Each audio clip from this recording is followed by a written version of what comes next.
Can you send them a link to where this is being streamed so they have something to look at? I see. All right. All right, let's go ahead and continue. And let me repeat it, just because the audio may have cut out. All counsel are expected to take reasonable measures to safeguard confidential communication. Such measures may include the use of screen protections on electronic devices and care to avoid the inadvertent capture of privileged or private discussions by recording equipment or by those present in the courtroom. Second, the court will address the camera operator and still photographer, and I will invite you to come forward.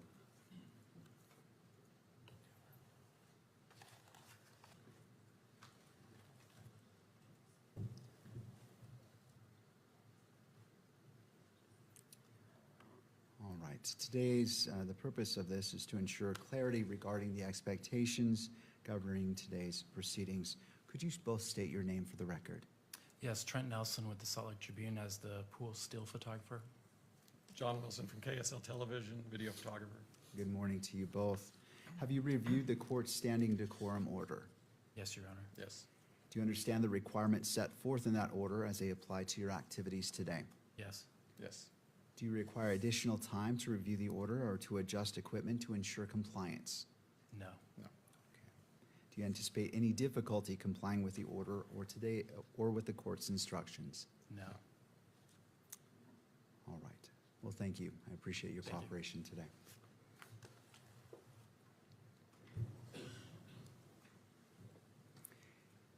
As we begin this morning, the court wishes to acknowledge the importance of the safety, dignity, and well-being of all those who are present or who may be present during these proceedings, including the parties, counsel, witnesses, court staff, and members of the public.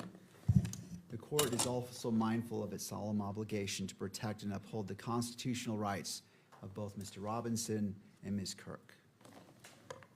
In furtherance of those important interests, all persons attending these proceedings are reminded that portable electronic devices are not permitted in the courtroom or on the fourth floor. The court also expects every person in attendance will be treated with the dignity and respect to which they are entitled. Consistent with the court's standing decorum order, all spectators shall remain quiet, civil, and orderly during all times. Spectators shall not engage in conduct that is distracting, disruptive, provocative, disrespectful, uncivil, or threatening in any manner. Spectators shall not make audible comments of any kind, shall not shake or nod their heads, and shall not make gestures or other visible reactions during today's hearing. Spectators shall also not wear or display pins, buttons, signs, clothing, photographs, or other items expressing support for or opposing to any person connected with this case, or expressing any position concerning the status of this case as a capital offense. The court appreciates the cooperation of all present in maintaining a courtroom environment that is safe, respectful, orderly, and faithful to the rights and dignity of every person involved. Turning now to counsel. Before we begin, I wish to acknowledge the professionalism, civility, and competence demonstrated by counsel for both the defense and prosecution during yesterday's proceedings. It is evident to the court that each of you approach this matter with seriousness, preparation, and a deep commitment to your respected responsibilities. The court appreciates the care which you have taken in advocating for your positions and the respectful manner in which you have done so. Thank you. Do either party require the benefit of the record before we proceed? The state does, Your Honor. Mr. McBride will address the court. All right, and just as a reminder, the microphones at council table are turned off to prevent the inadvertent capture of any communication. So if you would like to come forward, thank you. And turning to Mr. McBride. Thank you, Your Honor. Before this hearing, the defense moved to find Article 1, Section 12 of the Utah Constitution, Rule 7B, and Rule 1102 unconstitutional as it relates to the admissibility of hearsay and reliable hearsay at this hearing. The issue was extensively briefed and argued. The court denied the defense motion to exclude the use of reliable hearsay at the preliminary hearing. That ruling is at docket number 631. In addition, defense counsel filed a standing objection on July 3rd. That's docket 678. The standing objection reasserted the arguments made in defendant's previous motion. Defendant continues to make these same objections throughout the testimony of each witness. I believe both the state and the court and everyone present knows that the defense objects to the use of hearsay or reliable hearsay at this hearing. On the point of preserving the objection, that has been done. Defense counsel has filed their motion, they filed their standing objection. Throughout the proceeding, they have continued to make objections. At this point, further objection is unnecessary to preserve the record and causes undue and unnecessary delay. This is needless delay, and we'd ask the court to acknowledge and the record to reflect the standing objection. And we also ask the court to give an instruction that continuing objections on this ground are unnecessary. Of course, if it relates to some other ground or is some item that's particular to a particular statement, that objection may be appropriate.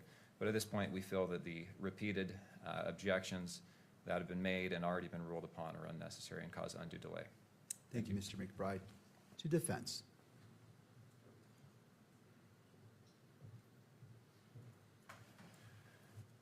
Good morning, Your Honor. Michael Burt for Good Mr. morning. Robinson. We have no objection to that procedure. As long as the court makes a ruling that the objections are preserved, we do think it would expedite matters if we didn't have to repeat the standing objection. There may be particular objections that are not covered by the standing objection we've made, and so we ask permission to be allowed to make those objections as needed. Thank you, Mr. Burt. Thank you to both sides. I appreciate the presentation and your argument about this. The court takes no position in regards to whether the objection is made again and again or not. I leave that to the parties. I recognize the need to expedite this, and if both sides stipulate, I will adopt the request that the standing objection as it relates to 1102, Article 1, Section 12 of the Utah Constitution, and all relevant authorities that have been cited have been noted, and the standing objection by defense is in place. However, if defense feels the need to do that in order to protect the constitutional rights of Mr. Robinson, the court will not prevent that, nor stand in its way. This court is not is acting in the role of a magistrate and will allow the parties to move forward as necessary. But as noted, I will make that note that the standing objection has been noted for all of the yesterday's proceedings and will be in place throughout the rest of the preliminary hearing. Anything further or any need for the record given the court's statement? Not from the state. No, Your Honor. All right, thank you. All right, the court acknowledges that the exclusionary rule is in effect. At this time, any witness who is subject to exclusion should be excused from the courtroom. And again, I will leave it to the parties to monitor the courtroom to ensure that if a witness has come in and they shouldn't be, that they are redirected. I invite Agent Hull to return to the stand to resume direct examination. And Agent Hull, you are still under oath. Mr. Sturgill? Thank you, Judge. And before we begin, is there a way to dim these lights just a tad like we did yesterday?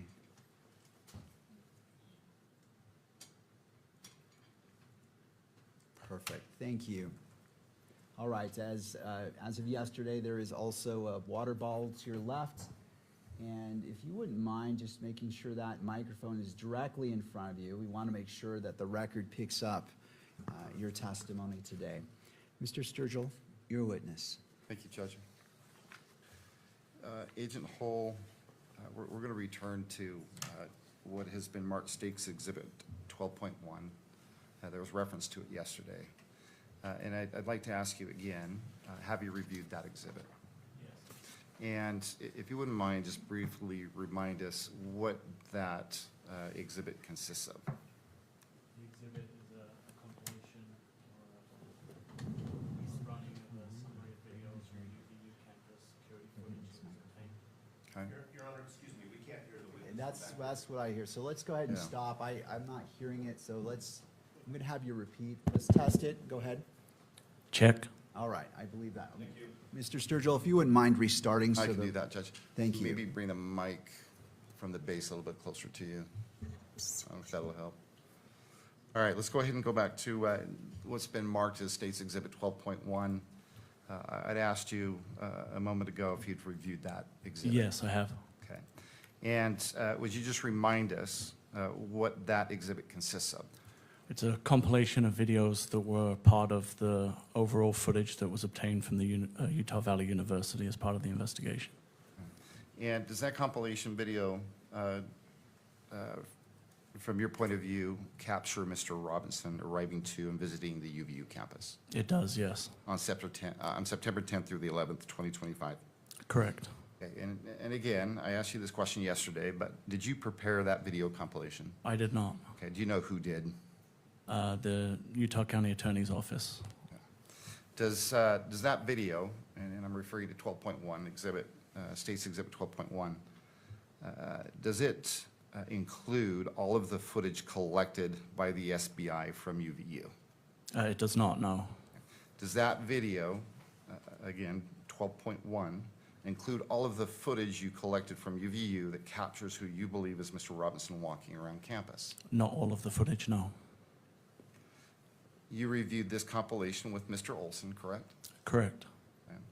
And in its entirety. Yes. And he actually, and then you collected an 1102 statement from him. I did, yes. And I believe that has actually been admitted into evidence as State's Exhibit 12.3. Did Mr. Olson refer to that exhibit, 12.1, in his statement? He did, yes. Okay. 12.3. I'm going to put on your monitor State's Exhibit 12.3, and I ask that it be scroll down towards the very bottom. And I would ask that you read from the statement specifically what Mr. Olson said about State's Exhibit 12.1. And I want to narrow your focus, so I'm going to draw your attention about 3/4 down the page. There's a sentence that begins on the left margin, "I have reviewed." Do you see that? I do, yes. Okay, would you please read that sentence? I have reviewed State's Exhibit 12.1, and the recordings are true and accurate, including timestamps, dates, and camera labels. The only changes are some zooms and red highlights, which were not part of the original recording. Okay. Would Have you like me to- you, I'm sorry? Sorry, I didn't know if you wanted me to continue. Or... No, that's good enough. Have you had a chance, well, you reviewed the raw footage yourself, is that correct? Correct. And does that comport with your viewpoint of that exhibit? It does, yes. Have you had a chance to review what's been marked as State's Exhibit 12.4? Yes, Okay, and when did you review that exhibit? this morning And who did you review that exhibit with?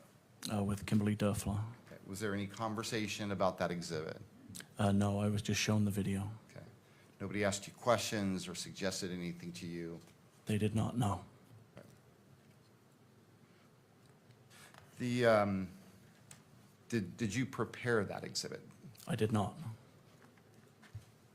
Do you know who did?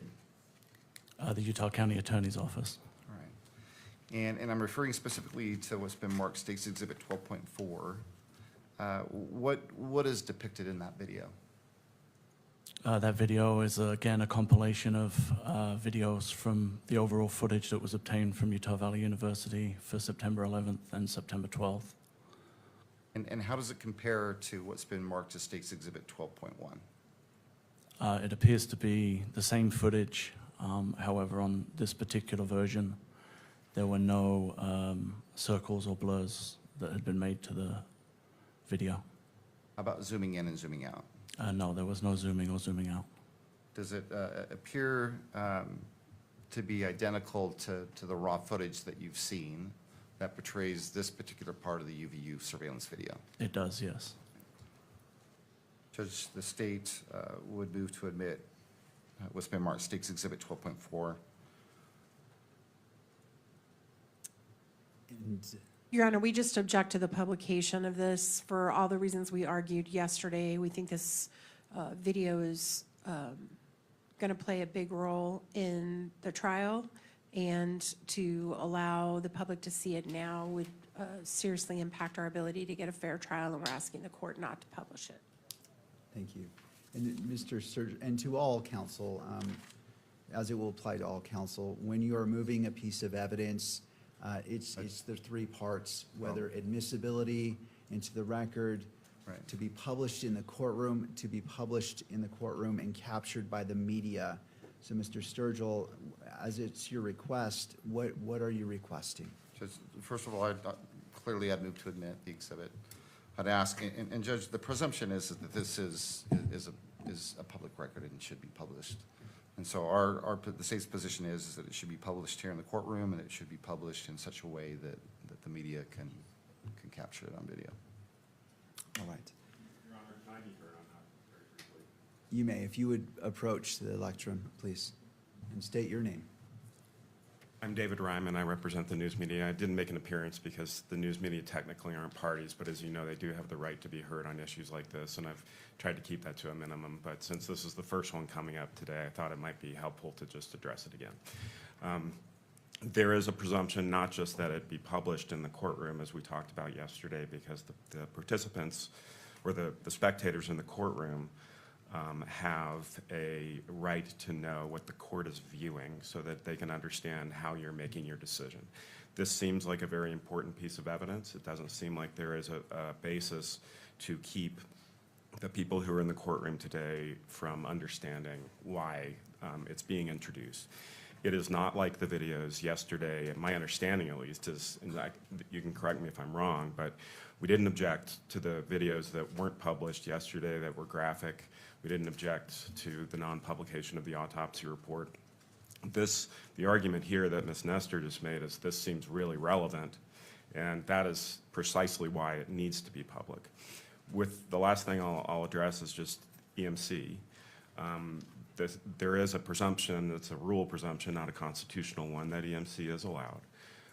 And I think that for all of the reasons that we've briefed this for Your Honor several different ways, there needs to be a really good reason why. You know, if it's being published in a public proceeding in the courtroom, it should not also be, it should not also be allowed to be published to the media. So, Thank you. thank you. Mr. Sturgill, did you wish to respond or perhaps give a little bit more detail on what this video purports to show? Well, do you want me to proffer that, Judge, or have the witness? I'll defer to you. Okay. Well, first of all, if I could take one step back. Let me ask you, I may have misheard, but let's just be clear about this video, the compilation video. It includes video surveillance from UVU campus from what dates? September 10th, 2025 into the morning of the 11th, 2025. And if you wouldn't mind just describe in a bit more detail what this compilation includes.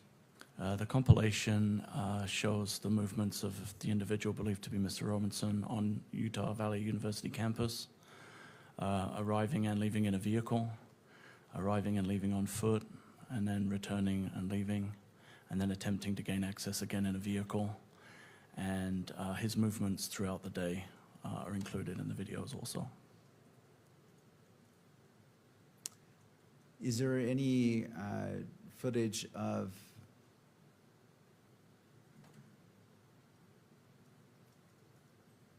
the alleged shooting? There is not, Judge. Okay, I just wanted to clarify that. Ms. Nestor, given that additional information and anything further from defense? Your Honor,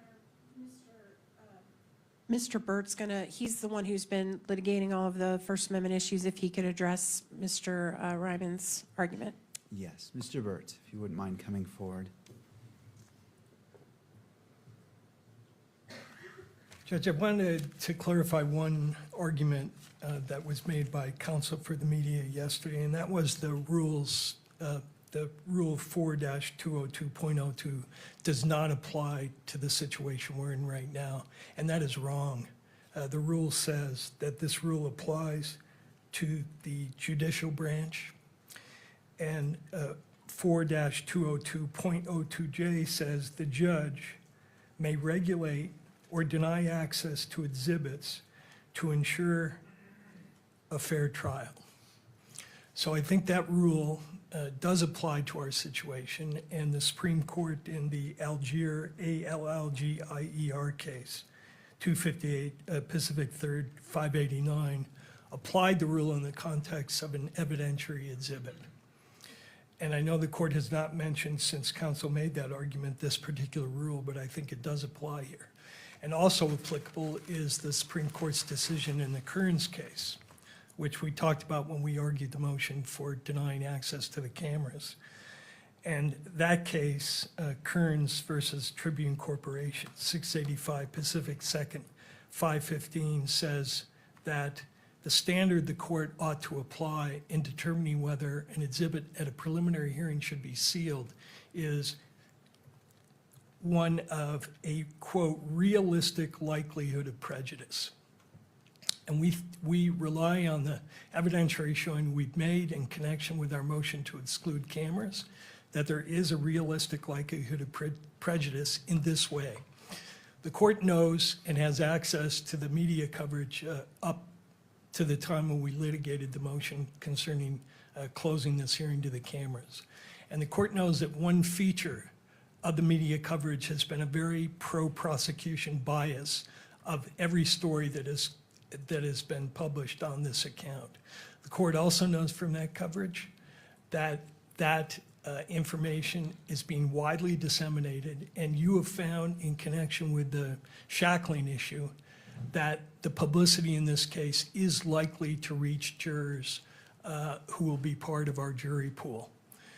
And we've also submitted to the court a public opinion survey which shows that the prejudicial publicity that the media has already generated in this case has affected the jury pool. And so those are all factors the court can point to and rely on and conclude that publication of this particular exhibit should not be allowed because there is a realistic likelihood of prejudice to Mr. Robinson's right to a fair trial. So under that standard and under the rule, the court ought to deny publication. Thank you, Mr. Burt. Thank you.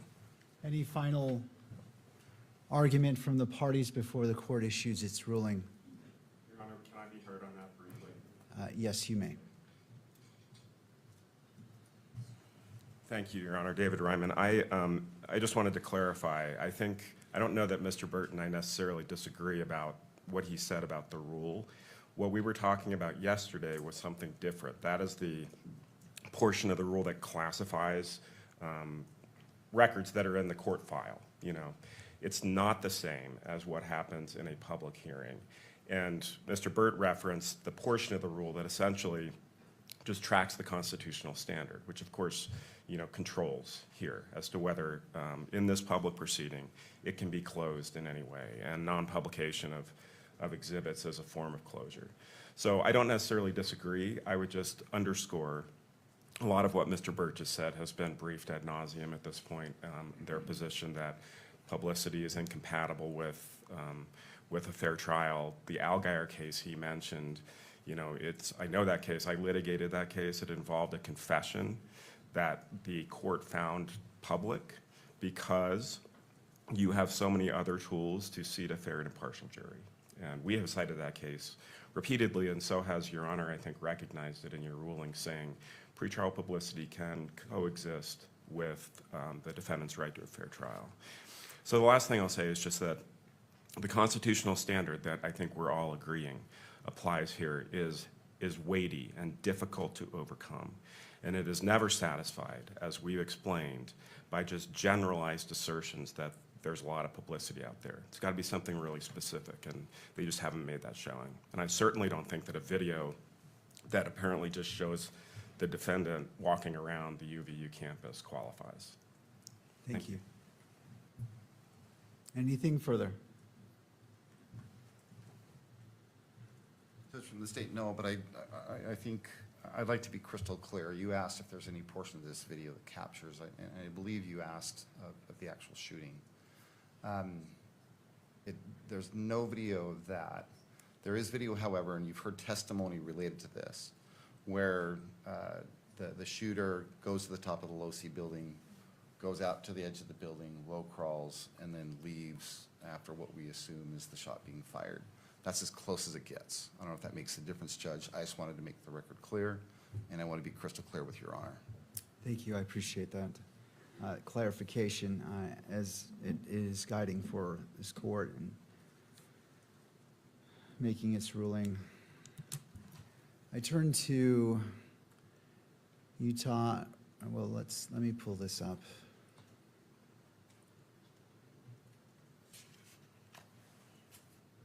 So Rule 4-202.02. I go down to, well, first it says statement of the rule. 1, presumption of public court records. Court records are public unless otherwise classified by this rule.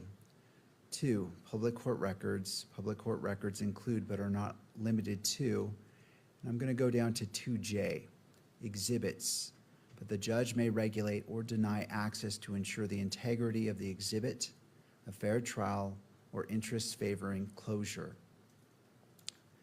And the court recognizes the importance of the constitutional rights of Mr. Robinson being upheld and protected. At the same time, the court also recognizes the importance of transparency and a proper balance to ensure that the constitutional rights of all parties are upheld. As it relates to this exhibit, I believe it's 12.4. 12.4, yes. Based off the representation of what is in that, the court differentiates this exhibit from the exhibits from yesterday, namely Exhibit 7, Exhibit 8, and Exhibit 9, as those are different in nature, and those go to issues relating to Utah Constitution, Article 1, Section 28, as it relates to the Declaration of the Rights of Crime Victims. And the court also recognizes Utah Rule of Evidence 1102, as that is the foundation that's being laid for the admission of this exhibit. Having taken in consideration all factors, the court rules that Exhibit 12.4 is admitted into evidence and shall be played in the courtroom and may be broadcast by the media. We can proceed. Thank you, Judge. Agent Hall, before we actually watch State's Exhibit 12.4, I have just a few questions.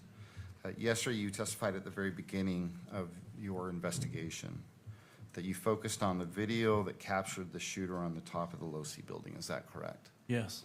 I believe you also testified that you began by working your way, and this is what I remember you saying, so correct me if I'm wrong, but you in essence testified that you began with that video and you started working your way backward and forward with the UVU surveillance video in an effort to trace the shooter's steps on campus. Is that right? Correct. Okay. Would you mind explaining just in a little bit more detail what you meant by that, tracking forward and backward on that video? Yeah, we had a known when the shooting occurred, and as the officer testified, there was a video of an individual on the roof at the time of the shooting. And so the philosophy that we applied was to take what we knew and then work that forward through the timeline and backwards through the timeline to try and establish where the individual had gone from the rooftop or how the individual had come to be on the rooftop. And did that, for lack of a better term, did that bear fruit? It did, Did you yes. actually see from, at least in part, where he came from and where that shooter went? Yes, more so where he came from. It was very limited after the fact. You testified yesterday that in reference, I believe, to what's Mark State's Exhibit 21, that you believe Mr. Robinson visited campus at least 4 times on the 10th and the 11th. Correct. And I think you reaffirmed that today. Did you do the same attempt, that is, to track Mr. Robinson through UVU surveillance video during each of those 4 visits? Yes. Or those other 3 visits, I guess? Yes, on each occasion, we attempted to follow the movements of the individual throughout campus. And did you in fact see Mr. Robinson on campus in surveillance video that is not included in State's Exhibit 12.4? Yes, there is additional footage of him on campus, yes. Okay. I'm going to have displayed on your monitor.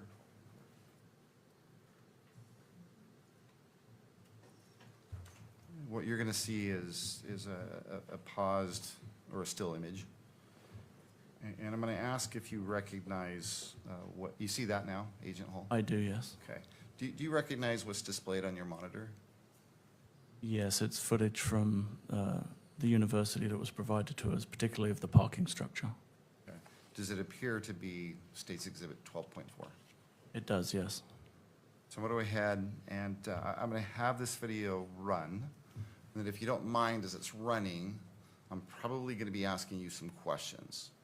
And so this video has no audio, is that right? No, there's no audio on the cameras. Okay. Let's go ahead and start the video. Your Honor, it's just not up on the screen yet. Maybe you're- Let's go ahead and put it on all screens. No, I appreciate. It is, so it is admitted and may be published to the screens. And just want to make sure it's on your screen, Agent. All right. All right, Mr. Sturgill, you may proceed. Appreciate that, Judge. Thank you. Go ahead. Okay, what are we seeing here, Agent Hall? That's the vehicle that is believed to belong to Mr. Robinson arriving in the parking garage on campus. At what time in the morning? What time of the day? It's approximately 8:30 in the morning on September 10th, 2025. And what leads you to believe that this particular vehicle belongs to Mr. Robinson? Information that was provided regards to driver's license and Department of Motor Vehicle records. The vehicle fits the description of a vehicle owned by Mr. Robinson. Is there anything unique about that vehicle that stands out to you? The shape of the vehicle is very distinct, but predominantly the wheels were very distinctive on this version of the vehicle. Now what do we see? The driver of the vehicle exits the vehicle and then walks on foot to exit the parking garage. It's the individual in the red T-shirt and the shorts and the shoes. And do you believe you recognize who that person is? Yes, Who is that? I believe that's Tyler Robinson. All right, and where does he go from there? He heads out of the parking garage on foot into the campus and actually goes to the quad area of the campus. At that time, he makes contact with some representatives from TPUSA. By quad area? Sorry, the amphitheater is what I previously referred it to. All right. So he goes up on campus, visits the amphitheater area, the courtyard or quad. Correct. And then what do we see here now? He returns on foot back to the same vehicle. And what time is he returning back to the vehicle? It's about 9:25 a.m.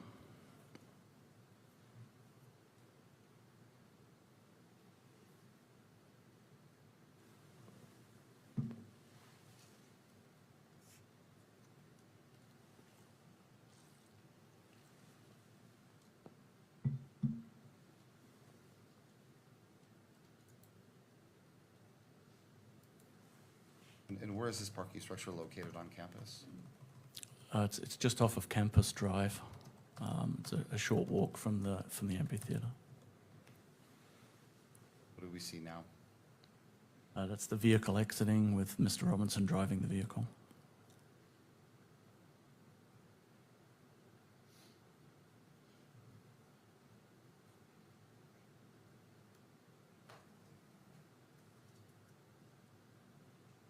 Now what do we see?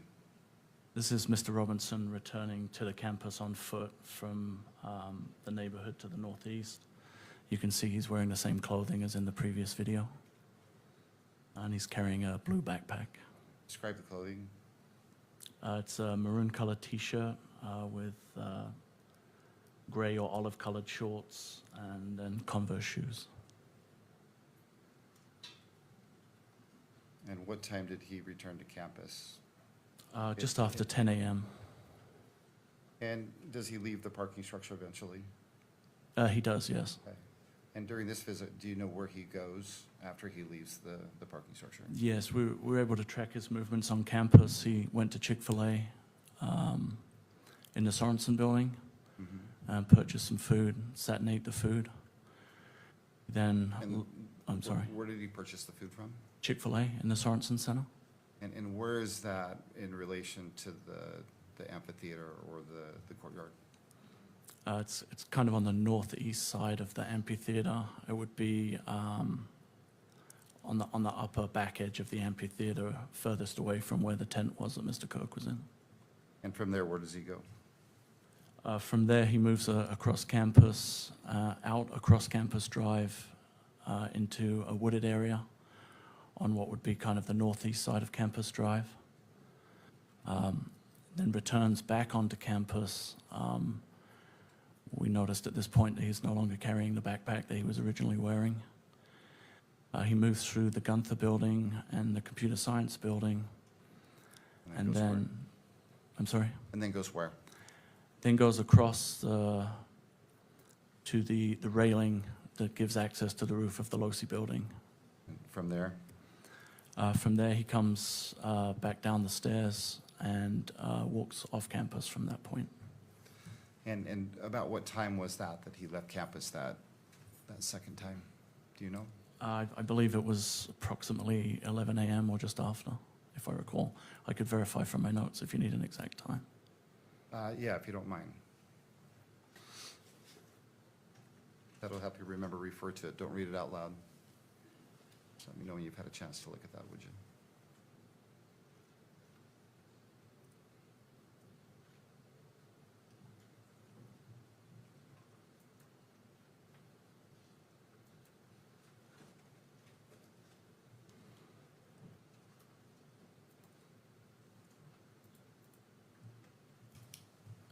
Were you able to refresh your memory as far as the time? I was, yes. And what time was it? It was just prior to 11 a.m. when he walked off campus. Okay. And before we go any further, the parking structure that he left initially, where is that parking structure in relation to the LDS Institute building? I'm sorry, in relation to? The LDS Institute building on campus?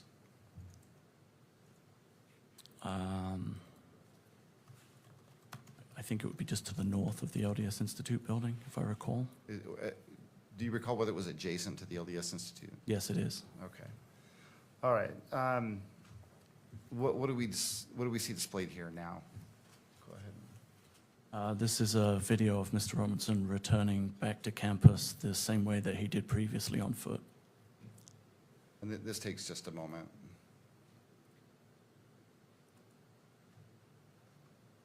And why, well, let me ask you this. You believe this is Mr. Robinson returning to campus? I do, yes. Okay. And why do you believe it's Mr. Robinson? The shoes are the same, and the images that we have are from my viewing and seeing Mr. Robinson on the video, it's the same person. He's noticeably wearing different clothing. He is wearing different clothing, and he also is walking with a gait or a limp in this video. With a gait or what? A limp. Okay.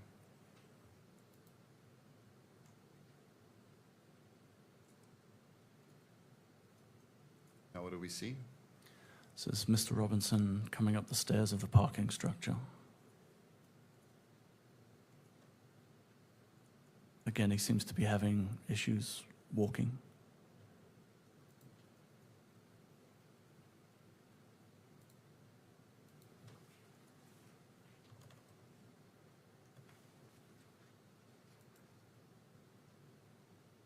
And again, were you able to track Mr. Robinson when he leaves this parking structure? Yes, we were able to. Okay. So when he leaves the parking structure, where does he go? He comes up around Campus Drive. As you can see on the video here, there is a cut through there north of the Losi building, and that's Mr. Robinson coming up the sidewalk. He has the noticeable gait or limp in his walk. And then he moves south across the front of the Losi building. On the sidewalk? Yes, correct. Okay. He would be the rear of the two individuals in this particular video. So right now, if we were to break this picture into quadrants, where would he be? I would be in the top left quadrant, walking to the left of the image. Now what do we see? This is an image looking across the parking lot to the Losi building, and Mr. Robinson is appearing on the exterior staircase, which gives access to the Losi building roof and the area where the railing was. And again, let's break that image into quadrants. Where would he be located if you broke it into quadrants? It's in the top right, and the individual can be seen moving under the notations that are on the video.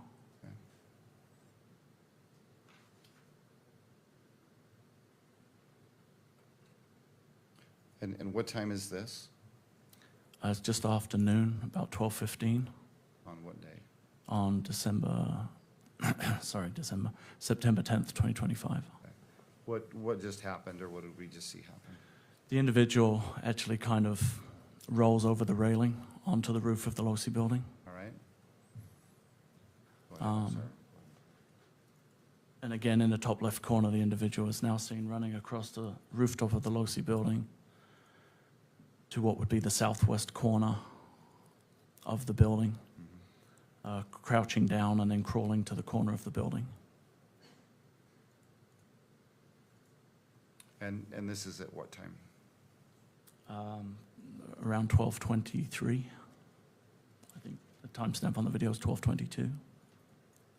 On the 10th. On September 10th, yes, So 2025. we're clear, this is the roof of the Losi building. Correct.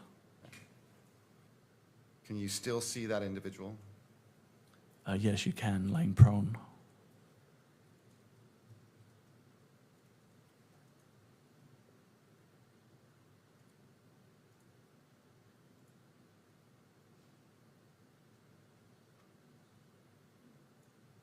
You believe this to be Mr. Robinson? I'm sorry? You believe this to be Mr. Robinson? I do, yes. And how long is he out there on the edge of the building? Just until the reported shot was fired at 12:23 and 28. Individual then stands up and then moves across the building to the north. Is that what we're seeing happening right now? It is, yes. They move behind the atrium area on the rooftop to the northeast corner where the white triangle is. Do you see Mr. Robinson now? I do, yes. He's just arriving at the corner of the building, almost the top center of the image.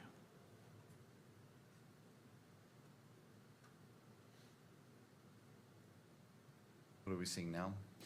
And Mr. Robinson lowering and jumping off of the roof of the Losi building onto the grass area, and then moving away towards Campus Drive.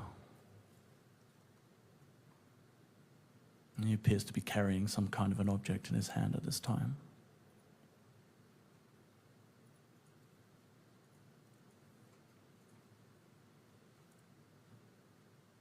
So he's approaching, Campus Drive. and again, broken into quadrants. Where is he currently? Be in the top right quadrant. And the time? It's 12:24 and 42 on the timestamp. What do we see now? He then crosses Campus Drive and drops down into the wooded area on the far side of Campus Drive. And that is located in what part of the video? What quadrant? It would have been just off center on the top left side. What do we see now? This is the intersection of Campus Drive and 800 South. There's a vehicle attempting to turn right onto Campus Drive. That's the vehicle that's driven by Mr. Robinson. And on the screen, where is that vehicle that you're referring to located, if you broke it into quadrants? It's on the left side, on the upper side, the upper quadrant. Now what do we see? That vehicle's now pulling away and heading east on 800 South. And why do you believe that that vehicle is Mr. Robinson's vehicle? When that vehicle was stopped, it actually made contact with an officer who was doing security detail, Okay, and do you know who that officer is? or Officer was? Goforth, Okay, and do you know which department he works for? Spanish Fork Police. And did you have a conversation with Mr. Goforth regarding this interaction at that intersection? I did, yes. Okay, and what time was that interaction? I'm sorry, did I ask you that? It was approximately 12:30 a.m. On the 11th? on September 11th, 2025. So you talked to Officer Goforth about that contact on the corner on that, or during, I guess during the early morning hours of the 11th. Correct. And what did Officer Goforth tell you about that interaction? It was an interaction that, I guess cop intuition, but there was something about the interaction that made him make a note of the license plate of the vehicle. And then subsequently, when information was available that that vehicle, or a vehicle matching the description of that, was involved in the incident, he ran the information that he had obtained from the stop and was able to identify that it was registered to Mr. Robinson, and he had in fact had contact with Mr. Robinson on the morning of September 11th, 2025. The information that he ran, do you know what information when you say that, he ran information? Yes, he ran a partial plate. Okay. A license plate? Correct. And based on that partial license plate, he was able to identify the owner of that vehicle? Yes, And did he tell you who the owner of that vehicle was? he did, yes. Okay, and who did he tell you that it belonged to? Said there were two registered owners of the vehicle, Tyler Robinson and an Amber Robinson. Did he say anything about the person that he actually interacted with? Yes, it was a male that he believed to be Tyler Robinson.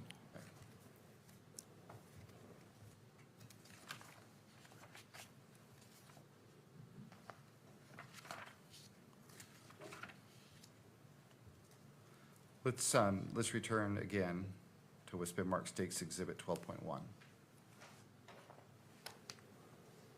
Again, you've reviewed that video. Yes, And the difference between 12.1, or what's been marked as State's Exhibit 12.1, and 12.4 are, if I understand you correctly, are these enhancements that we've been talking about. yes. And specifically, be specific about the enhancements, and let's go one at a time. Okay, I think there's a reference to either red circles or red highlights. I think Correct. That's how Mr. Olson described it, red highlights. yes. Do you know what he's, or what is he referencing by the red highlights, or what do you believe he's referencing? I believe he's referring to red ovals or circles that were placed over the image to identify specific individuals of note. And these red circles, are they permanent red circles? Are they temporary? I'm Different.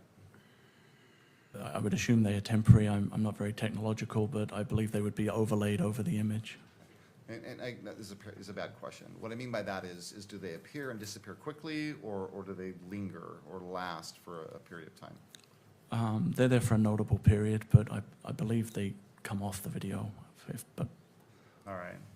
And other than, well, and you said that the circles, what do the circles do? they identify an area or a person of interest within the video. And other than do that, do the circles or the highlights, do they do anything with regards to the video itself, as far as its accuracy? Not to my knowledge, no. Okay.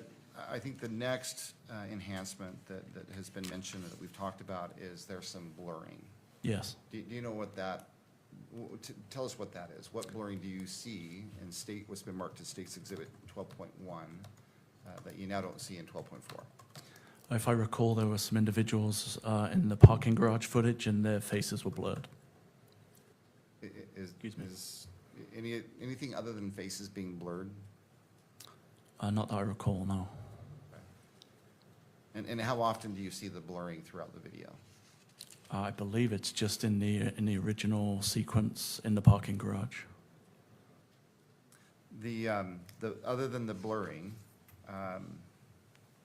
does the blurring, other than obviously blur out part of the image, does it change or impact the accuracy in your mind of that part of the compilation video? Not to my knowledge, no. And then the last thing is, I believe, is there's some zooming in and zooming out that's in 12.1 that has been removed Yes. from 12.4. What can you tell us about the zooming in and the zooming out? Predominantly, it's in the area that was referred to as viewing the Losi building rooftop. I believe it focuses on the area where Mr. Robinson comes up the stairs and onto the rooftop. Those portions of that particular footage were zoomed in for clarity. Other than zooming in and zooming out, does at least that enhancement to the video, does it change the content of the video, No, the accuracy of the video in your mind? no. Okay.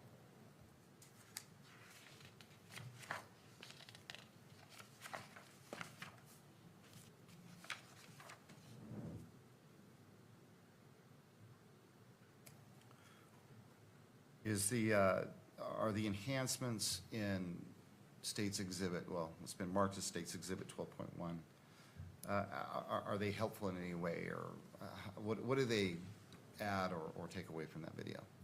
I think for people who are not familiar with the area and what's trying to be shown, they allow an opportunity for people to look at an individual who we believe to be Tyler Robinson, and also specific movements with more clarity than the original focal point gives.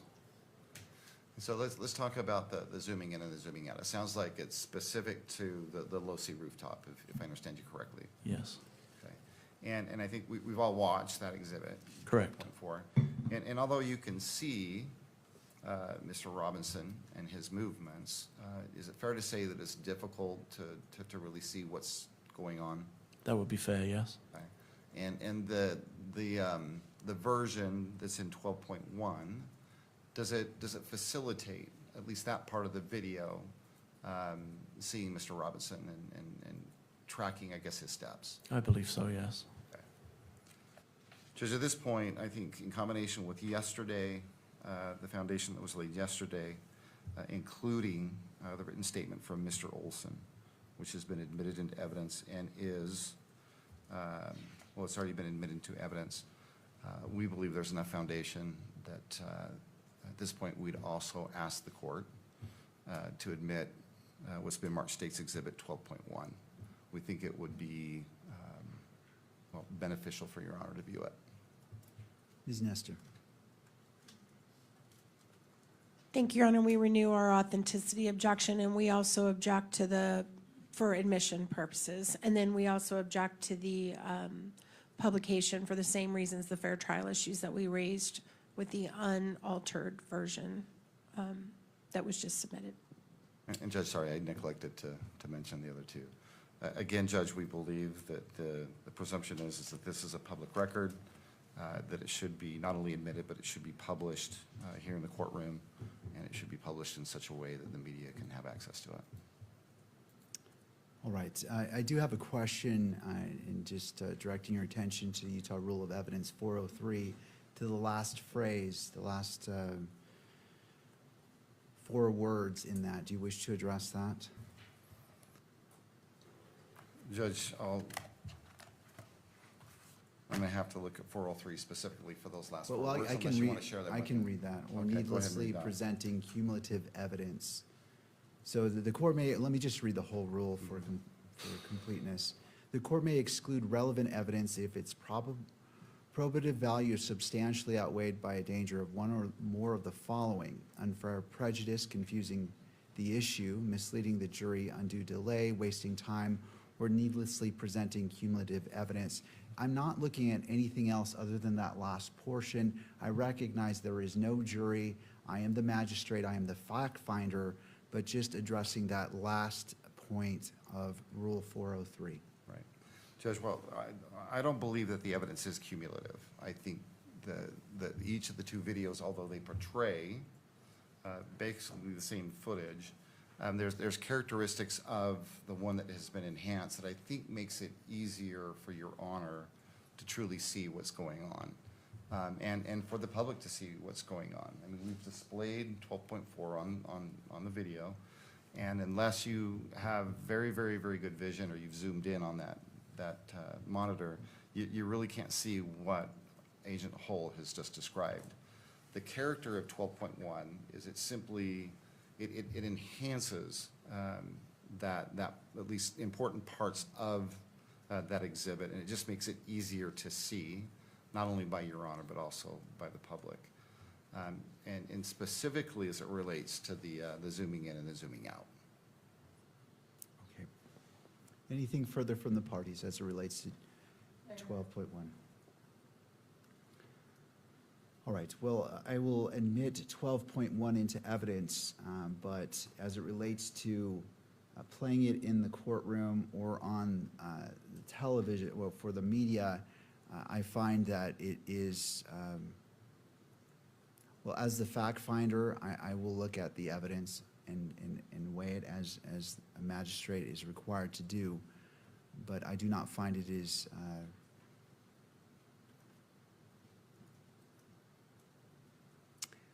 I don't find it's necessary to replay this video, given the representation that it's the exact same video, the difference being enhancements made. If it was different in any way, or if it added to or subtracted from, that would be one factor. But because it's simply the same video, simply zooming in with circles or notations, the court does not find that the interest of justice requires it being played again. But it is received into evidence and will be reviewed by myself in determining a probable cause determination. And I appreciate that, Judge. And just so we're clear, State's Exhibit 12.1 has been admitted. It is received into evidence, yes. And your intent is to review it in its entirety, but not here in the courtroom. Yes. Can I make one suggestion, Judge? Or maybe one request?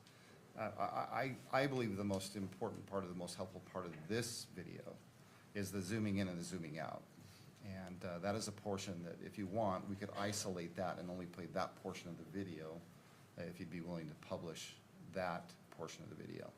And that's really the thrust of why we are trying to introduce that exhibit, because we believe that it's helpful to see it up close. And unfortunately, because of the way it's formatted and the way it's been recorded, there's no way any of us can zoom in and zoom out on this video to get a better look at what's going on. And that's the reason why we did what we did, but we had to memorialize it and save it, and then present it in that way, rather than just present it in its raw form and then have the ability to zoom in and out, if that helps Your Honor understand why we're doing what we're doing. All right, Ms. Nestor, to the second request of not playing the whole video in its entirety, but simply the portion with the zooming in, how long is that, Mr. Sturgill? I think it's a couple of minutes. All right, Ms. Nestor. We object to the prejudice of that, Your Honor, and ask the court to stand by your previous ruling on that. All right, thank you, I appreciate both parties. What I will do is review this video in court, and it will be displayed to the monitor's counsel table and to the court's monitor on any portion that you wish to play for me to look at, so all parties can see clearly that the court is reviewing it in court. But I do not find that it is necessary for its publication, because this is the exact same video. I recognize it's zooming, but in balancing the constitutional rights, there is nothing on this video from what's been represented that the public hasn't already seen. It's simply zooming in, and I don't find that that is necessary, or and so in balancing the constitutional rights of all parties, I'll view it on the monitor. Counsel's free to view it with me as I'm looking at it, but it will not be broadcast in the courtroom or by the video camera. Great, I appreciate that, Judge. I respect that. I think there's a natural break where we can start. And what I'm going to ask is just we simply play You will have this entire exhibit in evidence, though. Thank you. Is that right? Yes, I Okay. will. All right, whenever you're ready. Counsel, as it relates to your monitors, just as a caution, if you don't want it to be wished to be picked up, and I'm not saying it will, I know there are camera operators being diligent in ensuring they're complying by the rules, but in abundance of caution, this is just your moment to take care of your screens if you feel the need to do so. Judge, if I could just have one moment. Hold on, Kimberly. Not sure where the power button is on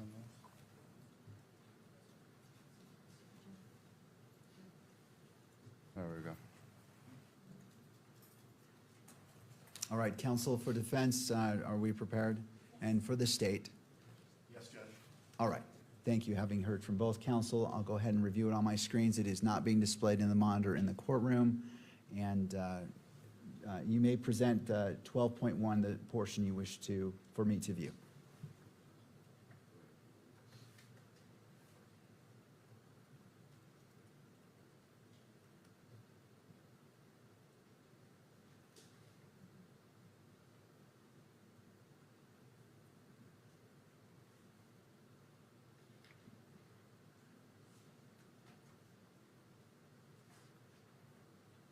And just for the benefit of the record, do you want to put on the record the timestamp of what you're playing, at what point you're starting and stopping? As we go, or when we finish is fine. I just want the record to be complete.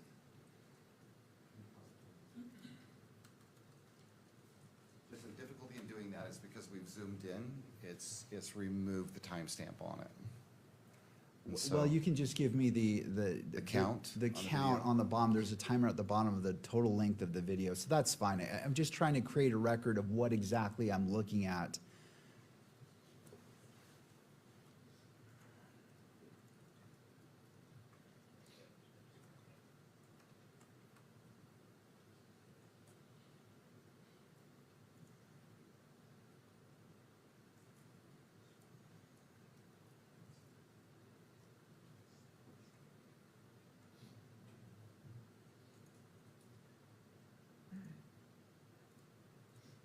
Whenever we pause on the court system, Oh, I see. No, it's limitations of technology sometimes. Thank you for letting me know.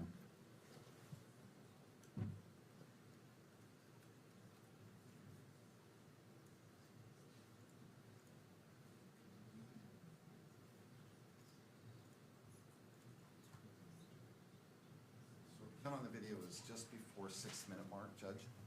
All right. And just so the record's clear, this is State's Exhibit 12.1. Thank you. I have it on my screen. So it looks like it's been paused at 6 minutes and 9 seconds. Agent Hall, can you see it? Yes. Okay, well, let's just, I'm good with playing it.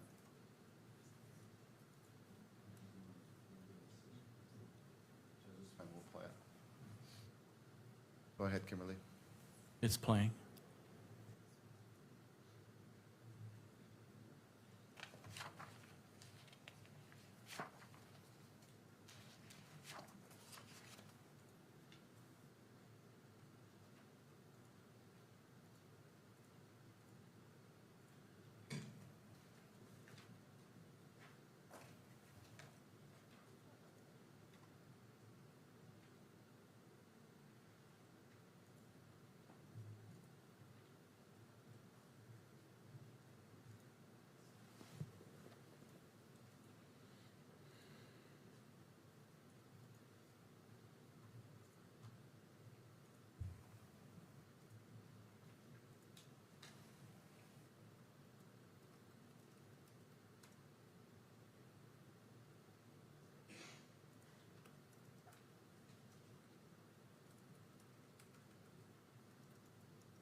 All right, and it's been paused, it looks like, at 6 minutes and 23 seconds.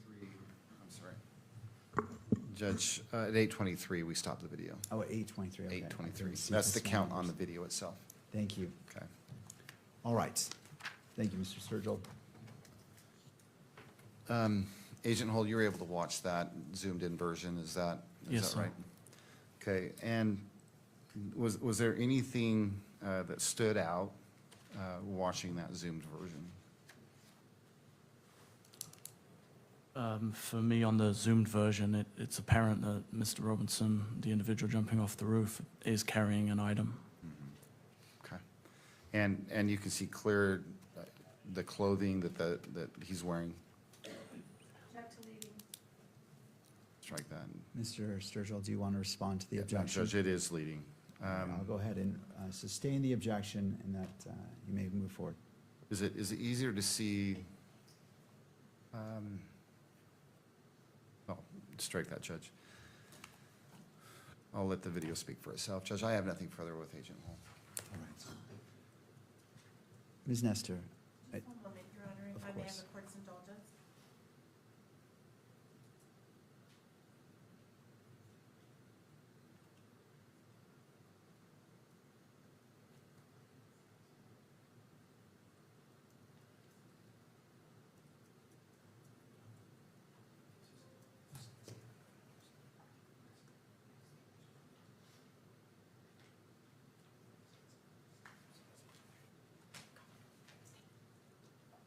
Thank you. Do you want And- to take your? and I was just going to suggest that. It seems like right now is a good time to take our morning break.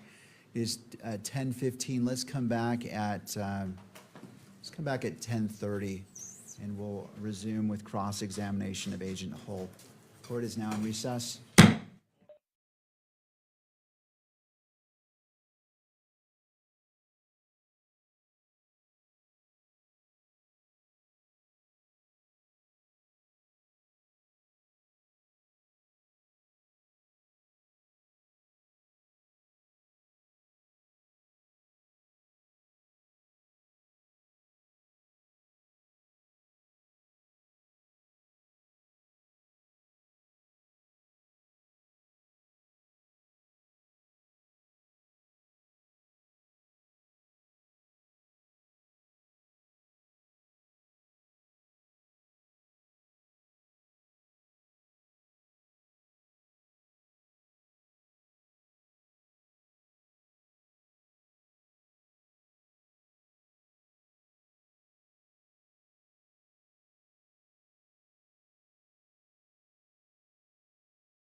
Was it a 30-06, do you remember?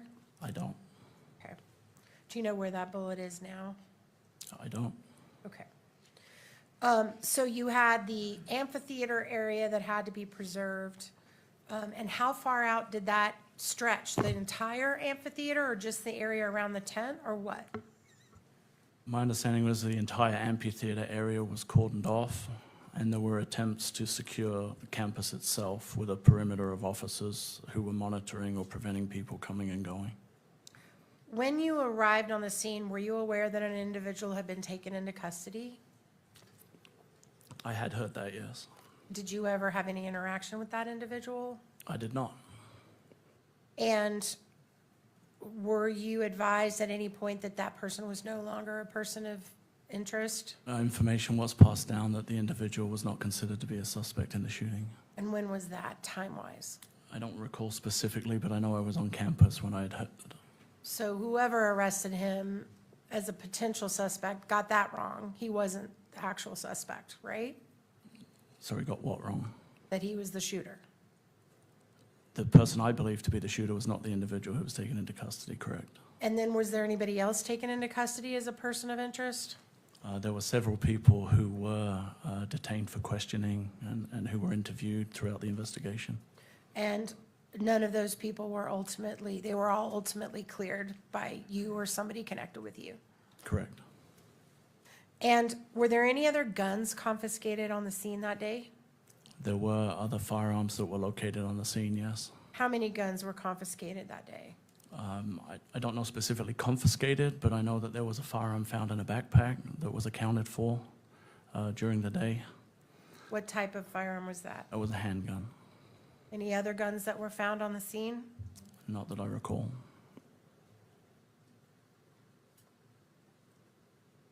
Do you recall an individual named Noah Gonzalez being interviewed?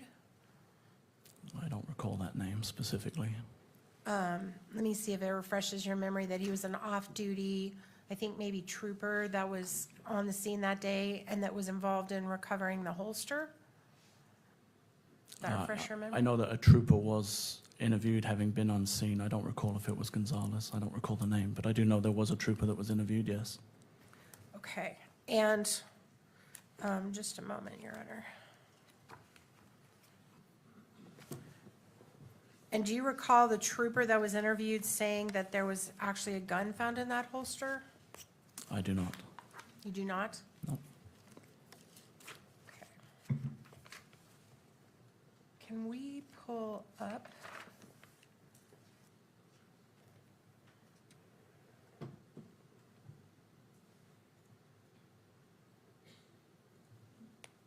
Exhibit Hole 13 and just show it only to the witness for right now?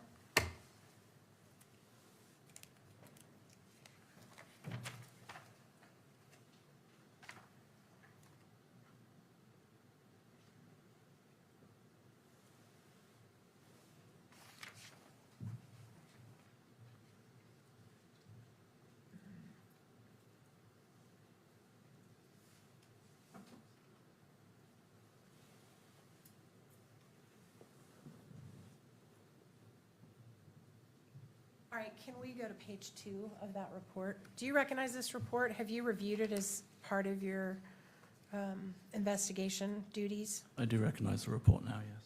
Okay, and this is a report prepared by, actually, Mr. Davis, who's going to testify later in this matter, is that right? Correct. Okay, and on page 2, this is the interview of Noah Gonzalez, is that right? That's what it stated on page 1, yes. And he's an off-duty trooper who happened to be there that day? Correct. And do you see on the second paragraph, does that refresh your memory about whether Trooper Gonzalez believed there was a gun found in a holster in that area of the amphitheater? Trooper Gonzalez included in his report that there was a gun, yes. Okay. Thank you.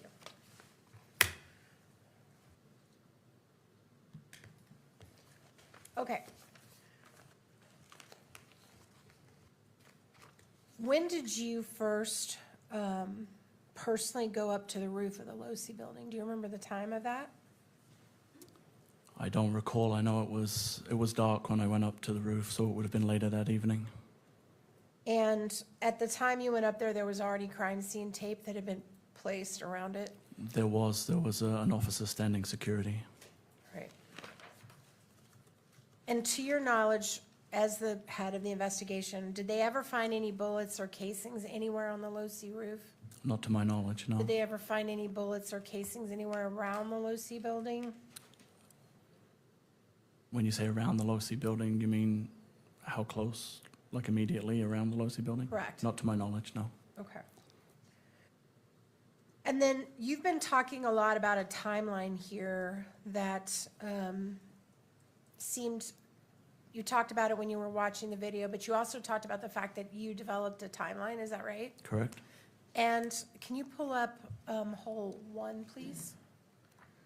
I'm pulling up on your screen your report that you prepared. Do you recognize that?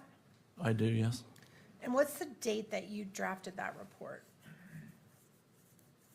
That looks like September 14th. It says date created. And that's the place where, if you could go to page 2, please. Do you see down at the bottom where you summarize Sergeant Bricker's report listing the timeline? Yes, Okay, and so it was actually Sergeant Bricker that prepared the timeline, is that right? he prepared a timeline. And you incorporated that into your report? No, I created a timeline. You created your own timeline? Yes, Separate from the one that's in this report? yes, using information obtained in the investigation. And when did you create that timeline? Over the course of the investigation, over a long period of time, after a lot of reviewing video and investigative time.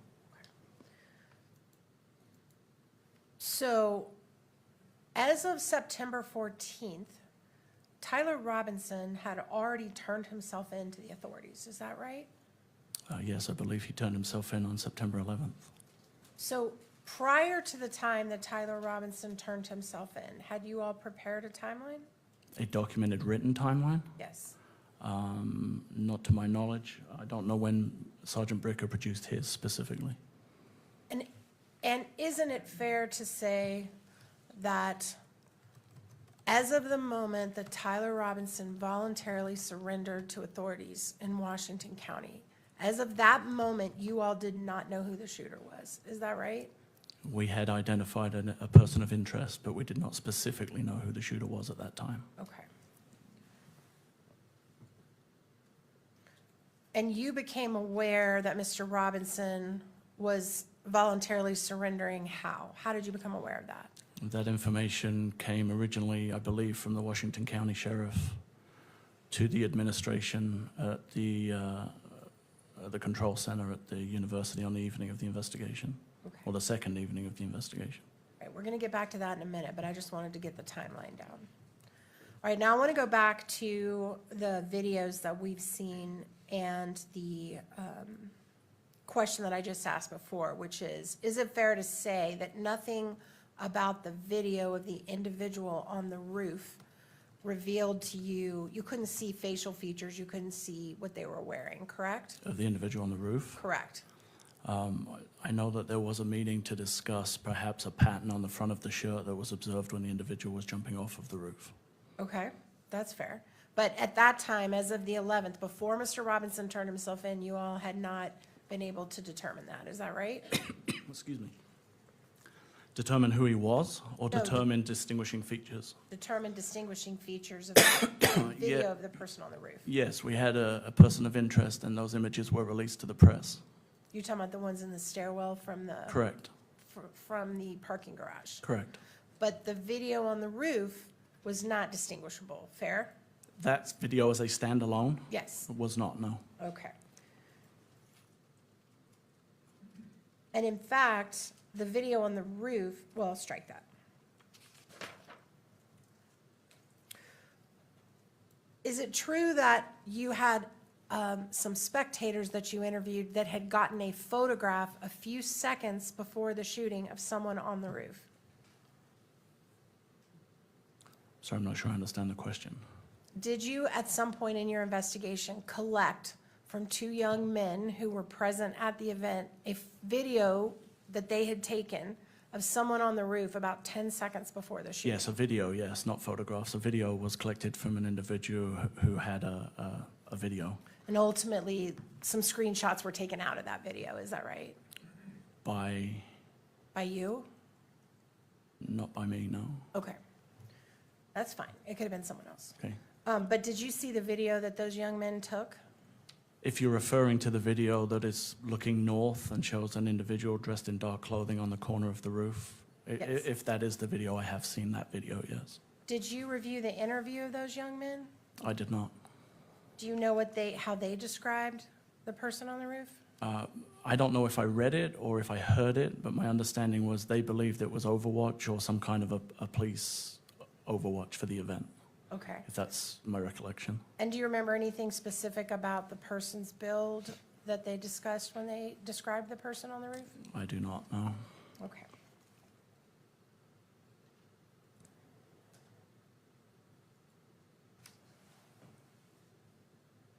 There is a portion of the video after the individual jumped off the roof, which we all saw here, where the individual crosses, I believe it's Campus Drive. Is that right? Correct? And there's a moment where the individual waits and there's two cars that pass in front of him, right in front of him. Correct?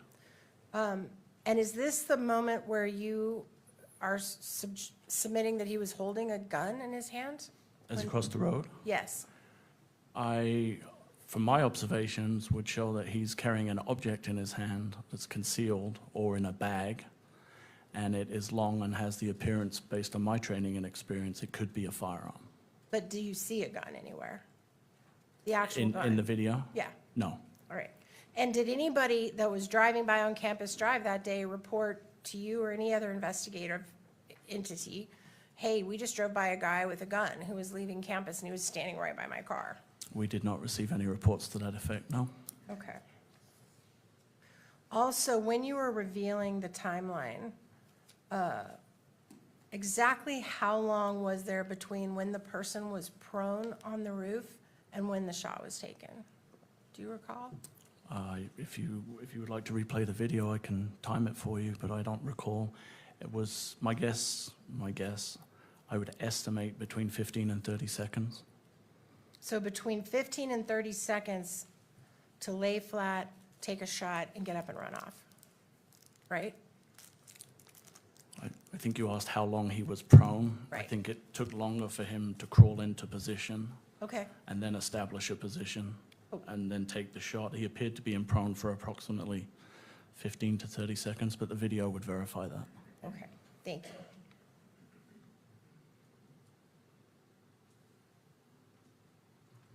All right.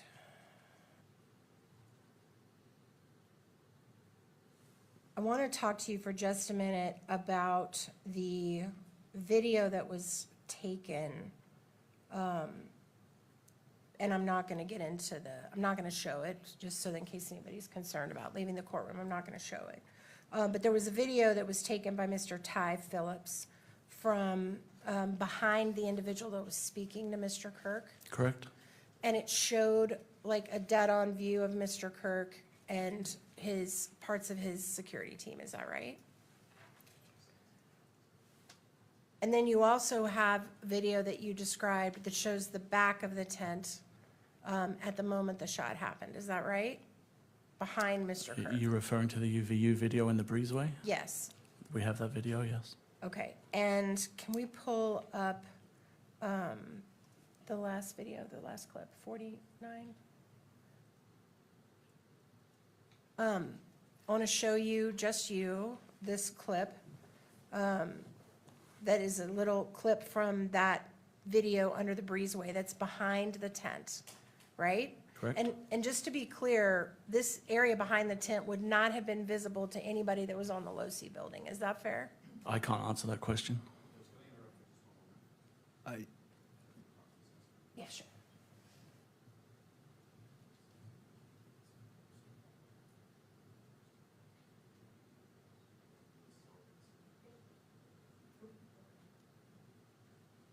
And Ms. Nestor, as you're playing this, are you just being cognizant if the sound is on or not? I don't want the sound. Please. Okay, I just wanted not- to Thank you for bringing clarify. that. Thank you. All right. No sound. I just want only the witness to look at it. So can you just watch this clip for just a minute? This one little clip of behind the breezeway at the time of the shot. That's fine. And so just as a reminder to all the parties, if it's on your monitor, please be cognizant of that. It will not be displayed on the main monitor. Ms. Nestor, you may proceed. Thank you. Is it playing?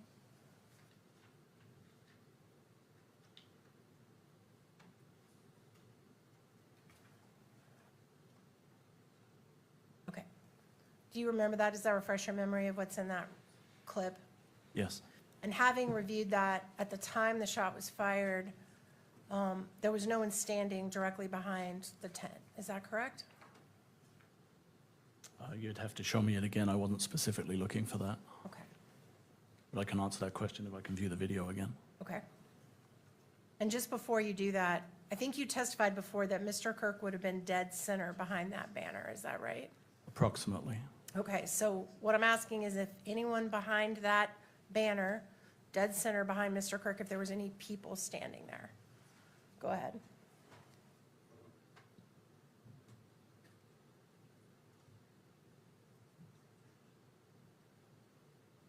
So there's a videographer on the right side of the tent, and then I can only see as far as the video allows me to, so I can't speak to whether there's anybody out of frame who could have been behind the tent. But what you can see, is there anyone directly behind the middle of the tent? Yes, there's a videographer stood behind the tent. To the right? Yes, behind the tent. Correct. But directly in the middle of the tent, is there anyone standing? There's no one stood in the middle behind the tent, no. Thank you. All right, I want to talk now about the TP, you can take it down off of the screen, thank you. I want to talk now about the TPUSA video that you got. That was the angle that was taken from behind Mr. Kirk while he was talking, looking out at the audience when the shot was fired. Do you remember that video? The visual impulse videos? Yes. Yes. All right, is it true that Visual Impulse provided 4 videos?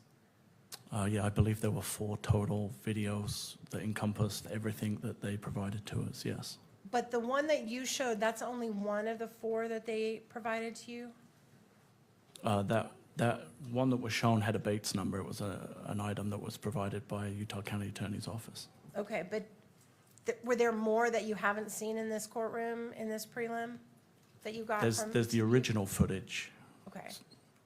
But were there other angles that are not shown here in this prelim? Yes. Okay, that's what I was trying to get to. Thank you.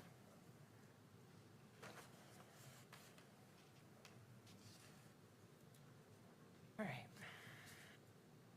Were you involved when the gun was located in the forest area? I was not involved in the search for the gun, no. Did you get notice when it was located?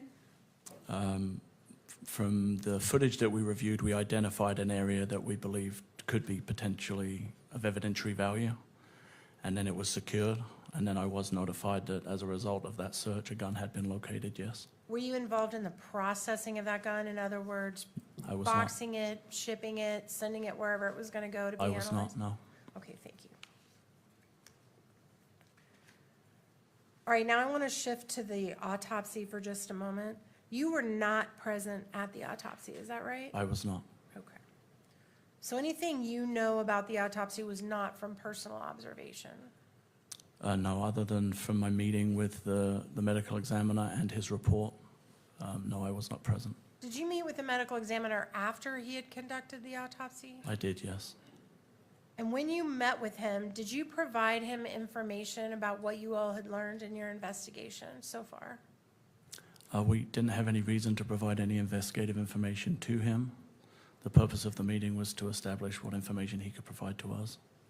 Well, in fact, on the front page of the medical examiner's report, he talks about the investigation and information he learned. Did he learn that from you, or did he learn it from someone else? It would be my recollection that he did not learn that from us, but I couldn't speak to how he did learn about it. Okay, so you didn't share with him your conclusions about what happened or how Mr. Kirk was injured or anything like that? That's my recollection. Okay, thank you. And isn't it also true that fingerprints that were taken from Mr. Kirk and autopsy photos were provided to you on a CD? Yes. Was there anything else provided to you from the autopsy other than that? Other than the CD and the report? Yes. Not to me, no. Okay. You did mention not to you. Were you aware of anything else from the autopsy going to anyone else? I believe standard practice is anything of evidentiary value that the medical examiner collects is transferred through a chain of custody. And are you aware of anything that was transferred after Mr. Kirk's autopsy? I'm aware that there were items transferred for evidence, yes. What items? I believe some fragments of a bullet casing. I know Mr. Kirk's personal items to be returned to the family. That's all I can recall off the top of my head. Do you know how many fragments from the bullets? I don't. Now, I'd like to talk a little bit about the Ring camera that you obtained, and you interviewed a woman named Ms. Noble, is that right? To get that Ring camera that we watched with the car on the outside? We interviewed her to verify the authenticity of the video, yes. And were you involved in that interview? With Miss Noble, yes. And do you recall what they told you about what they remember seeing in and around that car that night? I don't recall. I just know we were there to verify the video. I didn't conduct an interview with Miss Noble at that time. Okay. Can we please bring up whole, sorry, just a moment.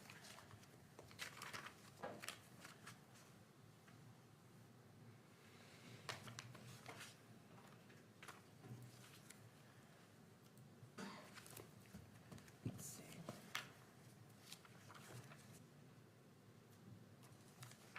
Whole 48. This is Miss Noble's interview. Do you have it?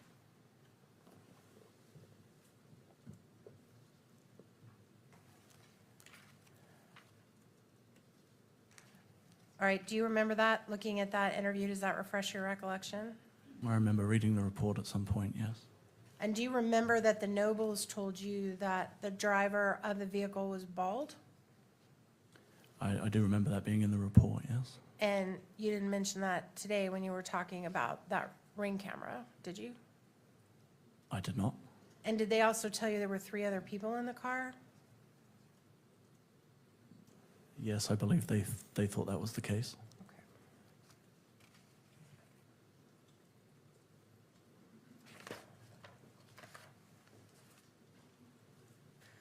I want to go back, if I can, to the scene itself, the preservation of the actual scene where Mr. Kirk passed. Did you all have canine dogs at any point that sniffed that area? I don't know specifically that area, but I do know that canines were present, or a canine was present on the day. But you don't know what task the canine was given? My understanding was that it may have been used in an effort to track an individual that had jumped off the roof, but I don't know for certain. And obviously that didn't produce any results, or we would have heard about that, right? Yeah, not that I was made aware of. Okay.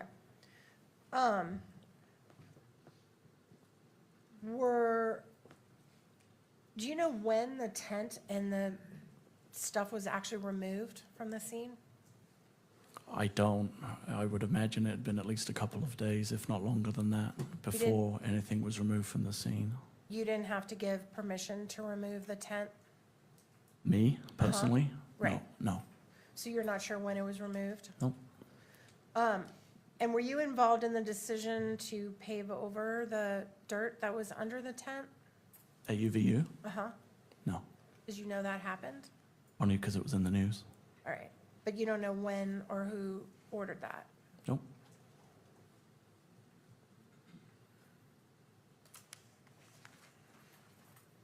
And it's true that during the time before Mr. Robinson turned himself in, you all received lots and lots of tips from the public. Is that fair? Correct?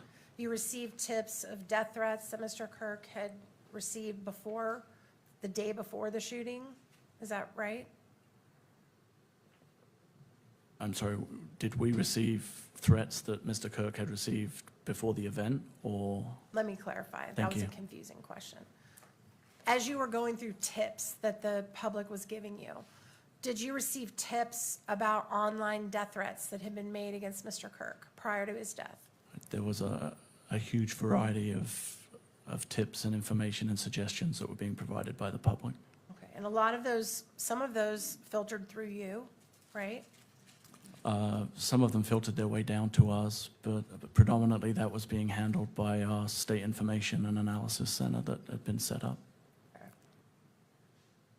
And you also got multiple tips about potential suspects, people who thought they recognized people in the picture, right? Yes, there were different calls and information provided by the public. And you had quite a few of those. Correct. And then Mr. Robinson turned himself in, right? Yes. And is it your understanding that the individual they used to facilitate Mr.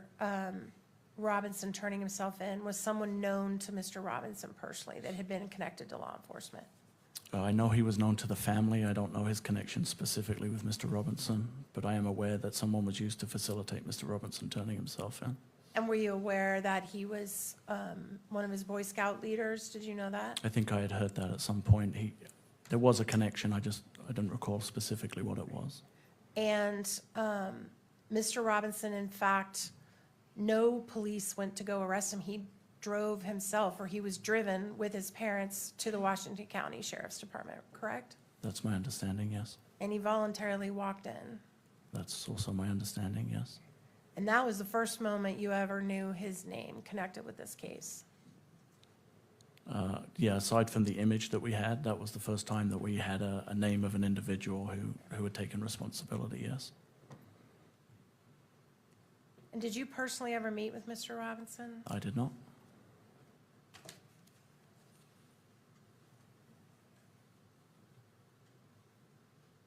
And as far as you know, Mr. Robinson did what he said he was going to do. He told the police he was coming peacefully, he was coming with his parents, and that's exactly what happened. I don't know any of the specifics of how he was arranged to turn himself in terms of what you've described. I just know that it was being facilitated with the sheriff's office. Okay. Court's indulgence for just a moment, Your Honor. Yes.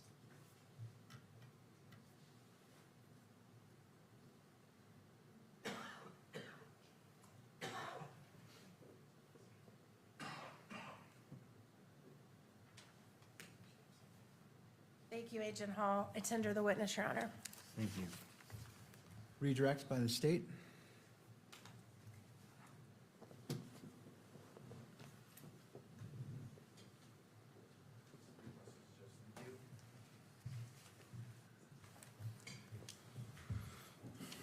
Just going to go back to a few things that Ms. Nestor asked you about. First of all, the unfired bullet that you referred to.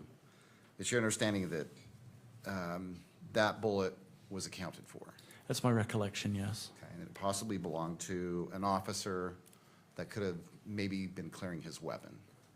Yes, that's what I recall being told about that particular item, yes.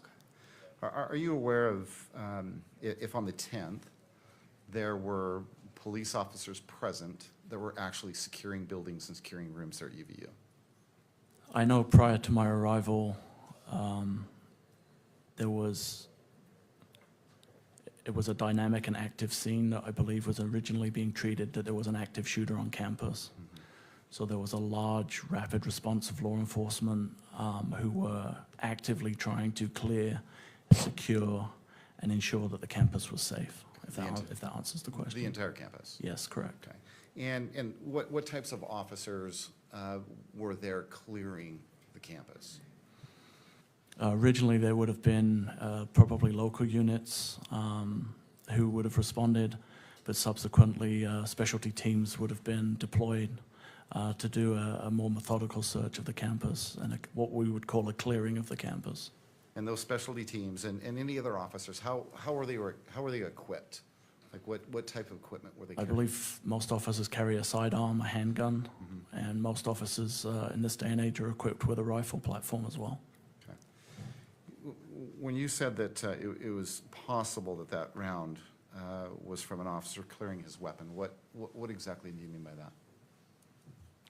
Our standard practice in our department is to carry a rifle cruiser ready, I'm which is, sorry? we carry our rifles in a situation which is called cruiser ready. What does that mean? It means we don't have a round chambered. So if an officer deployed with his rifle, he would chamber a round. Once he had done whatever task it was that he was doing, in order to put that weapon back, he would eject the magazine and eject the round. Sometimes in doing so, rounds are dropped or not accounted for. Have you personally done that yourself? We do that at training, and I've done that in the field as well, yes. And you're aware of, is that something that's common among police officers in this situation? I believe for most agencies, that's how they carry their weapons, but I can't speak specifically to agencies outside my own. Do you have any idea how many officers were dedicated or sent out to clear the campus? I can tell you I had to park on University Avenue and walk all the way onto campus between hundreds of police cars, so I would say hundreds, if not 1,000 officers, high hundreds would have responded to the campus that day. Now I'm going to ask you about, Ms. Nestor asked you about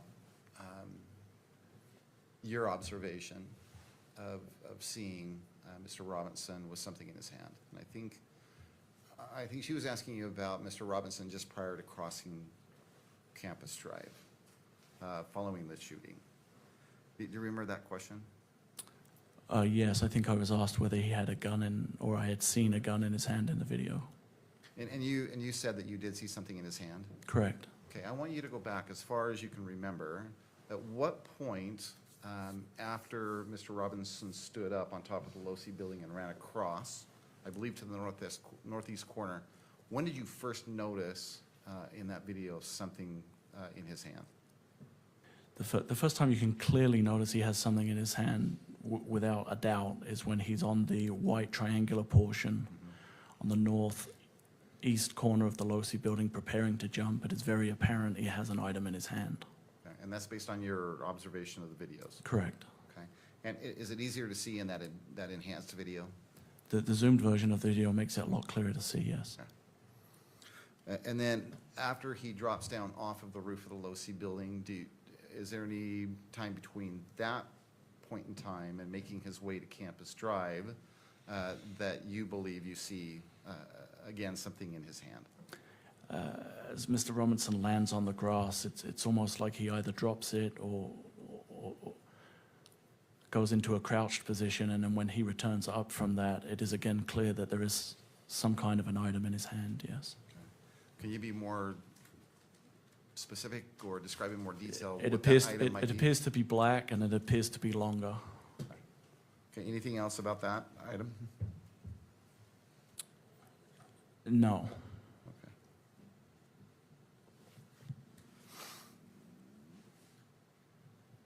I believe it was Exhibit 9, State's Exhibit 9 that Ms. Nestor pulled up on the screen, and she had you look at that. And I believe what you looked at was beginning a still image, but then a few moments or a few seconds of that video. And that's the UVU tunnel video, is that right? The breezeway underneath the Hall of Flags, yes. And the view is from behind, where I believe you testified that Mr. Kirk was on the other side of what appears to be a banner Sure, in that tunnel view. yes. And on the other side of that banner is the tent and then the rest of the courtyard. Is that fair to Correct. say? Do you remember seeing the banner Yes. in the video? Okay, and You're referring to the back of the pop-up tent? correct, yes. Okay, yes. Okay. And do you remember, what do you remember about that banner? It has some kind of an emblem on it, and it forms the back portion of the pop-up tent. Is it opaque? Is it transparent? How would No, you describe can't see through it. It's white, it? Right. and you cannot see through it, no. And how much of the tunnel does that banner, I guess if it's opaque, obstruct? I couldn't say. I'm assuming it's a 20 by 20 gazebo, so it would block out the area of the back of the tent that you can see. You would not be able to see through it. You would not be able to see through it from the audience side of the amphitheater. And what about the tunnel side of that banner? Can you see through the tunnel side in the opposite direction? You cannot, no. Can you see Mr. Kirk on the other side of that banner? You can't, no. Okay.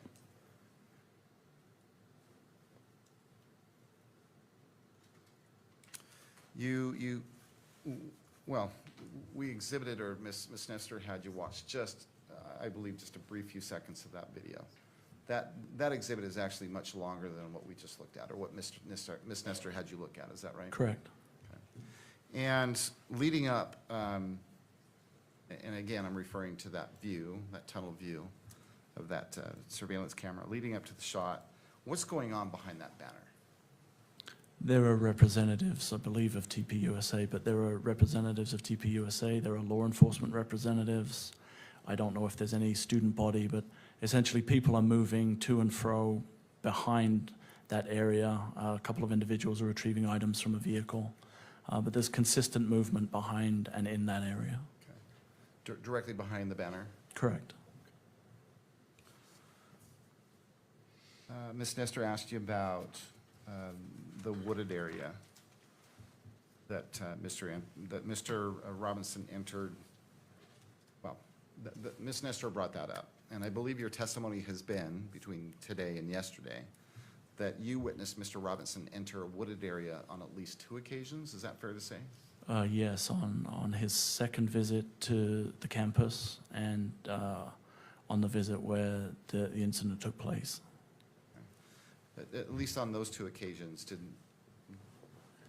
the wooded area that he entered, were they different parts of the wooded area, or was it the same parts of the? They appeared to be the same.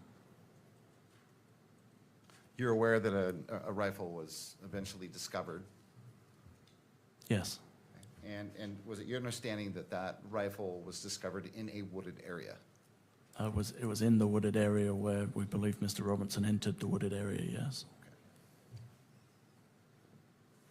And that rifle was discovered on the 10th? Yes. Ms. Nestor asked you about a variety of tips including threats to Mr. Kirk, I think before the event. Yes. And did you follow up on those tips?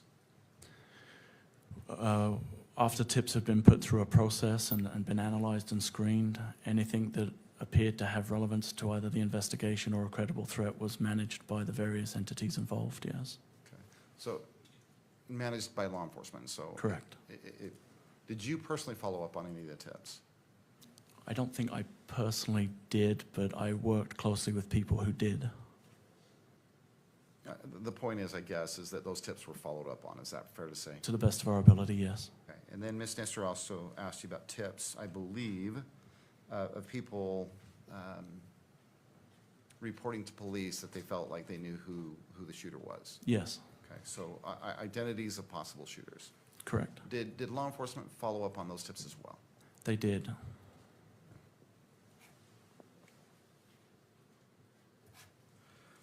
Ms. Nestor, finally, Ms. Nestor asked you,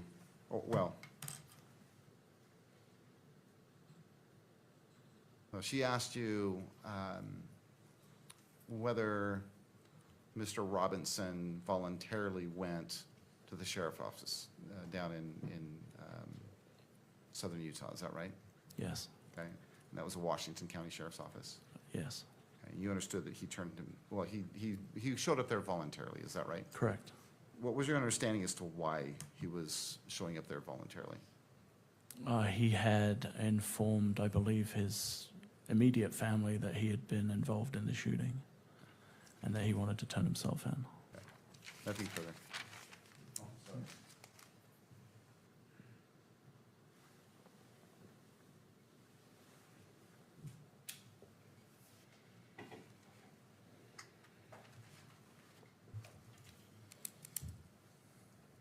In the video that we've already talked about, the video where Mr. Robinson stands up and runs across the top of the LoC building, do you notice whether at that point, after he stood up until you see him last, at least in that part of the video, do you notice whether he's walking or running with a limp? He is not. From the time he left after going over the railing, when we see him on the video move out to the position Correct. and then leave the position, There is no longer a visible limp or gait. Thank you. Ms. Nestor. No follow-up, Your Honor. All right. May Agent Hull be excused? Yes, Your Honor. All right, Agent Hull, thank you. Thank you, Your Honor. We have just a minute to meet if All right, let's take a 5-minute break and allowing parties to confer. Court is in a brief recess.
Session. We left off with Agent Hull was excused, and we are proceeding. Mr. McBride. Yes, Your Honor. We intend to call Jennifer Falmuina, but before I do that, I'd move the admission of State's Exhibit 5.1, if I can approach the bench. Yes. Thank you. Your Honor, there will be an objection, and we want to be heard on the objections. And I didn't know this was coming now. It could be a lengthy call. All right. Let me just, do you wish to identify what State's Exhibit 5.1 is? Yes, Your Honor. Exhibit 5.1 is a self-authenticating 1102 statement issued by David Engelhardt from Turning Point USA. All right. And yeah, again, I say it's a self-authenticating document. As you can see there, it's got the admonition on page 1. The body of the 1102 statement is there on pages 1 and 2. I would say number 4 is kind of the foundational statement, paragraph 4, but the self-authentication portion is the notary acknowledgement on page 3. All right. Turning to Mr. Novak. Thank you, Your Honor. Thank you, Mr. McBride. So the court, obviously, because the court can decide how much of this we discuss in open court, how much we discuss at the bar, so to speak, sidebar. There's initially a fundamental relevance problem with this 1102. There are other issues, but I think that just to help the court parse the evidentiary issues, we should start with the relevance.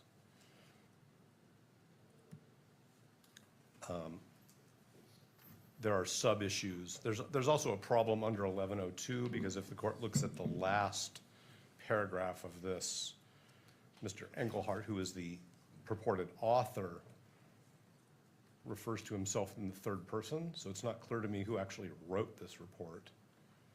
And as Your Honor knows, 1102 says that prosecutors are not to assist witnesses in writing their own 1102 reports. That's not my primary concern, although I think it is an important issue because that's what the rules require. But the real question is relevance. And I guess the question is, does the court want me to do the speaking objection, because the court said no speaking objections? Should we approach sidebar? How does the court want to handle it? The people can move their exhibits into evidence whenever they wish. I wasn't aware we were going to do it at this moment. I'm ready to proceed, but the question is how the court wants to handle these objections. I'm prepared to keep going in open court, but it's what the court referred to as a speaking objection. No, I appreciate that. As it relates to, well, so here's my question for you, Mr. Novak, as you're, and again, I appreciate your discretion in highlighting that point. Do you anticipate your argument being of the nature that would defeat the purpose of, if the court does not admit this, that you've already let the cat out of the bag with your argument, or do you feel that you can make your argument without compromising what is in the 1102, so the purpose of if excluding it is still preserved? I'll go as far as I think we can go, and then we'll just see. I mean, I do think, I am not trying to conceal from anybody in the courtroom or the public our concerns about relevance. So why don't I, taking the court's lead, go forward publicly with my concerns about relevance. And if we reach a moment where it feels like further argument may deprive Mr. Robinson of his fair trial rights, we can approach. All right, we'll proceed. Okay, so then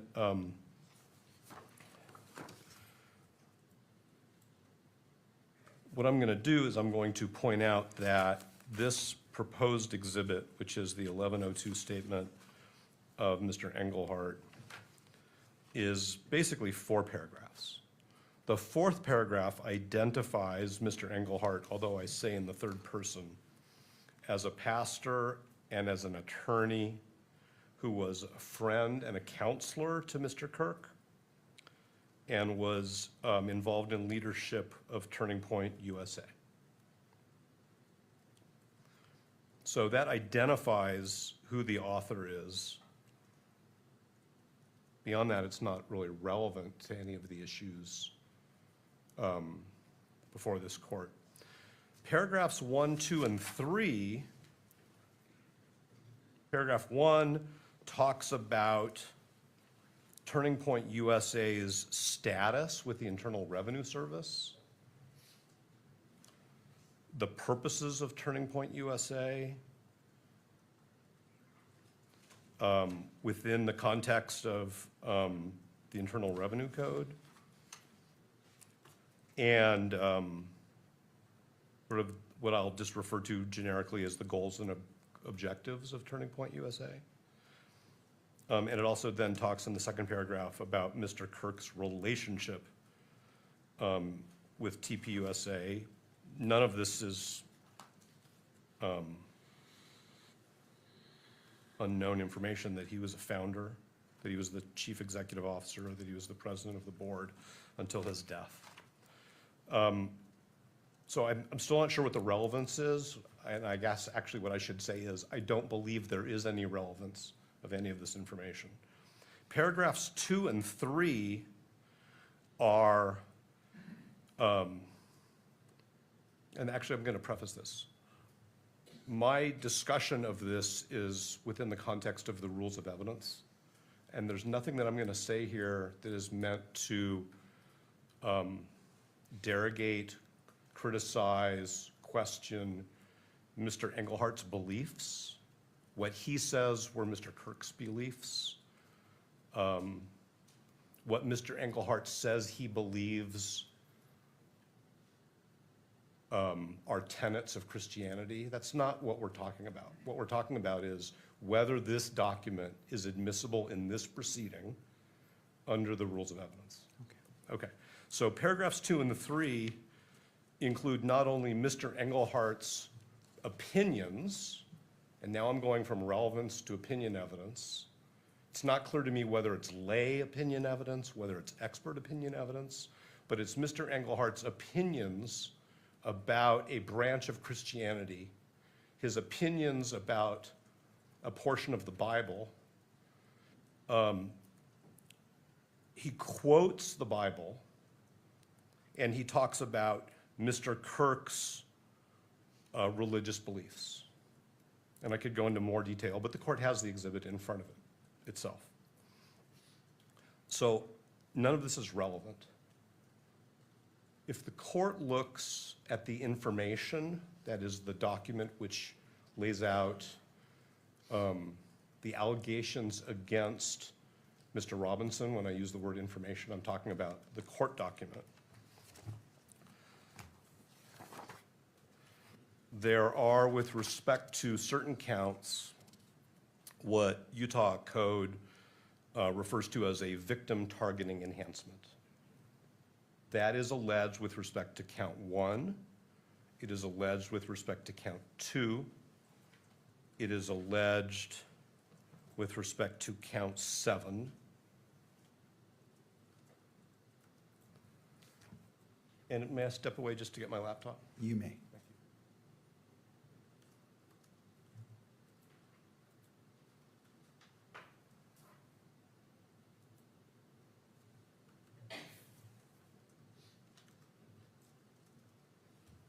And as the court knows, but I want the record to be clear, when I refer to the what the information calls the victim targeting enhancement, that's Utah Code Section 76-3-203.14, which the code calls the victim targeting penalty enhancement. The information alleges and this is, I'm emphasizing this, that Mr. Robinson intentionally selected Mr. Kirk because of Mr. Robinson's belief or perception regarding Mr. Kirk's political expression. And I'm going to focus, if I may, the court's attention on two things. One is, whose state of mind are we talking about when, or whose state of mind is the statute talking about? And what aspect of the victim targeting enhancement is being invoked here? The latter is the state invoking Mr. Kirk's political expression, and now I'm quoting the statute, as the personal attribute that the state alleges is the gateway to this penalty enhancement. And if the court will bear with me, because there's a reason why we have these hearings in public, there are various categories for alleging, I should say, there are various categories of personal attributes, that's the phrase the legislature uses, which authorize the pursuit of a penalty enhancement. And those personal attributes are listed in the statute A through R. I'm not going to read all of them because the court knows the law, but political expression is subsection K. That is separate and distinct from the personal attribute that the legislature calls religion, which is subsection M. So what we have is an allegation that the personal attribute, which is one of the elements of this enhancement, the allegation that Mr. Robinson selected Mr. Kirk was based on his political expression. That's actually the exact same phrase, political expression, as is in the statute subsection K.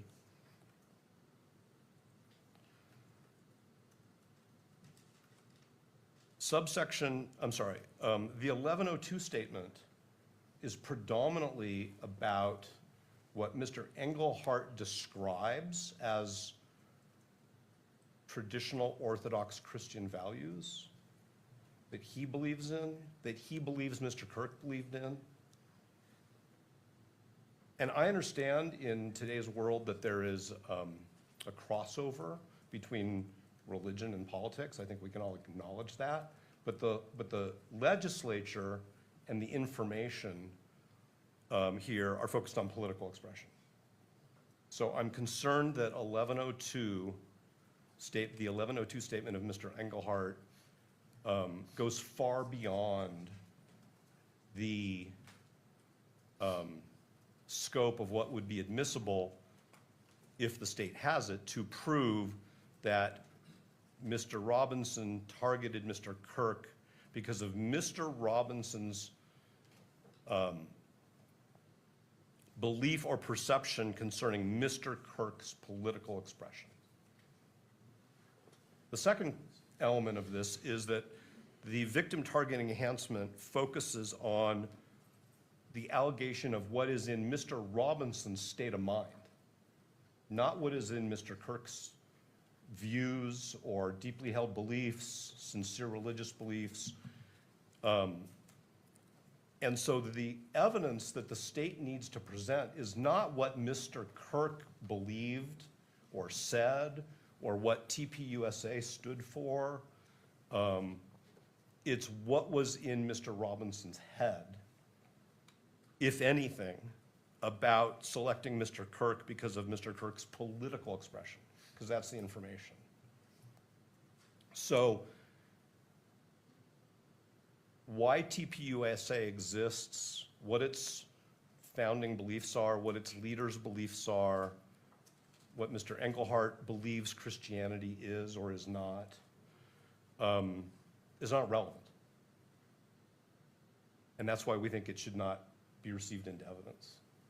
There's a second level here which is Mr. Englehart's statements about what is in the Bible, specifically Matthew chapter 9. And so I would just ask this court the hypothetical question. If the state asked the court to take judicial notice of a portion of the Bible in order to prove this enhancement, because I can't see where else it fits into this case, I think, if I may, the answer would be no, it's not relevant. So instead, what we have is the state trying to use the affidavit of Mr. Engelhardt pursuant to 1102 to get the court to essentially receive into evidence the same information. It doesn't really matter here, in this proceeding, what the book of Matthew says. It doesn't matter what Mr. Engelhardt thinks, and again, I say this with all due respect to Mr. Engelhardt, who I've never met, the book of Matthew means, or how one reconciles the book of Matthew as he sees it with other views on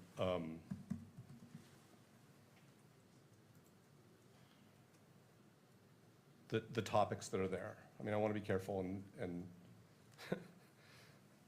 not suggest what other views are, because I shouldn't be testifying about different perspectives within the sort of the heading of religion. But it doesn't really matter for this proceeding what Mr. Engelhardt's views are, what Mr. Kirk's religious views were, what religious views TPUSA endorses, seeks to encourage others to adopt. None of that really matters. There are multiple opinions in this 1102 from Mr. Engelhardt, and it's not clear whether the state has thought about whether it's expert opinion or lay opinion. I happen to think that it's expert opinion that is not helpful to the trier of fact in this proceeding. That's your honor. There is nothing in this that helps the court resolve, with respect to the victim targeting enhancement, whether Mr. Robinson intentionally selected Mr. Kirk because of Mr. Robinson's beliefs or perceptions regarding Mr. Kirk's political expression. If the state comes back up here and says, no, it's lay opinion, we still have the question of whether it's helpful to this court, because the court has to decide whether there is evidence of the targeting enhancement in the way I think I've structured it. So it's not relevant. It's not admissible lay opinion. It's not admissible expert opinion. There are two aspects of Rule 403, one of which I'm prepared to talk about publicly, and one of which I think is appropriately discussed at sidebar, because it does get into undue prejudice. The 403 here is that receiving this document into evidence is going to create confusion. It's going to create chaos, not by the trier of fact, but by the future jury pool in this case. For this court to make a ruling that Mr. Engelhardt's opinions about religion, about TPUSA's views on religious matters, that Mr. Kirk's views on religious matters are in any way what this case is about, is going to create significant confusion. And even if this court doesn't show the 1102 in open court, or the reporters who are here don't get to see it, or if the public doesn't get to see it, receiving it into evidence in light of the victim targeting enhancement that the state drafted and charged is just going to create confusion. There may be, outside of this case, litigation where TPUSA's purposes and its mission and its adherence to its mission are important, and Mr. Englehart's opinions about that may be important in some other context, in litigation, in public discussions. It's not important here. And when I say important, I'm saying it's not relevant. So there's a 403 issue with respect to confusion. There's a constitutional concern that this type of evidence being sanctioned by the court is going to suggest to the jury pool that this is a case about religion. This is not a case about religion. The state doesn't even allege this is a case about religion. The state alleges one enhancement based on Mr. Robinson's perceptions of Mr. Kirk's political expression. So I'm very concerned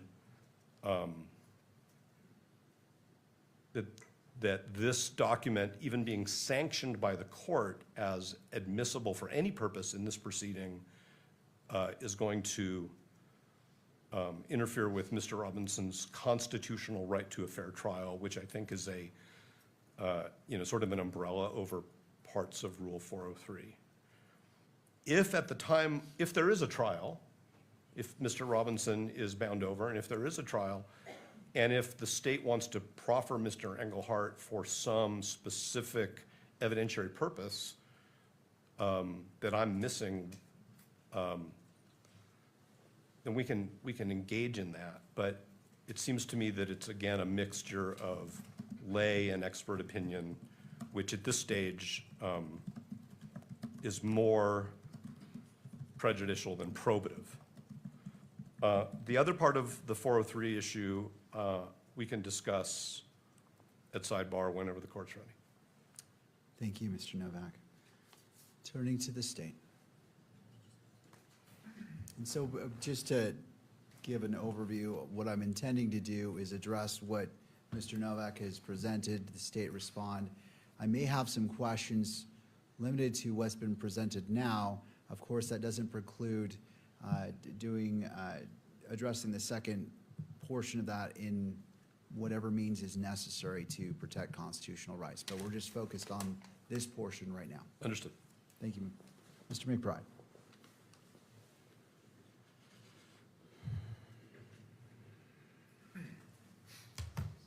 Your Honor, the evidence is relevant to 2 points. One is to the defendant's motive, which is not an element of the offense, but nonetheless is powerful evidence, persuasive evidence. And 2, it is relevant to the victim targeting enhancement, which has been described and appears in the information. The statement clarifies what Turning Point USA, what Charlie Kirk's business was. And I think as you read this statement, it's clear that Charlie Kirk presented both religious and political arguments and positions in his presentations. And that is what paragraph 3 says, that he engaged others in debate, discussion of traditional family values, Orthodox Christian views on sexuality, marriage, gender, sex, America's founding principles, political doctrines, and so forth. He often spoke specifically and attempted to persuade attendees to follow a mindset rooted in Orthodox Christian and politically conservative values. Excuse me, Your Honor, can I lodge an objection to Mr. McBride reading the exhibit which we are discussing the admissibility of? And I'd ask the court to strike his statements and admonish him. All right. So as it relates to reading from the actual 1102, because it's not admitted into evidence, I will, well, before I do that, let me turn to you about the objection to make sure that you are heard as well. Yes, Rule 104 requires the court to consider evidence before determining its admissibility. How can you determine whether an exhibit is admissible without knowing what is contained in that exhibit? That's what I'm putting in front of Your Honor, is explaining this is why the exhibit is admissible, because it contains this language that is relevant and probative. I don't know how I can make an argument that something's relevant and probative without saying This is what the exhibit says. Well, Mr. Novak. And I want to make sure I do see you have a microphone. Go ahead. Your Honor is not a jury. Your Honor can look at the exhibit and determine for itself whether it's relevant, whether it meets other criteria for admissibility. It's not necessary for Mr. McBride to read aloud in open court an exhibit which the court has available to it. I'm not saying that the court shouldn't read it. I'm saying that it's not admissible. I understand that the court has two roles, one under 104 and one as the magistrate, but that doesn't require Mr. McBride to read in open court the exhibit which we are discussing the admissibility of, especially where I have just expressed our concern that the exhibit has a tendency to confuse the issues in this case and create fair trial risks for Mr. Robinson. All right, thank you, Mr. Novak. Any final thoughts before I rule on this specific issue about reading from the 1102 by Mr. McBride? Yes, Your Honor. I have to be able to argue here. I have to be able to refer to the exhibits. I can't do my job as an attorney without being able to refer to the exhibits. If the court doesn't want this to be in public, then we've got to close this proceeding. But I have to be able to argue the exhibits. I don't know how I can make an argument without actually pointing to the language of the exhibits, unless I want to say, you know what I mean, or referring to line 13. It's just so cumbersome to do, Your Honor. And I think my job and my duty to my client, which is the state of Utah, and to their right to fairness, requires me to make a good and powerful argument, and that requires me to refer to the exhibit. And I'll submit it with that. All right. Thank you to both of you. In looking at this, typically in court, when evidence is being taken, until it's admitted, it doesn't come in. For example, if there's a witness on the stand and one is trying to get a piece of evidence in, that witness cannot read from the document and prior to it being admitted into evidence. And so the court applies that same principle here. However, the difference is, and noting Mr. Novak was drawing points from this specifically, he mentioned Matthew, I believe, chapter 19, and talking about certain points in here specifically. There is room for it to be mentioned in argument in order for the court to fully consider what's before it. I'm going to sustain Mr. Novak's objection and simply say, if you want to talk about it conceptually, talk about the points, you certainly may, but simply reading from it exactly, saying, and I understand, I don't want to constrain either party from being able to make their full argument, but quoting from it in open court, I fear does risk issues to the constitutional rights of the parties.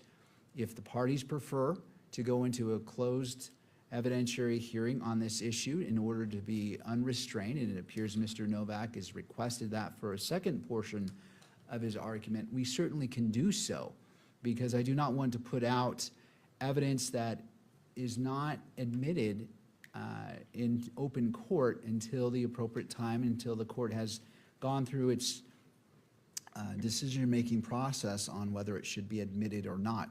So to the parties, if you feel you can move forward on this first portion of it, I'm happy to entertain that argument. If the parties feel at this point, at this juncture, that a closed evidentiary hearing is needed in order to fully explore all the issues, I will leave it to the parties, because I don't know your arguments, and I don't want to constrain you from saying, well, I don't know what you're going to say, but I can't read your minds, and the court will stay in its lane to ensure that it's in the proper judicial role. So the objection has been sustained to Mr. McBride. In regards to your response, the rebuttal to the argument by Mr. Novak, what is your request? Yes, Your Honor. I do not believe it's necessary to close this hearing. I would argue against closing the hearing on the admissibility of this exhibit. However, the court needs to rule on that issue before I launch into the fullness of my argument, because I do not want to be admonished for discussing an item that I'm asking to be admitted into evidence in public. So I would ask the court to make a ruling on the closure of the argument about the admissibility of this hearing so that I can make that argument unconstrained. And after that time, after the court rules on that, I will make my full argument. All right, well, what I'm trying to do is, you've heard the reasoning of the court. I don't want to constrain you. If you're saying, as you stated, that you want to best represent your client, and every attorney should be doing that, that is your duty, I don't want, if you feel that closing this hearing to the public is necessary in order for you to fulfill your duty, the court will entertain that. But I can't have it both ways.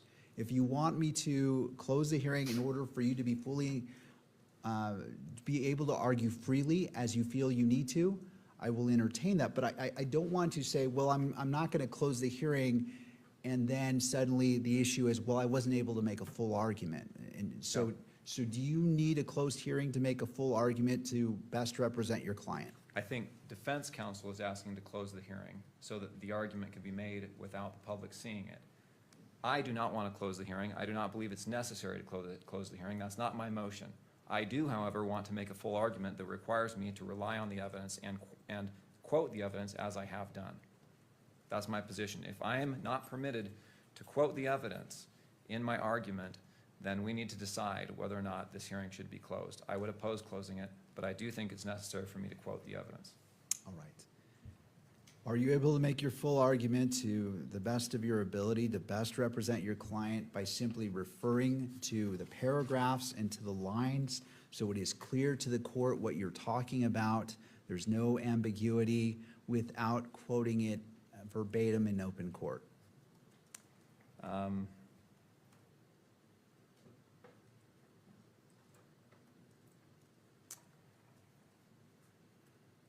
No, I don't think so. All right. Your Honor, if you're going to make a closure ruling, I'd like to be heard before you do. All right, I'll hear from you as well. If you would like to come forward, again, just, Mr. Reimer, just stating your full name for the record, for the clarity of the record. Sure, thank you, Your Honor. David Ryman again for the news media. We have briefed this issue a couple different times so far. Sometimes there is a misconception that I think is running, particularly through what Mr. Novak argued, that suppression hearings, because the evidence may be suppressed or excluded, or in limine hearings, need to be closed unless the evidence is deemed admissible. That is the opposite of the law. That has been settled since the United States Supreme Court decided Waller versus Georgia.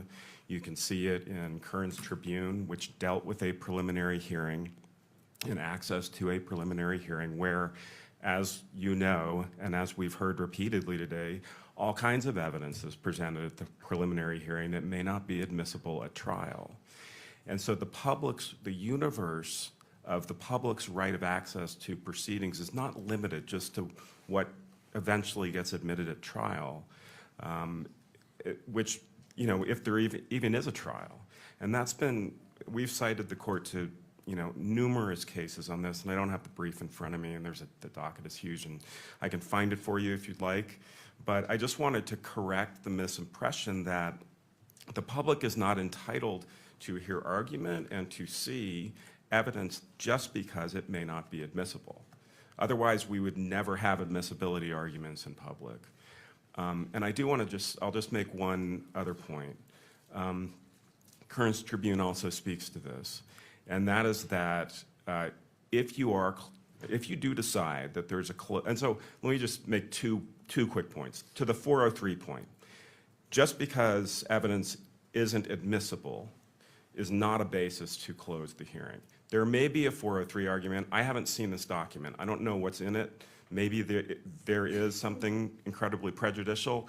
You would have to make that decision. I'm at a loss. I haven't seen it. I'm happy to take a look at it and give you substantive argument, but it's the same high constitutional standard that you have to satisfy in order to close it. And then the last thing is just on the scope of any closure. Kearns Tribune speaks, and I know the court is aware of this. If you are going to close it, it needs to be as minimal as possible. And it's my experience, at least, that most of the argument about things in this context can occur in open court. And if you want to have, a closed session or a sidebar, or however, you have also done it in chambers, I just ask that it be as limited as possible. Thank you. Thank you. All right, Mr. Novak, it appears like, would you like to respond to that before, and then I'll return to Mr. McBride for any final thoughts, and the court will make its ruling. Well, I just wanted to mention the Utah Supreme Court decision in State versus Archuleta, 857 P. 2nd 234, where this state's Supreme Court reminds us that the First Amendment right of access is qualified, and that what needs to be carefully judged in light of the qualified right of access with respect to preliminary hearing exhibits, that was the issue in State versus Archuleta, is the defendant's right to a fair trial. So we're in this slightly twilight zone situation where counsel for the media is saying, even if the court has decided that the exhibits are not going to be made available for copying and inspection, and the court may decide that this exhibit is either not admissible or admissible for the court's eyes only, counsel for the media is counseling that the court permit Mr. McBride to read the exhibit verbatim in open court. And that basically defeats all of those principles. So I don't think that's the correct path. Counsel for the media is correct that the court's sealing or closure should be narrowly tailored. And the 403 issue, which we are prepared only to discuss because of the sequencing of things in this case, in this proceeding, we're only prepared to discuss at sidebar, has to do with potential future evidence that the court may receive in this hearing, or it may not. So I'm not going to address other 403 issues in open court. If the court wants to defer this entire exhibit and discussion of it until later in the proceeding, then it may be that part of the 403 argument doesn't need to be at sidebar. And I think we're all assuming that sidebar proceedings in this preliminary hearing are going to be part of the sealed transcript until some later point in time. In other words, it's not sidebar just for the moment, it's because the transcript's going to be sealed. So it very well may be that taking this issue up at a later point in time in this proceeding eliminates the need, from our perspective, for that 403 issue to be discussed at sidebar, or at what counsel for the media says in a closed proceeding. However, I agree with the court that Mr. McBride can't have his cake and eat it too. If he wants to make his argument and he thinks that his argument requires that he read an exhibit in court, which we in good faith are saying is not admissible, then we need to have a closed proceeding. I'm not asking for a closed proceeding. I was asking the court to caution Mr. McBride not to read into evidence exhibits that are not received into evidence, because that's the same as Mr. McBride testifying. All right, thank you.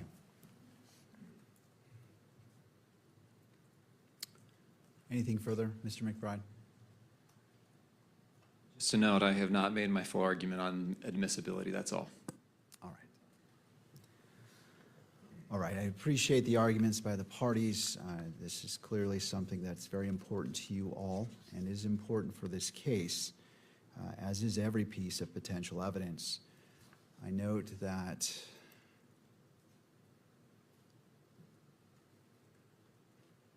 Mr. Novak indicated that receiving this could create confusion for future potential jurors.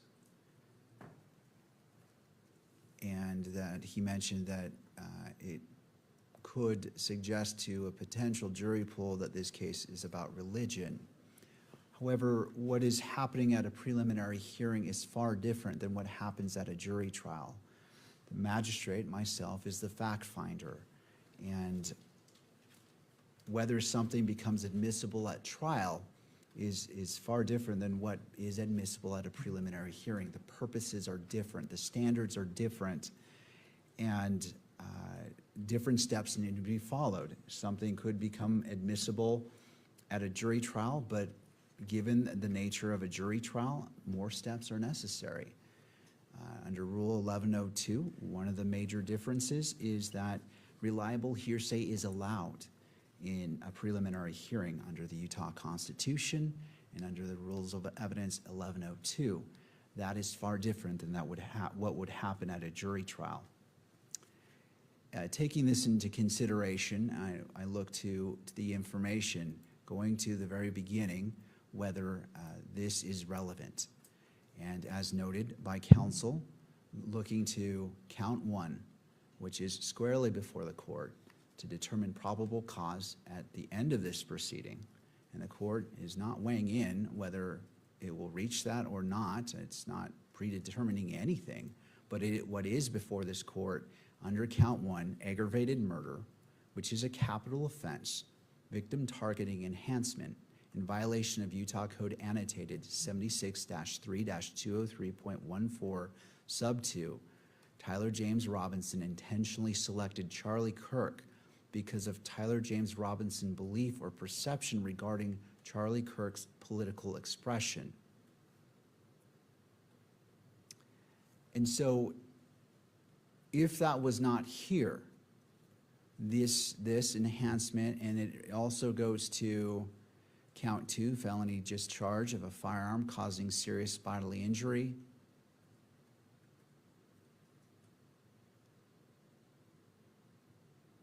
And I'm just reviewing. And then finally, count 7, violent offense committed in the presence of a child, where the victim targeting enhancement also is in play. Because that is part of the information that's squarely before the court, this becomes relevant. Now, trying to determine what is political expression versus religious expression, that goes into different grounds, but at this point, the court finds it is relevant for consideration, and if for the very least for argument. What the court is going to rule is that the need for a closed hearing is not been met at this point, because what needs to be shown is prejudice, or that the exhibit contains inflammatory information that would prejudice the jury pool. That begins the path where we can consider closing the hearing from the public. However, that's not what's before the court, nor has the court heard that. And so the ruling of the court is, previously I sustained Mr. Novak's objection, and the court will expound upon that Mr. McBride in his argument cannot read the entirety of State's Exhibit 5.1.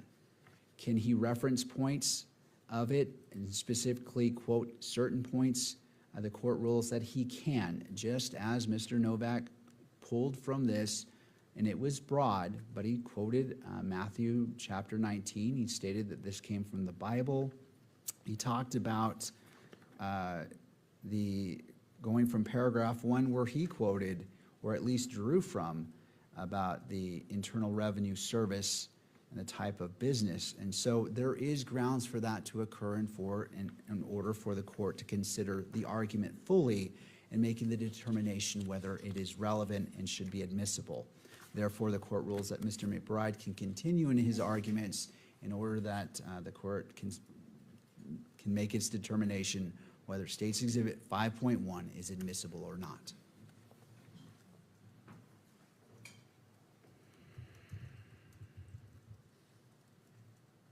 Thank you. 5.1 is a general explanation of what Turning Point USA, Charlie Kirk's organization, is and was on September 10th. The exhibit describes the events that Turning Point USA holds, talking about at least 200 plus of these events featuring Charlie Kirk as a headline speaker had taken place by that time. That's in paragraph 3. That these events discussed political issues as well as religious issues. Those political issues in the portion I previously quoted talked about gender issues in particular, gender, sexuality issues, the difference, or the Christian and political view regarding marriage and families and gender identity. And that information is relevant to the motive that we are alleging in this case. And it's also relevant to the victim targeting enhancement, which is in part a motive type enhancement. And the evidence will be introduced through, or we will offer evidence through other witnesses that talks about some of the defendant's statements that indicate his gender persuasion, and that he falls into some of these political and gender views that Charlie Kirk argued against. That's the relevance of this statement, is it shows Charlie Kirk publicly, in front of large gatherings of people, debated and presented his views, his political views, which were tied to his religious views about gender identity, LGBTQ rights type issues. And the relevance to that is the defendant's motive is that he was on the other side of those views. And you'll see evidence that talks about that through other witnesses, that talks about that being the inference and the motive that he had, or the inference from that evidence supports that motive, which supports the victim targeting enhancement, and frankly, motive in general, which goes to identity. For that reason, Your Honor, this exhibit is relevant. I don't see the prejudicial effect, unfair prejudicial effect this would have on the fact finder. Whether or not it has, some capability of prejudicing the potential jury pool, I think that's a completely different question. I don't think it does. I think this case has already highlighted the political issues that we're talking about here, and but my job here is to present this case to the court, to you, Your Honor, for you to make a decision. This evidence is admissible for that purpose. Whether or not it's public or published for the public to see is a different question, which I'll submit. The media is very capably represented, and I'll let them make the argument on that point. But I would ask the court to admit this exhibit. Mr. Novak?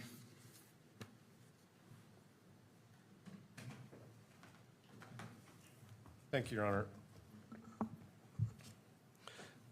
For the state to argue that this exhibit says anything about Mr. Robinson's state of mind should be rejected out of hand. This exhibit does not say anything about Mr. Robinson's state of mind, and that's what motive is, and that's what the victim targeting enhancement adopted by the legislature focuses on, is the defendant's perception. If Mr.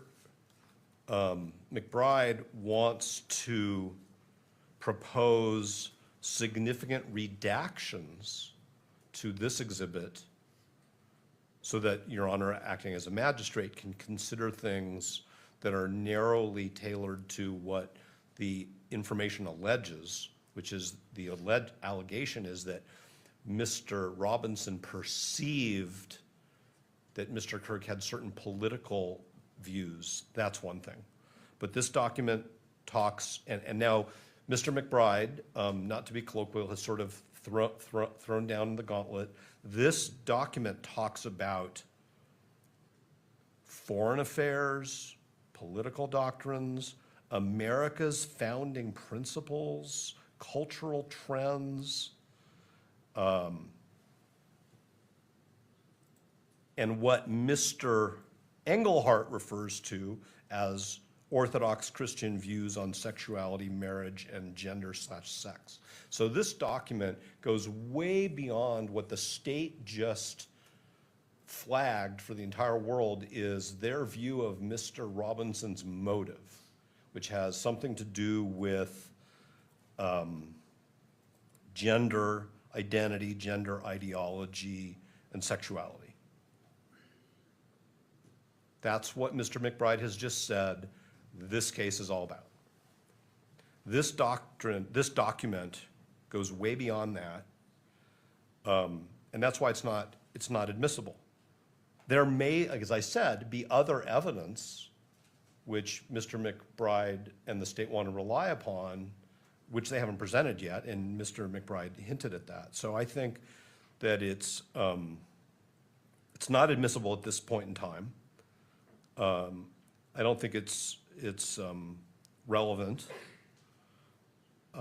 in the sense of has a tendency to make a fact of consequence more or less true. That's the definition of relevance. So how does this court go from what the state has to establish, which is motive, or well, actually, the state doesn't have to establish motive. Motive is not an element of the offense. But at least with respect to the victim enhancement, according to the legislature, the question is, what is in Mr. Robinson's state of mind?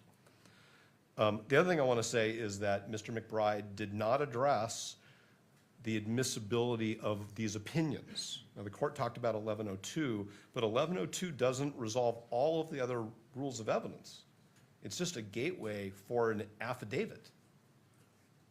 So what we have in this document are what I think are purport to be untested expert opinions, or at least lay opinions. And the question is, under the rules of evidence, is whether this document is helpful to the court when it makes a determination about whether Mr. Robinson perceived that Mr. Kirk had certain political views. So where is the evidence that Mr. Robinson, in this document, that Mr. Robinson was aware of Mr. Kirk's political views?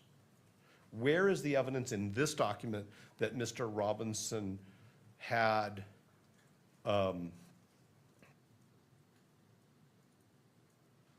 disagreement with Mr. Kirk's political expression? None of that appears in this document. There may be other evidence of that we'll have to see, but there's nothing in this document which connects up with Mr. Robinson's state of mind, which is the question in the enhancement. And Mr. Engelhardt cannot, of course, express any opinion about Mr. Robinson's state of mind because he doesn't know him, and because that would be improper opinion evidence under any rule of law. So for a document to be received into evidence that quotes one very narrow piece of religious doctrine, and that involves Mr. Engelhardt's interpretation of what that means. I mean, Mr. Engelhardt at the top of page 2 is basically telling this court what he thinks Chapter 19 means. How could that possibly be admissible in this proceeding? And how could it possibly be admissible for the purpose of this court concluding what Mr. Kirk thought Chapter 19 of Matthew means? So it's not relevant. It's improper opinion evidence. It's definitely overbroad in terms of the evidence that the state is proffering to prove a very narrow point, and it actually doesn't get to that point, which is what was Mr. Robinson's state of mind. It also doesn't say anything that Mr. Kirk specifically said on September 10th that Mr. Robinson may or may not have heard, or anything that Mr. Kirk said before September 10th, specifically, that Mr. Robinson may or may not have heard. Nor has the state presented any evidence, and as an officer of the court, I would say I don't think that the state can present any evidence that Mr. Robinson specifically heard Mr. Kirk say a specific thing at a specific time. There are some statements which I think that the state will say are admissions by Mr. Robinson, which reference Mr. Kirk, which we will get to later. But none of those reference specific statements by Mr. Robinson about specific statements by Mr. Kirk on any specific issue that would even make a piece of this relevant. So I'm pretty sure that I've reached that point where anything more I say, I'm going to be repeating myself, and so I'm just going to stop unless the court has questions. I don't, thank you. Well, I do have a question as it relates to political expressions. Does religion or gender intersect with political expressions? I think that's a great question, but probably not a question to be answered by me in this proceeding. That's actually a really, really complicated question that the state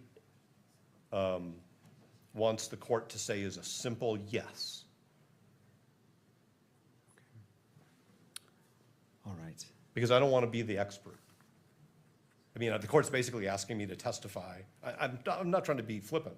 The court is asking me to testify about where religion and politics intersect. And that's a fascinating question.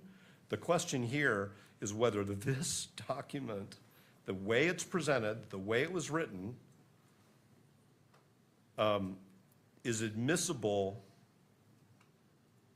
under relevance and expert 701, 702 rules of evidence to prove what Mr. McBride says the state, what he acknowledges the state has to prove, which is that Mr. Robinson had a state of mind which was, let's just say, hostile to Mr. Kirk's political expression. And I don't think that this court should be deciding, based on the record before it, where, if at all, politics and religion intersect. That's, I mean, if the court needs to resolve that issue, then the court also needs to resolve the question of which religious philosophy are we talking about? Well, Mr. Novak, I bring that up because you mentioned it. You said you cited directly to the enhancement. You said political expression, and then you went to the Bible itself. And so it appeared to the court that you put it into play. So I just wanted to get a little bit of guidance from your position. And so that's the reason for the question. No, I totally appreciate the question. I'm not suggesting, Your Honor, that there's a problem with the question. Any question that the court asks is a question that counsel should take seriously. The legislature separates in the statute religion and political expression. The state selected the victim targeting enhancement based on political expression only. Now the state wants to I didn't bring Matthew in. The state is bringing Matthew in through Mr. Engelhardt. I didn't bring the Bible to this courtroom, the state brought it. And that concerns me greatly because the state is turning this into a question of whether Mr. Robinson's views, identity, life are anti-Christian. And that's a huge problem. And the state has created that problem. And this hearing is being broadcast to the entire jury pool. And that's what Mr. McBride just did, is he turned this case into whether Mr. Robinson's life is inconsistent with what Mr. Engelhardt calls Orthodox Christian views. I'm going to just stop right here because I think the court knows what the problem is. Thank you. All right, anything further before the court makes its ruling? I appreciate the in-depth argument and the passion behind the argument. You are advocating for your clients, and I respect that. Yeah, Your Honor, I'd just say it provides context for the defendant's state of mind. All right. That's all. All right, in making this determination whether it's admissible or not, I'm going to start at the beginning, which is this. This is a preliminary hearing. The purpose is to determine whether the state has established probable cause to believe a crime was committed and that Mr. Robinson committed it. As it relates to this case, as I turn to relevance, I turn to the information as previously stated, and is this relevant, what is before me? And without indicating my decision on probable cause, because I am not at that point, I'm withholding all decision-making until all evidence is properly before me. And so in this ruling, it is not indicating either direction that the court is heading. However, the court finds that it is relevant as it relates to the victim targeting enhancement, as it relates to Charlie Kirk's political expression, and the court recognizes the argument made by defense in regards to state of mind. And it is because of both arguments that the court finds that the court is ruling that it is provisionally admitted into evidence. And at such point, when it becomes relevant, based off what Mr. Novak has talked about Mr. Robinson's state of mind about Mr. Kirk's political beliefs, then at that point, whether it is admitted or not into evidence will be decided upon. So as of right now, it is provisionally admitted. Because of that stance, it will not be published to the courtroom or media, but both parties can weigh in on that when this is brought up again, and the request for it to be fully admitted is made by either party. Then the court will re-examine whether it should be published at that time to those in the courtroom and to whether that is displayed or filmed by the camera. All right, let us proceed. Well, let us proceed to lunch because it is now 12:40. It seems like a natural place to stop. I believe everyone looks like they need a lunch break. So let's go ahead and break for lunch. Let's come back at 1:15. Well, I need to give you a full lunch here. I need to do my lawyer math and see what that would bring us to. So it's 12:40. Let's come back at 1:45 for lunch. All right. Any party need the benefit of the record before we break for lunch? Not from the state, Judge. No, Your Honor. All right. Court is in recess until 1:45. All right.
Please be seated. Court is now in session, noting the presence of all counsel and all parties. All right, Mr. McBride, turning to the state. Yes, Your Honor. Just by way of preview, we are going to call Jen Falmuina, Sergeant with the SBI, but how we're going to proceed is we're going to call her for a very limited purpose. We're going to pause her testimony. Defense is not going to cross at that time, and we're going to call an FBI DNA analyst out of order. It's a defense witness, but that's to accommodate that witness's schedule. State calls Sergeant Jen Falmuina. I'd like to come forward and be sworn in. Do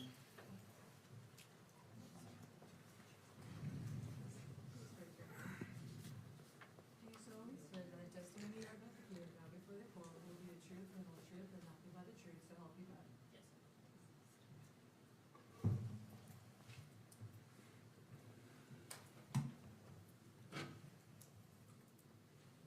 All right. After you're situated, there should be a bottle of water to your left, maybe behind the monitor. And if you wouldn't mind just bringing that microphone just a little bit closer to you so it picks up your voice for the recording. Mr. McBride, your witness. Will you please state your name? Yes, Jennifer Famuina. Where do you work? I work for the Utah Department of Public Safety. What position do you hold there? I am currently a sergeant within the State Bureau of Investigation. What was your assignment September 10th, 2025? I was assigned to oversee the crime scenes as well as the physical evidence. And were you sergeant with the State Bureau of Investigation at that time as well? Yes. And do you have any kind of specialty in your assignment there? Yes, I do. I am currently overseeing, or I am the lead over our evidence response team within our division. That includes not only conducting training, but also attending training and whatnot. Okay. So if we hear ERT, it means Evidence Response Team. Yes. Were you called to the crime scene at Utah Valley University on September 10th of 2025? Yes, I was. And were there multiple scenes that you oversaw or helped to process? Yes. We've had some testimony about the rooftop of the Low C Center. Did you oversee or are you aware of evidence that was collected in that area? Yes, I am. Was there a screwdriver that was collected from that rooftop? Yes. And do you know how that was collected and what happened to that screwdriver? Yes, that was collected by the Utah Bureau of Forensic Services Crime Scene Response Team, or also known as our State Crime Lab. And do you know what happened to that? Yes, it was packaged, and then that evening there was discussion on who would take custody of the evidence, and I was there along with FBI. Then it was decided that FBI would take custody. And did that evidence actually go to the FBI? Yes, it did. And was it sent for testing? Yes, it was. Where was it sent, do you know? It was sent back to their, I guess, their equivalent of our crime lab. Okay. Are there other areas there at Utah Valley University that were also processed for the presence of evidence? Yes, there was. Is there a wooded area that's northeast of campus? Yes. What was found in that wooded area? What was found there was a long gun that was wrapped in a dark colored towel. And you say a long gun. What does that mean, a long gun? Sorry, that would be a rifle. So for, to be more specific, it was a Mauser 98 rifle. Do you know what caliber that was? It was retrofitted to a 30-06 barrel. And do you know what kind of action that had? Was that a semi-automatic, automatic, bolt It was action? a bolt action. What is a bolt action rifle? I'm not too familiar with guns, but I just know there's a bolt and you have to pull it back. Okay. And what was done with that weapon and that towel? That was documented in place, and then eventually pictures were taken. It was documented in place, and then afterwards we rendered that gun safe, and then packaged the gun as well as the towel. What was done with the towel after it was packaged? The towel was also provided to the FBI. And those two items, well, let me tie up that thread. The gun, what was done with the gun? The gun was packaged. It was taken to FBI custody, then eventually it was provided to the ATF lab. Okay, so the gun went to the ATF lab. Is that correct? Yes, The towel went to the FBI lab, yes, and the screwdriver went to the FBI lab. yes, Did you receive reports back from testing that had been done on those items? yes, I did. I'd like to show you State's Exhibit 31.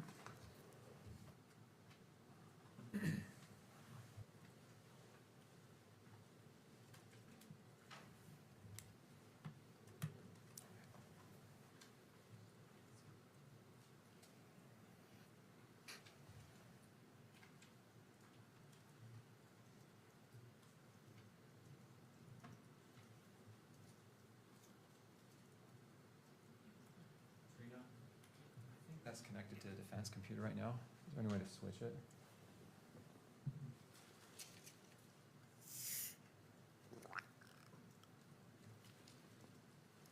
Thank you.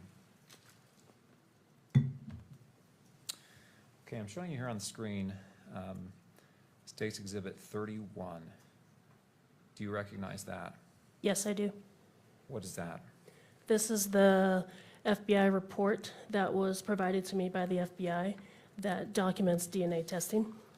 And does that include testing that was done on the screwdriver that we've spoken about and the towel that we have spoken about? Yes, it does.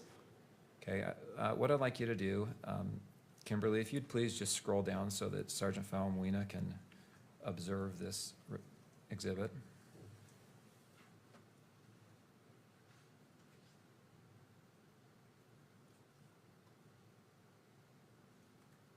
If I can have just a moment.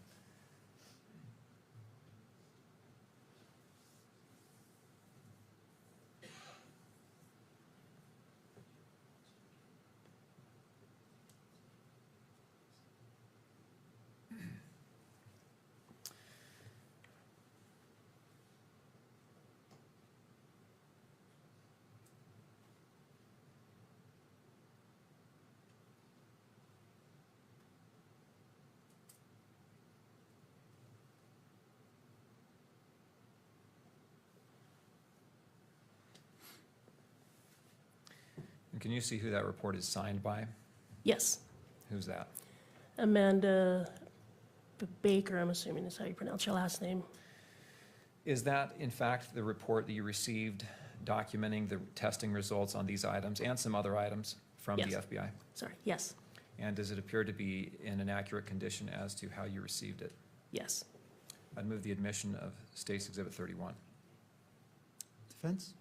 No additional objections. All right, so I'll note the standing objection, and as it relates to admission, what is your request as to publication? I'd move this admission and its publication both to the court and to the public. All right. Anything further, Mr. Burke? All right. The court will admit State's Exhibit 31 into evidence and allow publication of this exhibit to the gallery and to the monitor on screen in the courtroom and for the camera to broadcast. Okay, if you'll go to, Kimberly, if you'll scroll down to, still on page 1, where the screen will show items 7 and 8. Sergeant Falmuina, do you see the lines there that say item 7, that line? Yes. And will you read that portion of the report that describes what item 7 is? Item 7, towel from around Mauser rifle, serial number 8863. And there's also some other identification numbers. Is that the towel that you found with the rifle that day Yes, it on is. September 10th? Yes. Item 8, will you read what that says is a description of item 8? Item 8, screwdriver from perch. And is that the screwdriver that you described that was collected from the rooftop? Yes. Okay. If we can go to page 3 of 6, please. Will you, item 7, sub 1, will you please read the result there from the title, item 7, until the word contributors. I'm going to object to that. It's cumulative. We have the analysts here who can describe what the report is. Not sure it assists the court to be having her read from a report that's already in evidence. And would you mind repeating that, but with the microphone? I want to make sure that the record picks up your objection.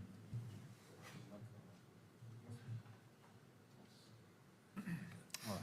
Either way, if you want to come up, that's fine, Mr. Burke. Judge, the objection is that her reading to the court what's in the report is cumulative, since we have the analysts here who will be testifying to what the report says and what it means. So you've got the report in evidence. We don't need this witness's reading the report to the court. So it's a 403 cumulative Sure. objection. Mr. McBride, do you wish to respond? My point is only to draw your attention, Your Honor, to the relevant results that will be discussed by the other expert, as well as the results of the items we've discussed, the towel and the screwdriver. That's all. All right, the court will overrule the objection and allow a brief overview of it, not going line by line, page by page. So if it is brief, I'll allow that. Thank you. So if you'll read item 7.1 to the word contributors at the top of that page, if you will. Yes. Male DNA was obtained from item 7 sub 1. Item 7 sub 1 was interpreted as originating from two individuals, one of whom is Twiggs. The DNA results from item 7 sub 1 are 1.7 octillion times more likely if Twiggs and T. Robinson are contributors than if Twiggs and an unknown, unrelated person are contributors. Thank you. Let's skip down to item 8.1. Do you see that bolded and underlined Yeah. line there? Yes. And this is relating to swabs of the handle area of the screwdriver. Is that right? Yes. Will you read those same two paragraphs there? Male DNA ending with contributors. Male DNA was obtained from item 8 sub 1. Item 8 sub 1 was interpreted as originating from two individuals, one of whom is Twiggs. The DNA results from item 8 sub 1 are 30 quintillion times more likely if Twiggs and T. Robinson are contributors than if Twiggs and an unknown, unrelated person are contributors. Okay, thank you. A couple of foundational questions before we finish for now. First off, do you know who Twiggs is? Yes. Who is Twiggs? Twiggs is Lance Twiggs. He was a roommate of Mr. Tyler Robinson. And do you know if Lance Twiggs's DNA was obtained for comparison in this test? Yes, it was. And how was that DNA obtained? It was obtained by law enforcement officers. And was that by a buccal swab? Yes. What is a buccal swab? A buccal swab is basically like a Q-tip or a swab that we'll just place in someone's mouth and just scrub the inside of their mouth to obtain the cells. And then that Q-tip is then packaged and sent to the lab for testing and comparison? Yes. And was the defendant, Tyler Robinson's DNA, also collected in the same manner? Yes, it was. Okay. Thank you, nothing else. Right, Mr. Burke, cross-examination. Your Honor, I'd like to reserve the right to cross-examine after the witness completes her testimony after the following. Would you mind grabbing the microphone? I just want to make sure what you say is on the record.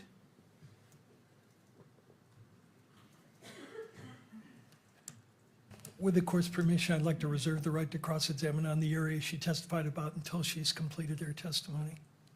Okay, okay, I see what you're saying. Any input, Mr. McBride?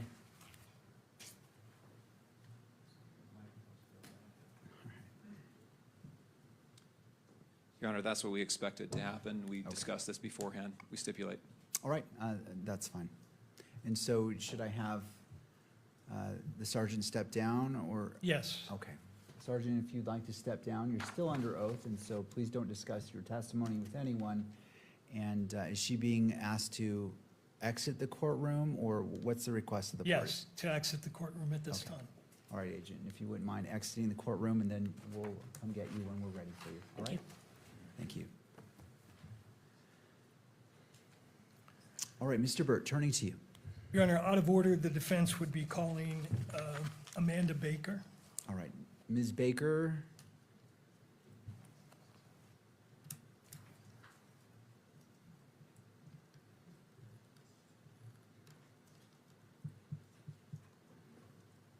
All right, Ms. Baker, if you wouldn't mind coming forward, right up here by the bailiff and being sworn in.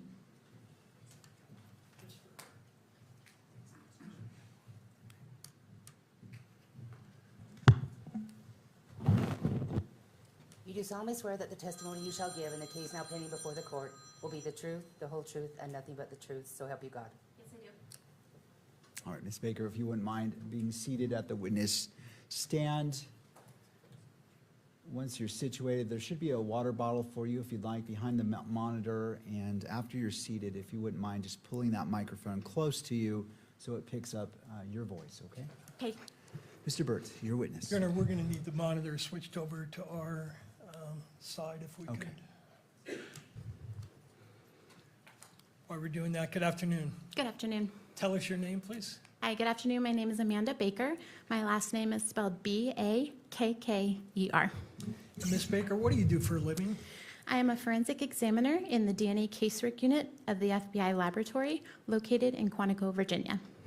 And how long have you been a DNA analyst at that location? A little more than 10 years. And just in general, what are your duties? My duties are to manage a case. When a case comes into the DNA casework unit, I will review any information associated with that case. I will review any evidence that is submitted for that case, determine which items of evidence need to be tested and which tests need to be performed. I will then create something called an exam plan. You can think of this like a to-do list to let the biologist know which items I need tested. Once that testing is complete, I will review all the data, draw conclusions in the form of a report, and then testify if needed. Ms. Baker, in this case, were you requested by the state of Utah to do certain testing? Yes, I was. And when were you called upon to do that testing? That was September of 2025. And do you recall when the case first came into your lab? I believe we received evidence the first time was September 11th of 2025. And just in general, when the FBI, your unit receives evidence for analysis, is it true that the turnaround time is about 200 days? It depends. We've wavered between 90 days and over 200 days. I would say on average, it's somewhere between 180 and 200 days. However, did this case come in on what's called a priority one level? Yes, it did. And what that means is we worked 24 hours a day, 7 days a week until examinations were complete. And is it true that you were conducting the analysis as the evidence was being inventoried? That is true. Because of the high-profile nature of this case, an item of evidence would be submitted to the lab. It would be inventoried by our evidence management group and then sent to the various units for testing, for example, the DNA casework unit. We would begin testing as additional evidence was being delivered to the FBI lab. Now, as a result of your analysis, do you produce case files Yes, I do. and document your examination in other ways? Yes. Do you have your case file with you? Yes, I do. Okay. And in your case file, are there notes of conversations that you have with people that are relevant to your testing? Yes, that's called our communication log. Now, do you have your case file there in front of you? Yes, I do. I think the pages are numbered. So I'll ask you to go to page 22 of your case file notes.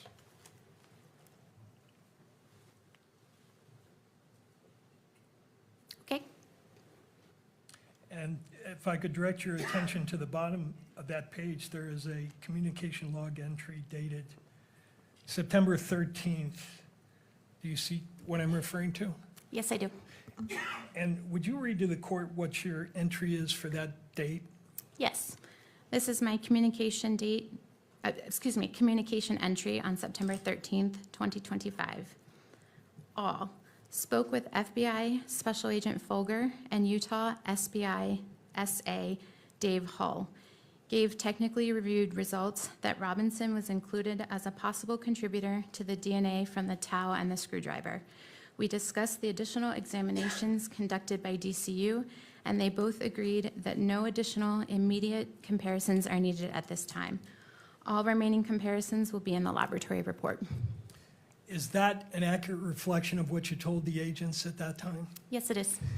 And you told them that, quote, Robinson was included as a possible contributor to the DNA from the towel and the screwdriver, correct? Yes.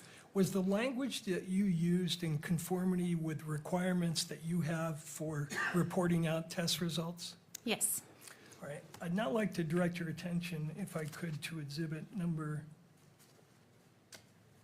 State's Exhibit 31, which is in evidence, and I think it's our tab 2. And that's in evidence, so if you could display that on the screen.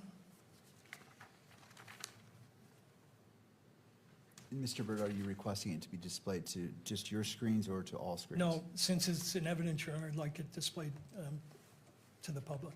Okay, let's go ahead and put it on the main monitor as well.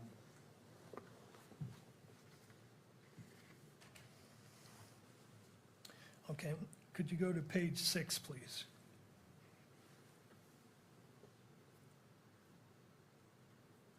And highlight the third paragraph.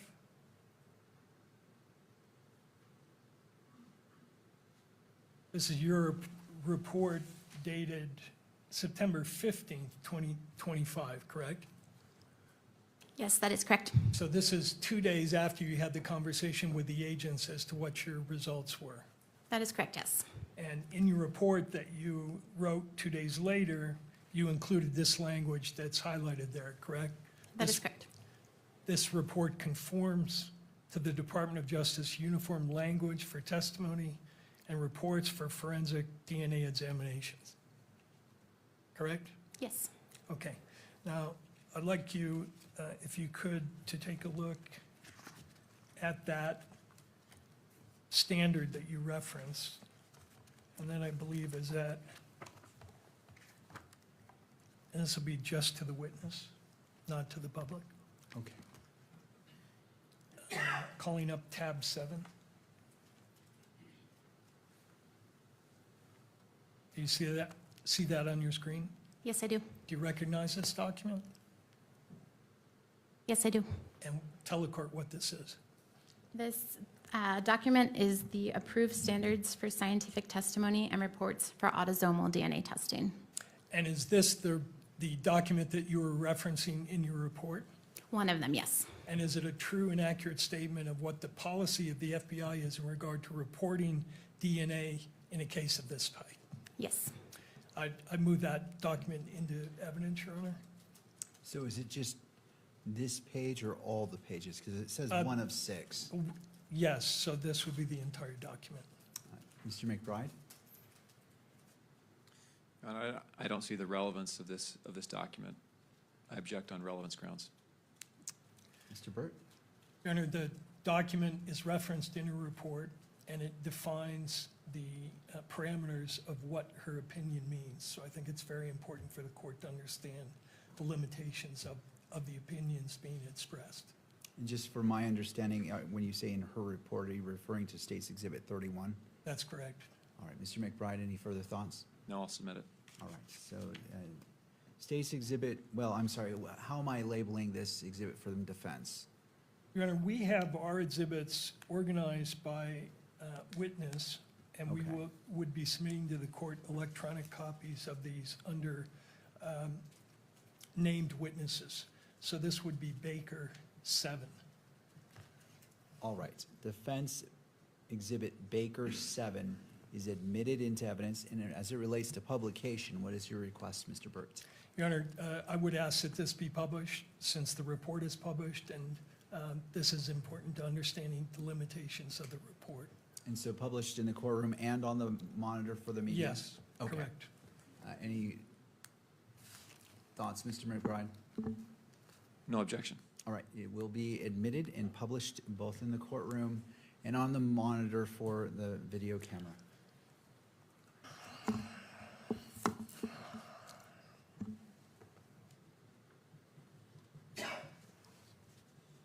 Okay, so this document has various subjects, correct? That is correct, yes. And it, in the beginning, tells you how to frame your testimony in terms of inclusions or exclusions, mixtures, sex determination, et cetera. Correct, yes. And then there's a section called Statements Not Approved for FBI Autosomal DNA Testimony in Our Laboratory Reports. That is correct, yes. Okay, so if we could go to page 5 for that statement.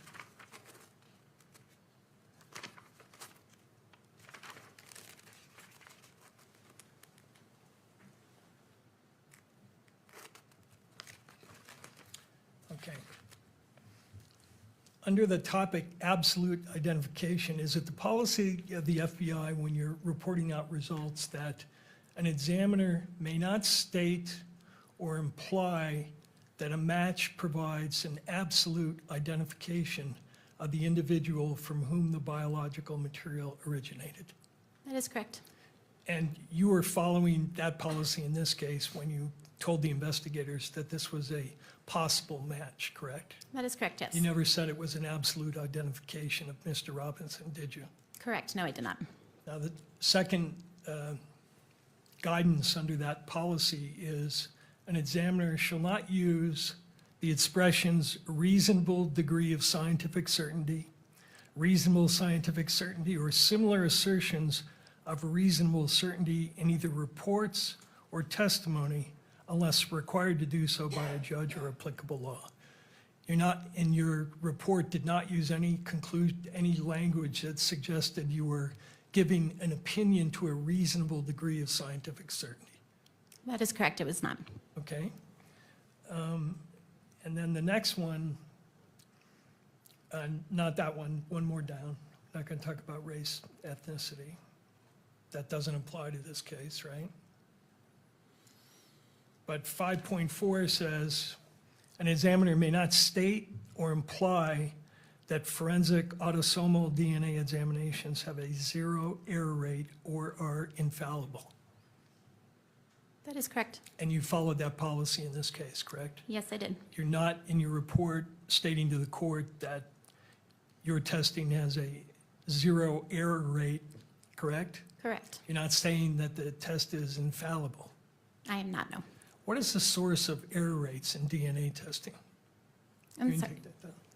Can you clarify your question? Yeah, when it refers to don't state that there is a 0 error rate, what in general are the sources of error in DNA, in the kind of DNA testing that you do?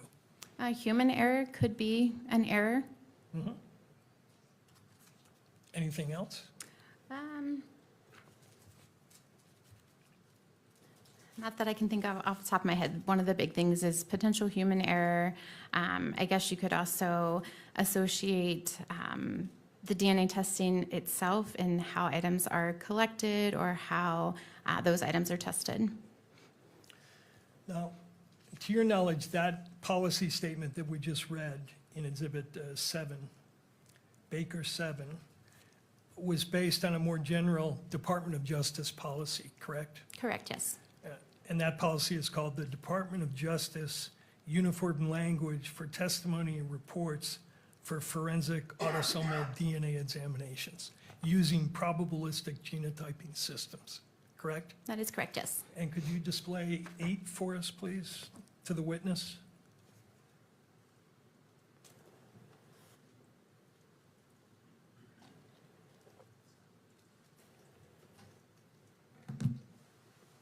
Let me know when it's on.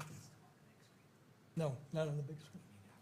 Okay, so not to go onto this main big screen. Correct, this is Thank just you. for the witness. And you're familiar with that policy, correct? Yes, I am. Okay.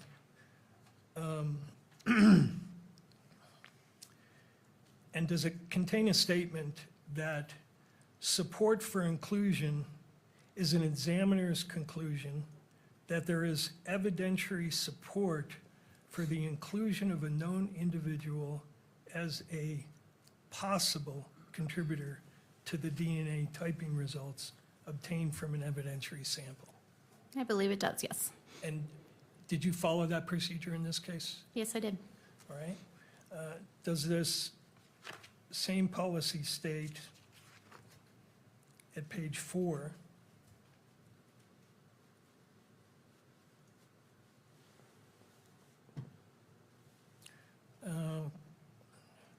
fourth down. One more. No, next one.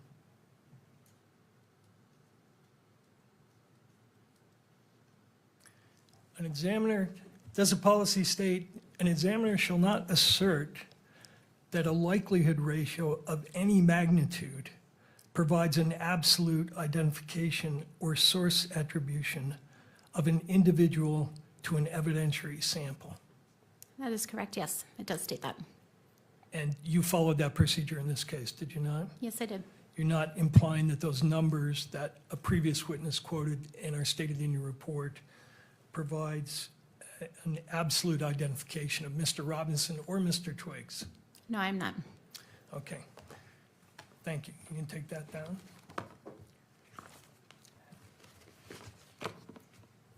Are you also familiar with a concept called formal activity level? Yes, I am. Tell the court what that is. Formal activity level is determining an activity that causes DNA to be left behind on an object. And does your laboratory have a policy about whether you can express opinions about formal activity level? We do have a policy, and I cannot give an opinion as far as activity level goes.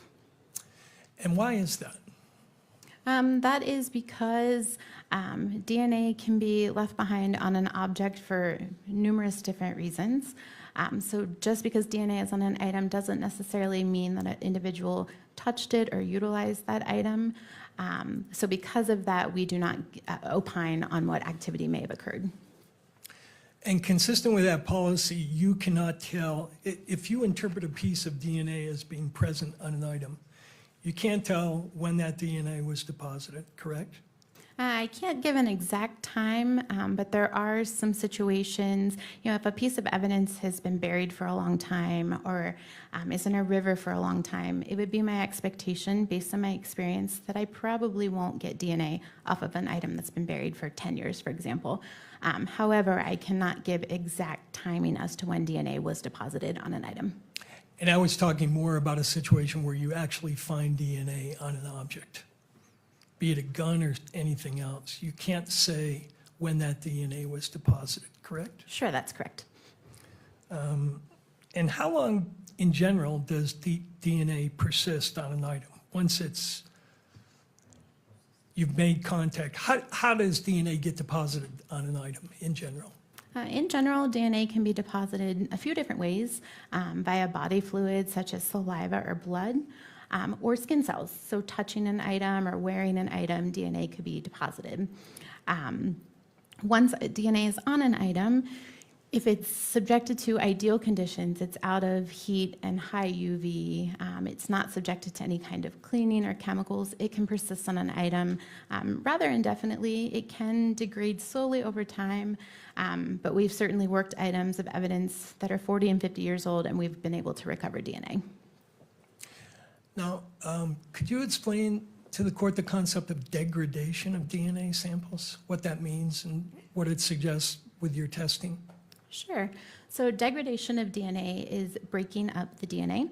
So if you think of DNA like a long rope, it's essentially taking that rope and cutting it up into pieces. Seeing degradation in a sample could lend me to believe that there may be, that sample may have been subjected to cleaning or high heat, an extended period of time. So I can't tell why an item is degraded, but looking at my data, I can tell if that sample is potentially degraded or broken down.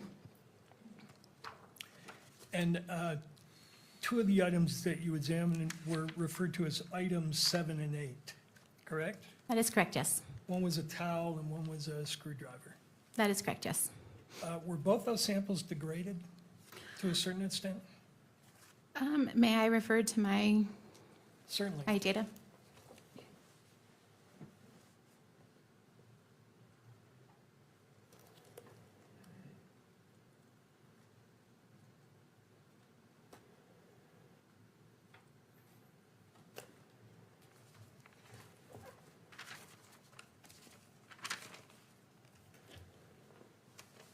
So item 8 was the screwdriver from the perch.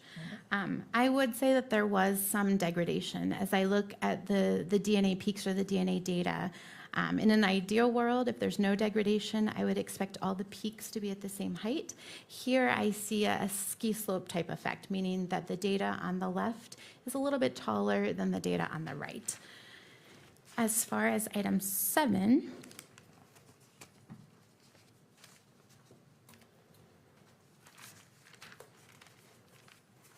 item 7 was the tau. There was a slight amount of degradation, but not as much as item 8. Okay.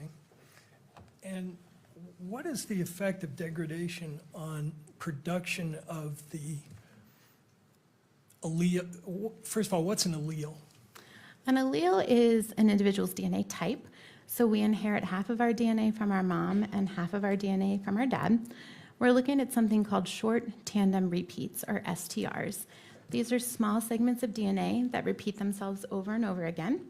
We all have those same sections of DNA, but what might differ amongst us is how many times it repeats, and that's actually what we inherit from our parents. So for example, at one particular location, my mom may give me 14 repeats and my dad may give me 15. So when I'm looking at the DNA types, I would say that I have 2 alleles at that location, a 14 and a 15. As far as degradation goes, it could cause some of those alleles to do something called dropout, meaning when I'm looking at the DNA chart or the DNA data, I do not see information. I do not obtain numbers at that particular section of DNA. And is it true that in the testing that you were doing in this case, STR testing, what you were looking at is the length of the, what I'll call, have you ever heard the boxcar analogy? I have, yes. Tell the court what that is. So the boxcar analogy is how many times that section of DNA repeats. So that section is essentially letters. So for example, A, C, T, G. So you may have A, C, T, G repeated 10 times or 12 times. Each of those sections of A, C, T, G would be considered one boxcar. And so when you're looking for alleles, you're essentially counting the boxcars. Could be 7 boxcars, and that person would be a 7. That is correct, yes. And from the mom and from the dad, he may have inherited 10 boxcars. That is correct, yes. And so that person at that particular location would be a 710. Yes. And what you're doing in your testing is comparing those numbers to what you get from a known sample to see if they match. That is correct, yes. Is that true? Yes. Now, is it true that what you mentioned the A, C, T, and G, correct? Correct, yes. Is it true that you are not measuring the sequence within the boxcars? You're just measuring the length of the boxcars? That is correct. So the sequence would be equivalent to letters in a word. What I'm looking at is the number of words versus the letters that make up that word. And we'll talk about this a little later, but people can vary not only in the length of the boxcars, but in the sequence within the boxcars, right? And that is correct, yes. And what your testing looks at is just the length. Correct, yes. Okay. Now, for the, and is it also true that you're looking across many different locations? Yes, so at the FBI laboratory, we use a kit called Global Filer, and this is looking at 21 different locations on a human's DNA, in addition to 3 sex-determining locations. That lets me know if an individual is biologically a male or a female. As between 2 individuals, 99% of their DNA is exactly the same, right? That is correct, and that makes sense. We're all humans. We all have arms, legs, and a head. Less than 1% of our DNA is what differs amongst us, with the exception of identical twins.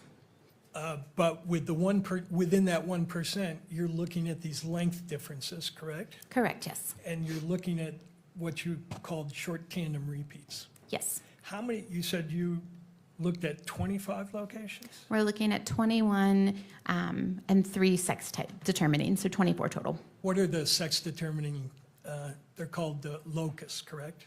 Correct, so locus is that individual section of DNA. Right, and they typically have names or numbers associated with them, correct? Yes, they do. So what are the sex determining loci? So there is amylogenin, and that lets me know if an individual is male or female. And then there's two specific male sex-determining locations. One is Y-indel, and one is DYS 385. Those just let me know that those are specific to male individuals. Okay. And then for the other locations you're looking at, those, you're just looking for two types at each location, correct? Correct, yes. Okay. Now, for the samples that you looked at, the 7A and the 8A, did you get a full, what's called a full profile would be a profile where you have all 23 locations present? That is correct. So a full profile means I have DNA at every single location. It is above our threshold, and I'm seeing one or two pieces of information at each location. For item 7, I did develop a full profile. For item 8, you developed a full profile?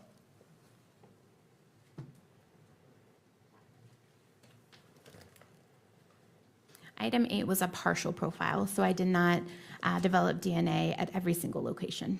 Okay, so what that means in your comparisons is you have certain information in the question sample that for whatever reason doesn't appear, correct? Correct, yes. So you can't make a comparison at those locations. That is correct. All right. What makes it not appear at certain locations? So it could be that there's degradation. So those larger locations could be broken up so that it wasn't detected during the DNA process. It could be a low-level amount of cellular material to begin with. So if I only have a few cells, I may not have enough to detect at every single location. Okay.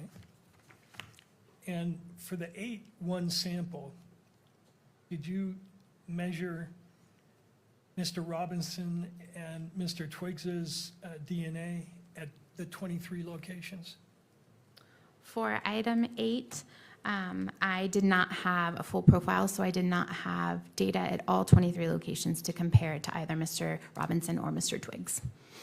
Right, but you had full profiles for Mr. Twiggs and for Mr. Robinson, right? For their known sample? Yes. Yes, so for their known sample, that was a sample that was taken directly from those individuals, and I did develop a full DNA profile. Okay.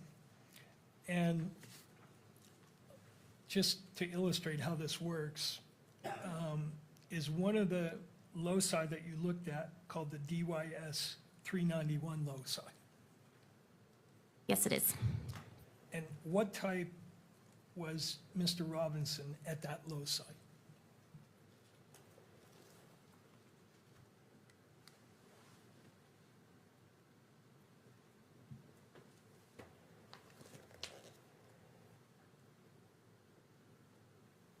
At that location, Mr. Robinson was an 11. And I think you said you inherit one from your mother and one from your father. But when you say he's an 11, technically he's what's called an 11-11, correct? So for this, so DYS 391 is actually that male location, so he would not have, or anybody would not have inherited anything from their mother. So at this location, I would only expect to see one piece of information, and I did see an 11 here. Okay. And for the D3S loci, what was his type? His type was a 17. Now, for that loci, you'd expect two types, correct? That is correct. And when you say he's a 17, do you mean he's actually a 17-17? That is correct. He inherited 17 repeats of that location from mom and 17 from dad. Other locations, for instance, the VWA, he's type 18-19, correct? That is correct, yes. So you're looking at those, and what the machine produces are peaks, correct? Correct, yes. They're just spikes on a graph, similar to like spikes on a heart monitor. And you said for 8A, you had certain locations where the test sample didn't have any results. That is correct. So at the TPOX location, Mr. Robinson's a type 8-9, correct? That is correct. Mr. Twiggs is a type 8-11, That is correct. But when you looked at the sample, 8A, it didn't have any of those types. That is correct, so I could not compare at that location. Now, are there certain rules for when you exclude someone? In other words, when you're comparing two samples, are there rules which say, here's where I would conclude that he could not possibly have contributed this sample? Yes, Your field has a lot of literature written about it, correct? that is correct, yes. And do you generally like to keep up with that literature? I do, yes. And across time, there have been several books, publications that attempt to educate you and courts and lawyers on the technical aspects of DNA testing, right? Correct, yes. One of the books, the early one, DNA Technology and Forensic Science by the National Research Council. I'm familiar with that, yes. That's an authoritative book that was really one of the first books on DNA testing, Yes, all right? And then by the same organization, National Research Council, the Evaluation of Forensic DNA Evidence, correct, yes. published in 1996. So you're familiar with that as well. Yes, I am.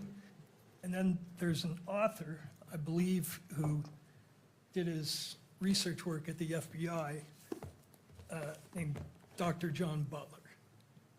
Yes, I'm familiar with him. And you have studied his work both in your training and your continuing education. That is correct, yes. And he's got 3 current textbooks on the topic that we're talking about, right? I'm not familiar with how many textbooks he has. I know at least the one. Fundamentals of Forensic DNA Typing, Yes, familiar with that. Forensic DNA Typing Methodology, yes, I'm familiar with that one as well. and Forensic DNA Typing Interpretation.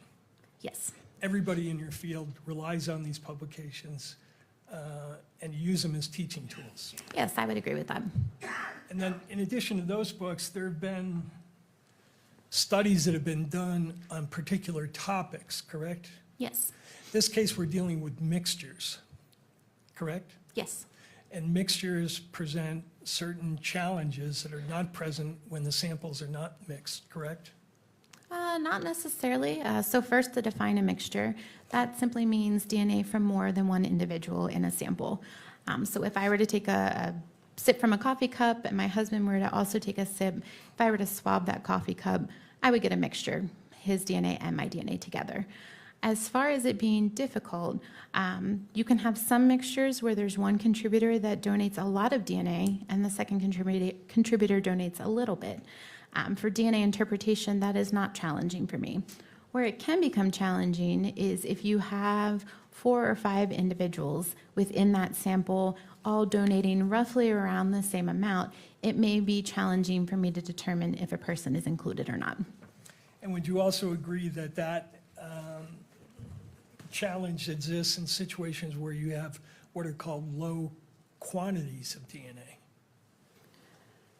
Again, that could be possible, so I could have low quantities of multiple individuals, which is simply just saying that I can't determine which piece of DNA goes with which individual, so that's possible. What is drop-in? Drop-in is where you have environmental DNA that's not inherent to that sample that's detected during our DNA process. DNA testing is very sensitive, so it could be that we have a peak that's detected, like I said, from the environment. And what is dropout? Dropout is when you have an allele that is not detected or a piece of DNA information that is not detected. So in the DNA chart, there is no number associated with that particular location. And degradation can cause dropout? Yes, So if you have a person at a particular location that is a type 1415, and because of degradation, that 15 drops out, what you're seeing on your chart is just the 14, right? that is possible, yes. And that presents a certain challenge, does it not? Because if the 15 is not there, you could misinterpret that as a type 1414. correct? Not necessarily. So we have thresholds. We have something called the stochastic threshold. If that 14 is above that stochastic threshold, I'm confident, based on our validation, our testing, and my training, that the DNA type there is only a 14. If that 14 falls below that stochastic threshold, that could be indication that there is another peak. So when I'm interpreting, when I'm comparing, if that 14 is below threshold and someone is a 14, 15, I will not automatically exclude them. What is stochastic effects? Stochastic I'm effect, going to object at this point. I think we've gone beyond the scope of preliminary hearing. I think this is getting into 702 material that's not necessary for the probable cause determination. All I right. think Mr. Burt? I think it goes directly to the reliability of the testing results that the state introduced. I think the court has to understand the limitations and the potential sources of error in order to assess whether these results are reliable. And in regards to this line of questioning, how far are you going to go on this line of questioning? I have this one question, and then I'm moving on. All right, Mr. McBride. I'll hold them to that. All right, well, Mr. Burt, so the objection is overruled. You may proceed with that question. You can answer. could you repeat your question, please? Tell the court about stochastic effects. Stochastic effects, when you have low-level samples during the DNA copying process, based on how the DNA is copied, you could have alleles that are copied better than other alleles. Okay. Now, on another topic, I mentioned studies before. One of the studies that you're familiar with is called the PCAS report. Are you familiar with that report? Yes, I am. And tell the court what that is. PCAS report is, PCAS stands for the President's Council of Advisors on Science and Technology. And this was a committee that was found, I believe, under the Obama administration that gave guidance on different areas of forensics. Including how to deal with mixed samples and how to deal with samples that have low quantity of DNA. I don't know that I would agree that it's how to deal with them. They gave some of their concerns on low-level samples and mixtures. Right. And they also did a follow-up report to assess whether using the kind of software that you used in this case had been established as reliable, correct? That is correct. And what was the software that you used in this case to reach your statistical results? The software is called StarMix, STRMIX. And the PCAS report specifically addresses whether reliability has been established with respect to StarMix, correct? I don't believe reliability came into question. I think PCAST thought that there needed to be additional testing as far as mixtures and low-level samples go. Mixtures and low-level samples that had certain characteristics, right? That is correct, yes. Including mixtures where what's called the minor contributor was in the sample below 20%. That is correct. So the minor contributor would be an individual that donated less DNA to that sample. So PCAS called into question mixtures of 3 or more individuals with that minor or that low-level contributor making up 20% or less. 7 and 8 samples in this case were both mixtures, correct? Yes, that is correct. And did you determine what the proportion of mixture was between what I'll call the major contributor and the minor contributor? So I did not calculate that personally. Part of the StarMix software, it does a couple different things. One, it takes a mixture and it uses math and biological modeling to try to break that mixture into its individual contributors. And then it also calculates a likelihood ratio, which is the statistic that I report. During that process, it does give an estimate of the breakdown of those potential contributors. And what was, first of all, for the 7 sample, was the minor in there at less than 20%, according to StarMix?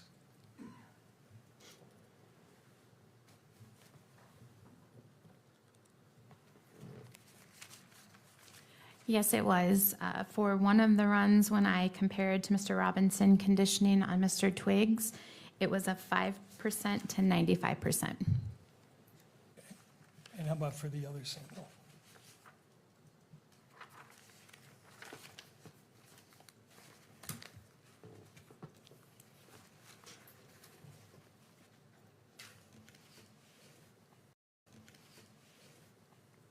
For item 8, one of the contributors was 11% and the other was approximately 89%. So below 20%, right? Correct, yes. And the concern expressed in this report, which was written by experts in your field, correct? No, that is not correct. The PCAST report was written by individuals that were not practitioners or any type of laboratory personnel. Right, but they list the experts who provided input into that report, do they not? Yes, they did. One of them was Bruce Bedoli, correct? Correct, yes. Who's Bruce Bedoli? He is a DNA expert within the field. Well, he was the head of your unit for a number of years before you came on board, wasn't he? He was, yes. And he's written extensively on forensic DNA testing, has he not? He has, yes. The report also lists Eric Gilkerson, correct? That name does not, I do not recall that name. Forensic examiner for the Federal Bureau of Investigation Laboratory. I don't recognize that name. How about Bruce McVicker, forensic examiner, Federal Bureau of Objection, Investigation? Your Honor. I'm going to renew my objection. I think this is beyond the scope of determining probable cause. The standards that apply here are that the court weighs the evidence in the light most favorable to the state and avoids credibility and balancing the evidence to the stage. I think we're far into 702 territory at this point. Mr. Burton. I'm not sure I understand the objection into 702 territory. 702 deals with reliability of evidence. That's what the court is here to determine. So again, it's directly relevant to reliability. This report criticizes, for the specific samples she's using here, the reliability of this testing. And her response was, oh, but they weren't experts. But the report indicates that there were experts who were consulted on this report. So I think it is relevant, and I think it goes to the issue of reliability, and it's the only question I have on this area as well. Anything further, Mr. McBride, or do you wish to respond to that? Just that 702 deals with admissibility. It does discuss reliability, but it's directly related to admissibility of the testimony at trial under the Utah Constitution and under the robust case law in this area. The court does not weigh the evidence, draws the inferences in the favor most in the light most favorable to the state. And I think we're beyond that point now. We're getting into the admissibility questions. All right. Anything further, Mr. Burt? No, Your Honor. All right. Well, as this is the last question, I'm going to overrule the objection, but as a reminder to all parties that this is a probable cause standard, and as it relates to, well, I will just leave it at that. Are you familiar with that analyst? No, I'm not. Okay. Just to close the loop on the PCAST report, what they said in the report was that published evidence supports the foundational validity of probabilistic genotyping with some programs of DNA mixtures of 3 individuals in which the minor contributor constitutes at least 20% of the intact DNA in the mixture, and in which the DNA amount exceeds the minimum required level for the method. Isn't that what they concluded? That sounds accurate, yes. And do you know why the level 20% raises reliability issues? I do not know. Okay. But you do know that in this case, both your samples had minor contributors below 20%. That is true, but in this case, it was also only a mixture of 2 individuals. All right. Now that's the next thing I was going to ask you about, which is what is NOC? NOC stands for number of contributors. And when you use this program, this genotyping program, StarMix, who decides what the number of contributors is? That's my determination based on my experience and training, looking at the data. That's something I input into StarMix. Right. And that's a complex determination, is it not? Not necessarily. But it can be in some cases, correct? It could be, if there's mixtures of a lot of individuals and a lot of the peak heights, the size of the spikes are relatively the same, it could cause, some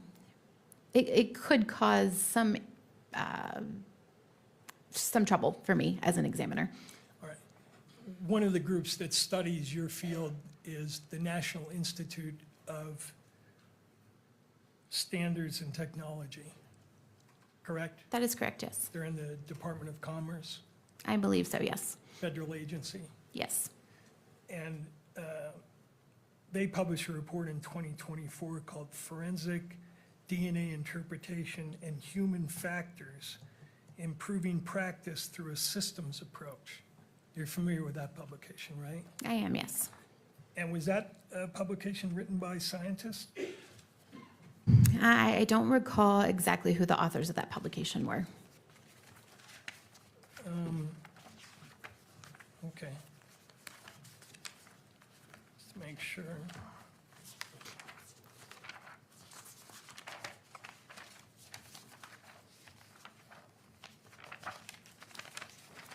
That the,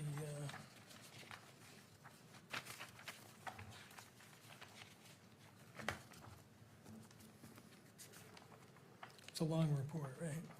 Yes, it is. And you've read it. I've read highlights of it. Is it true that one of the things that they say in that report is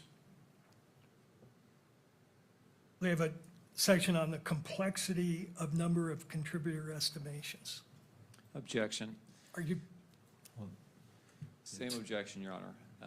This is beyond the scope of a preliminary hearing. Again, we're talking about expert reports, we're talking about scientific studies. These materials are all fine to consider at a 702 admissibility hearing. At this stage, where, again, the evidence is viewed in the light most favorable to the state, this is unhelpful to the court's determination, and therefore irrelevant to this proceeding. Thank you, Mr. McBride. Mr. Burt. Your Honor, I think the report that the state put into evidence, as clarified by this witness, indicates that she reached the conclusion that Mr. Robinson and Mr. Twiggs were, quote, possible contributors to these two samples. And so the one thing the court has to weigh is what is the weight of that opinion given the science or lack thereof? And one of the important issues here is how she derived these statistical numbers. And as an offer of proof, I'll indicate to the court that the numbers derived from this software program, and that software program is dependent in large part on how many contributors the analyst puts into the input of the software. And the numbers can change if the number of contributors is changed. And in this case, as I'll show through the examination, this examiner originally thought there were 3 contributors. And I will show to the court why she changed her analysis, and will indicate through this publication that there has been criticism of the way in which she determined the number of contributors. So I think it's important for the court to assess whether you've got accurate numbers in front of you. The state put in these astronomical numbers and are asking the court to give weight to them. And I'm asking the court to consider how those numbers were arrived at and whether there are reliability issues with regard to those numbers. So the concern that I have is, I turn to State v. Ramirez, 2012 UT 59 at paragraph 10. It states, furthermore, the magistrate's role does not encompass an assessment of whether such inference is more plausible than an alternative that cuts in favor of the defense. that is a matter of fact-finding, which is left for the jury at trial. And so when I'm staying in my role as a magistrate, I hear what you're saying, but my concern is based off case law that dictates what I as a magistrate should be doing. If I want to stay in that lane, my fear is as we go further down this path, which again, is not precluding if this were to proceed, if there were a bind over, if there was a trial, that certainly that could be determined. But at this point, at this stage, how do you weigh this issue as I'm weighing State v. Ramirez in deciding whether we're going past the probable cause stage? Sure, and I think the answer to that is we have to take into account the ruling that you made in this case, which is the law of this case, which is when we objected to the hearsay aspect of these DNA reports and other reports, you ruled that you are the ultimate determiner of the reliability of the hearsay evidence being admitted. And you will recall that our argument was the statute was unconstitutional because it was dictating that you find certain evidence to be reliable without considering whether it was reliable. And your ruling, as I understood it, was no, you retain the ultimate determination of whether the evidence is reliable. And that's not a credibility issue. It's, is this reliable hearsay that the state is offering?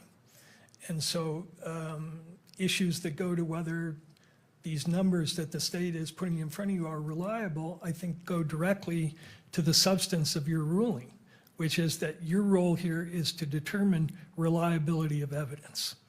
And I'm familiar with a case that the court cites, but I think that has more to do with weighing evidence and making credibility assessments, whereas I'm focused on what the court ruled, which is we have to look at reliability here, and that's my job as a magistrate.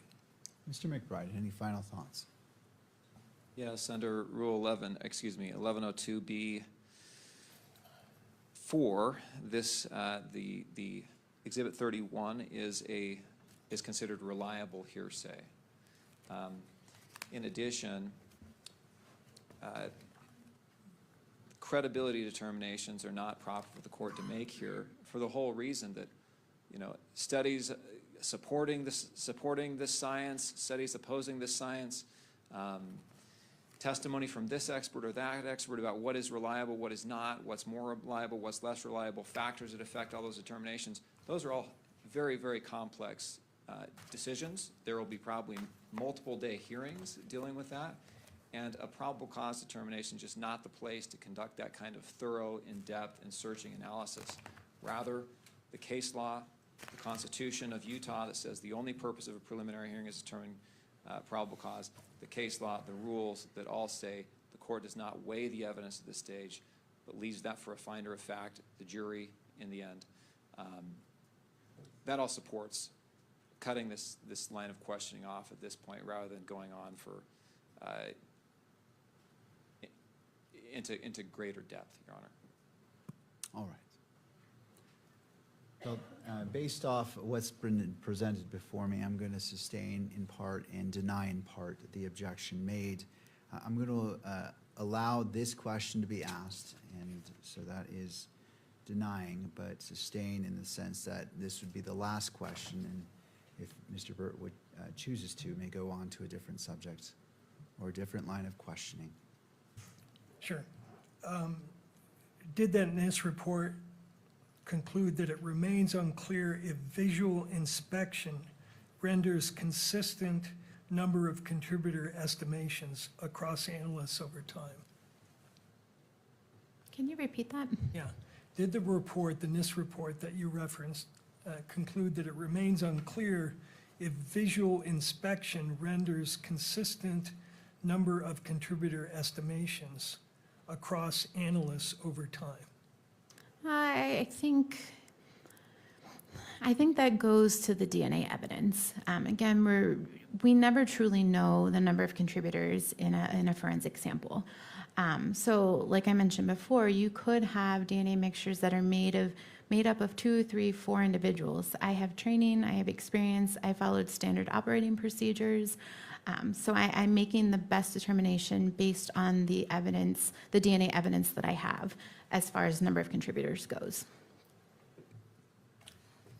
Now, if I could, I'd like to return to your case notes, and could you display for the witness page 365 of tab number 4?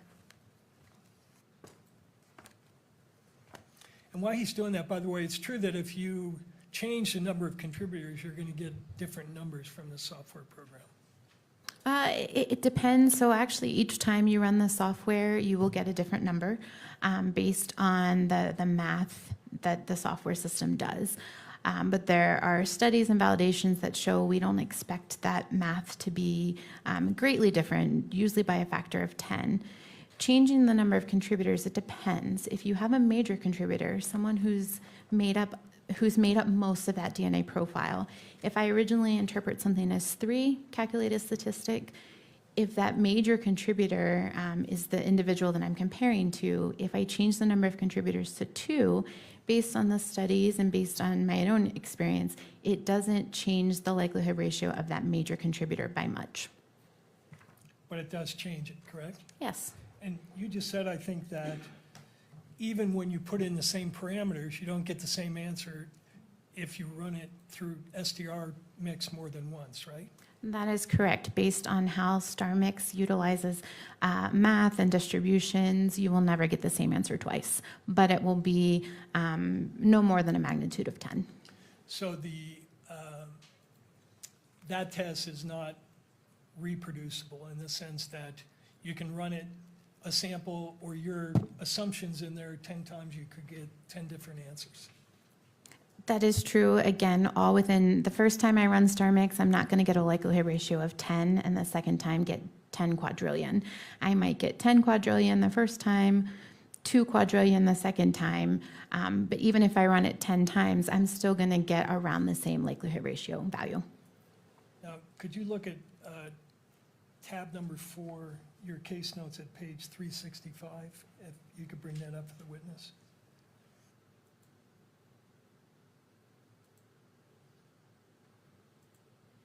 Let me know when you have that in front of you. I think you need to scroll up one page. There we go. Can you identify this page from your notes? Yes, I can. These were notes that my technical reviewer made, and my technical reviewer, they will review all of my DNA evidence. They will draw their own conclusions as far as number of contributors and comparisons, then compare it back to my conclusions. All right, so this is regarding the 7 sample, correct? That is correct. That is one of the samples. And your original assessment was that there were 3 contributors to this sample, right? That is correct, yes. And that conclusion was reviewed by a reviewer, correct? Correct, yes. She read the same electropherograms, or the name for the output of this technology you use, correct? She utilized the same electropherogram, which is the chart that the DNA is on. And does this page in front of you, is that an accurate representation of your case file? Yes, it is. So I move into evidence page 365, and that would be Baker 4. Mr. McBride? I'll object on relevance grounds. All right, did you want to respond, Mr. Burt? Your Honor, it's relevant because the witness originally determined that there were 3 contributors, and I'd like her to explain to the court how she reached that conclusion, because I think it does go to the reliability of her testing here. All right, so as it relates to Baker 4, and this is her personal notes from Ms. Baker as it relates to what I'm assuming is State's Exhibit 31, these notes were prepared as part of the report in State's Exhibit 31. I will find that it And, is Your Honor, relevant Your and Honor. that it is admitted into evidence. As regards to publication, what is the request? Your Honor, Mr. Byrd? if I may clarify, I think the testimony was that this was not her notes. That I- these I- were the notes of her technical reviewer, is what I heard. Please correct me if I misheard that, from both sides. I want to Yeah, I make did. sure, are these Ms. Baker's notes? Could I clarify that? Absolutely. Ms. Baker, these are notes in your case file, correct? These are notes in my case file, but they're not my notes. And the way your lab works, you're not the one that does all the different steps in the testing process, correct? That is correct. Other analysts have input that then all goes into the case file, which you have access to and rely upon in rendering your opinions. That is correct, yes. All right. And this particular page is a note written by your peer reviewer that you relied upon. Correct. After I made my interpretations and drew conclusions, my technical reviewer then reviews the data and draws their own conclusions. So this was created after I had already drew my own conclusions.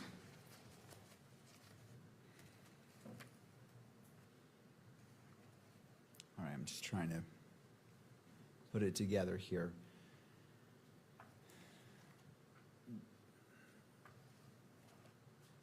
And so the question I'm trying to get to, counsel, is, was this particular, I recognize it as it being prepared by someone else, but as it relates to State's Exhibit 31, was this relied upon in order for State's Exhibit 31 to be put together as the report? Because I'm trying to determine relevancy as it relates to that, and that's a crucial point I don't have the answer to just yet. Okay. Let me lay a more adequate foundation. The case file notes are assessed by you at every step of the analysis, correct? Not necessarily at every step. Before I issue a report, before I write a report, I review all of the case notes. So that will be any communication log entries, any documentation from the laboratory, the biologists that perform the DNA testing. I will review all of that, write a report, and then give that to a technical reviewer. They will draw their own conclusions to determine if they agree with me. If they do, they will sign off, and then my report and my case file will go for an administrative review to make sure that the laboratory number is correct on all the pages, that if there's any crossouts, there's dates and initials and so forth. Those two reviews have to be done before I can actually make it a final report and case file that gets submitted and sent to the field. And in this case, correct me if I'm wrong, but the sequence was you originally determined in sample 7, that there were 3 contributors. That conclusion got reviewed. Then you ran some further testing, and then you change your conclusion, correct? And that is correct, yes. Right. And before you change your conclusion, you of course go back and look at what the reviewer said about her review. We would have a discussion. If I say a number of contributors was 3, he or she notated that it was 2. We had that discussion. She agreed with 3. So for that step of that process, because again, we're piecemealing this. Typically in a normal case, we will work all of the evidence. I will write a report. For this situation, I had DNA evidence coming to me throughout the day, throughout the night. So I had reviewers at different steps, which is not usual for a case. Usually I have one reviewer. So in this case, at that particular time, I had a reviewer. Then when I was submitted additional known samples and used those for comparisons, then I did have additional conclusions and additional reviewers. But you certainly took into account this notation on this page before you changed your conclusion, correct? I don't know that I would agree that I took into account. We had already had that conversation, and again, once I received additional known samples and additional information from the field, I then did amend my conclusion. And these notes are kept in the ordinary course of your business, Yes, and they're part of the case file that you rely upon in reaching your conclusions. they are kept with the case file after I draw my conclusions. So, Your Honor, I think there's a foundation for this. The state has offered all kinds of hearsay here, and certainly this is, there's no question about the reliability of the entries. All right. Anything further from the parties before I weigh in on, well, make my ruling on Baker 4? No. The court finds that it is relevant, and as it relates to State's Exhibit 31 and Baker 4 is admitted into evidence. In regards to publication, Mr. Burt, what is your request? That it be published All right, in the courtroom. in both the courtroom and to the cameras. All right. Any objection, Mr. McBride? All right, go ahead and publish that to all screens and may be captured by the media. So these notations at the top there, 7-1 mail, discuss 3 NOC and okay with 3. Could you translate that for us, what that means? Sure. So when my technical reviewer took a look at the DNA evidence, she determined that male DNA was present, and she concluded that she would have called it a number of contributor of 2.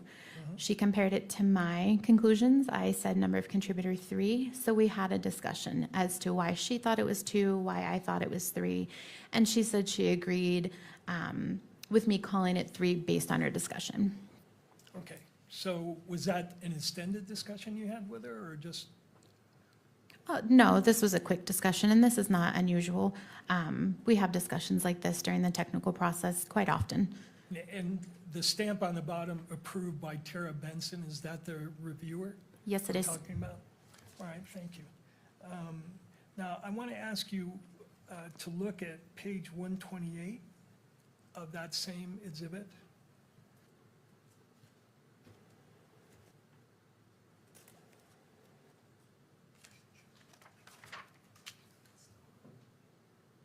No.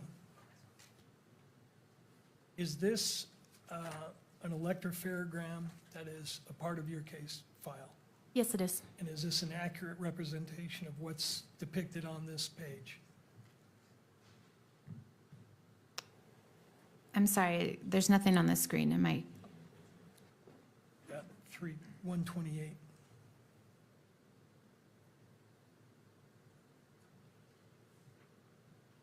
Yes, it is. I moved that into evidence, Your Honor. This would be Baker 4, page 128. Oh, I thought I already admitted Baker 4. Is this a different? The previous one was Baker 4, as I understood it. Yeah, and Baker 4, page 365. Oh, okay. So And Baker, so this is Baker 4, page 128. right, so the previous admitted exhibit is Baker 4, 365. The current proposed one is Baker 4, 128. That's correct. All right, Mr. McBride. If I could have just a minute to update my notes on those page numbers. All right. 365 was the previous one, unless I heard it wrong. Yes, that's right. All right, and the current one is 128.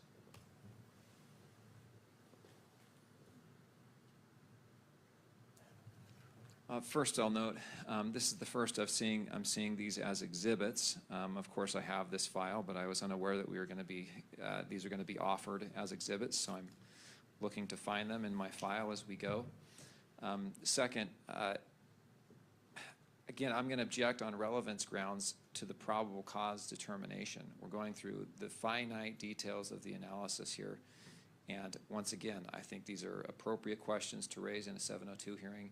But with the standards that apply at the preliminary hearing that I've already discussed, I think we're beyond the scope of probable cause determination as we dive into this evidence. All right, Mr. Burt.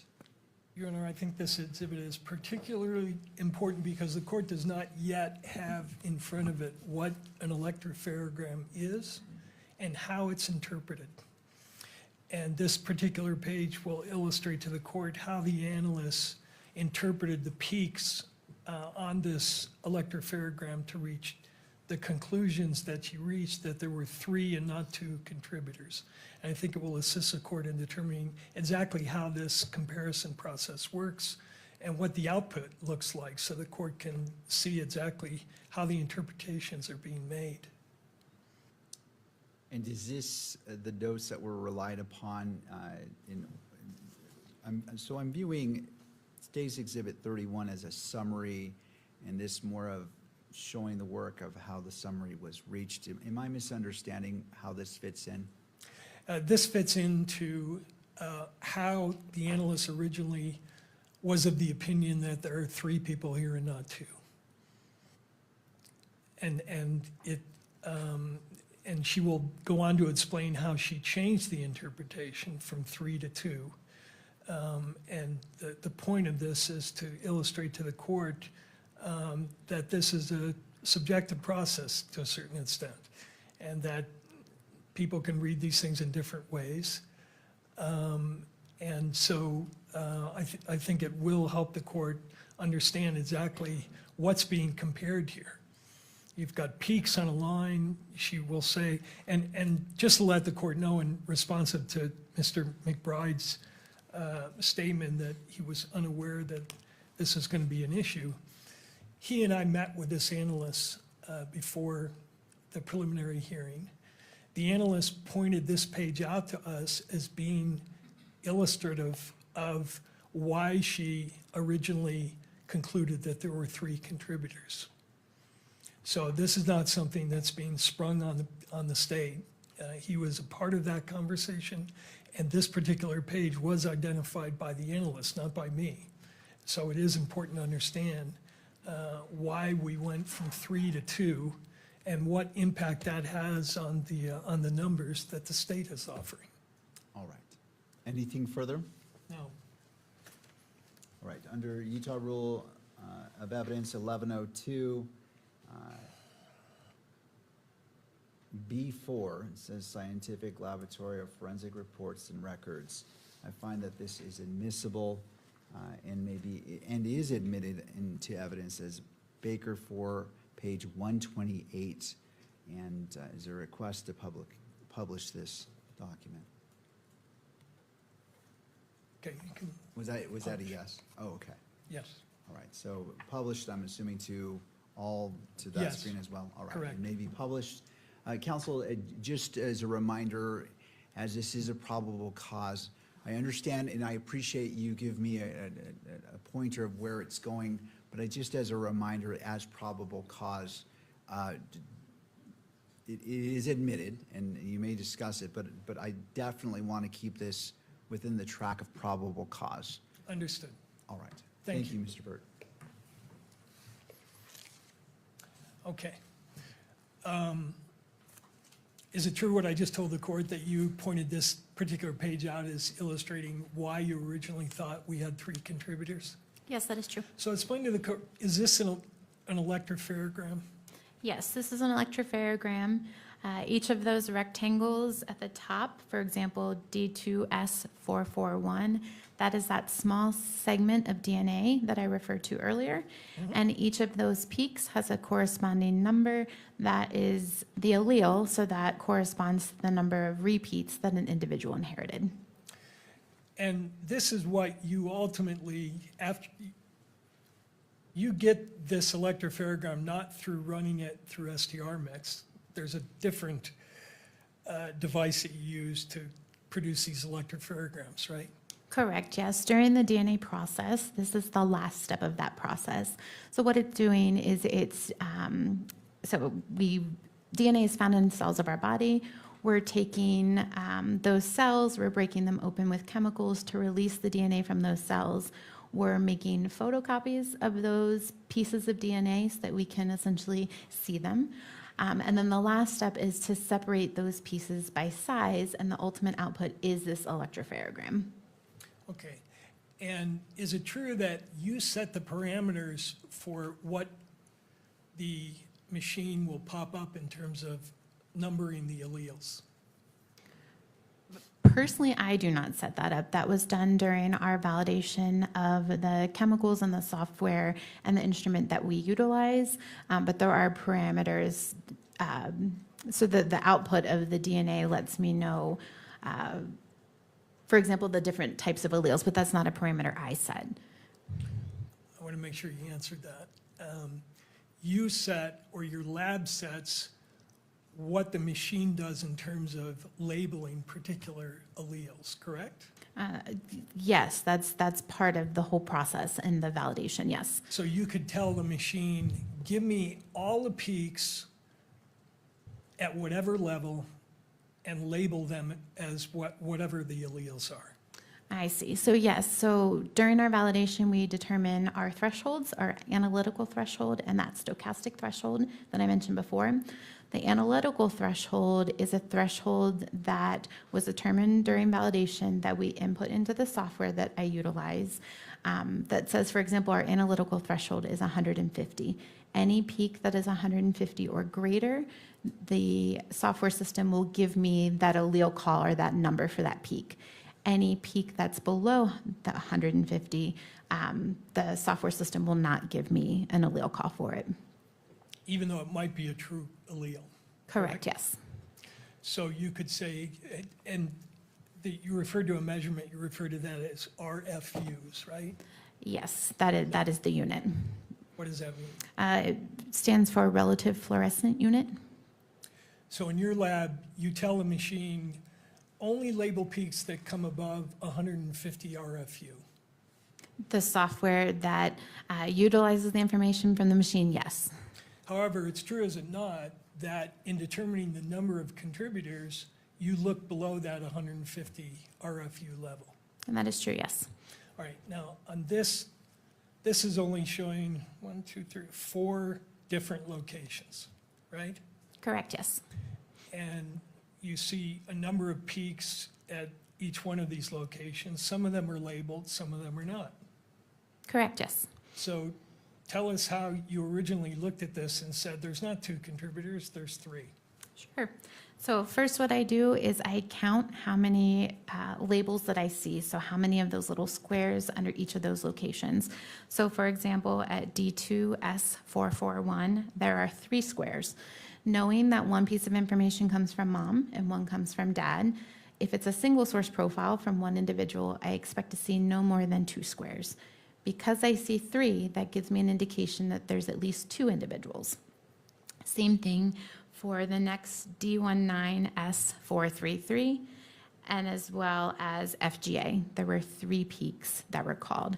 So I knew this had to be at least 2 individuals. Then what I do is I take a look at the peaks that are not called and determine, could there potentially be a third person included?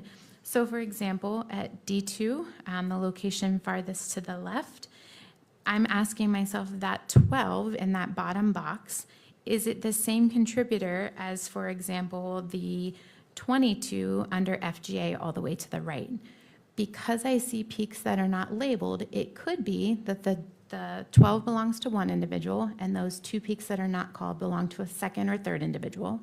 And that at FGA, I could be seeing the 22 from that third person, but that second person has dropped out.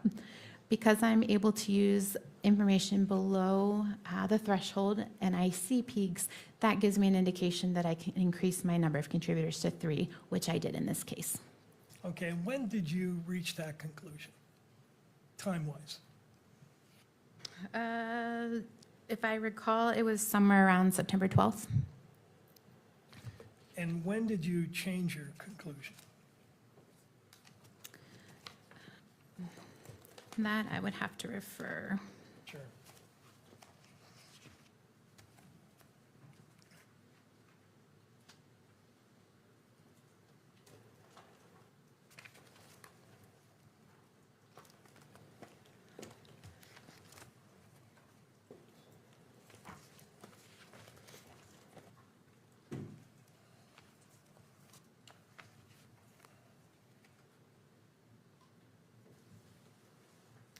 I changed my conclusion on September 13th of 2025.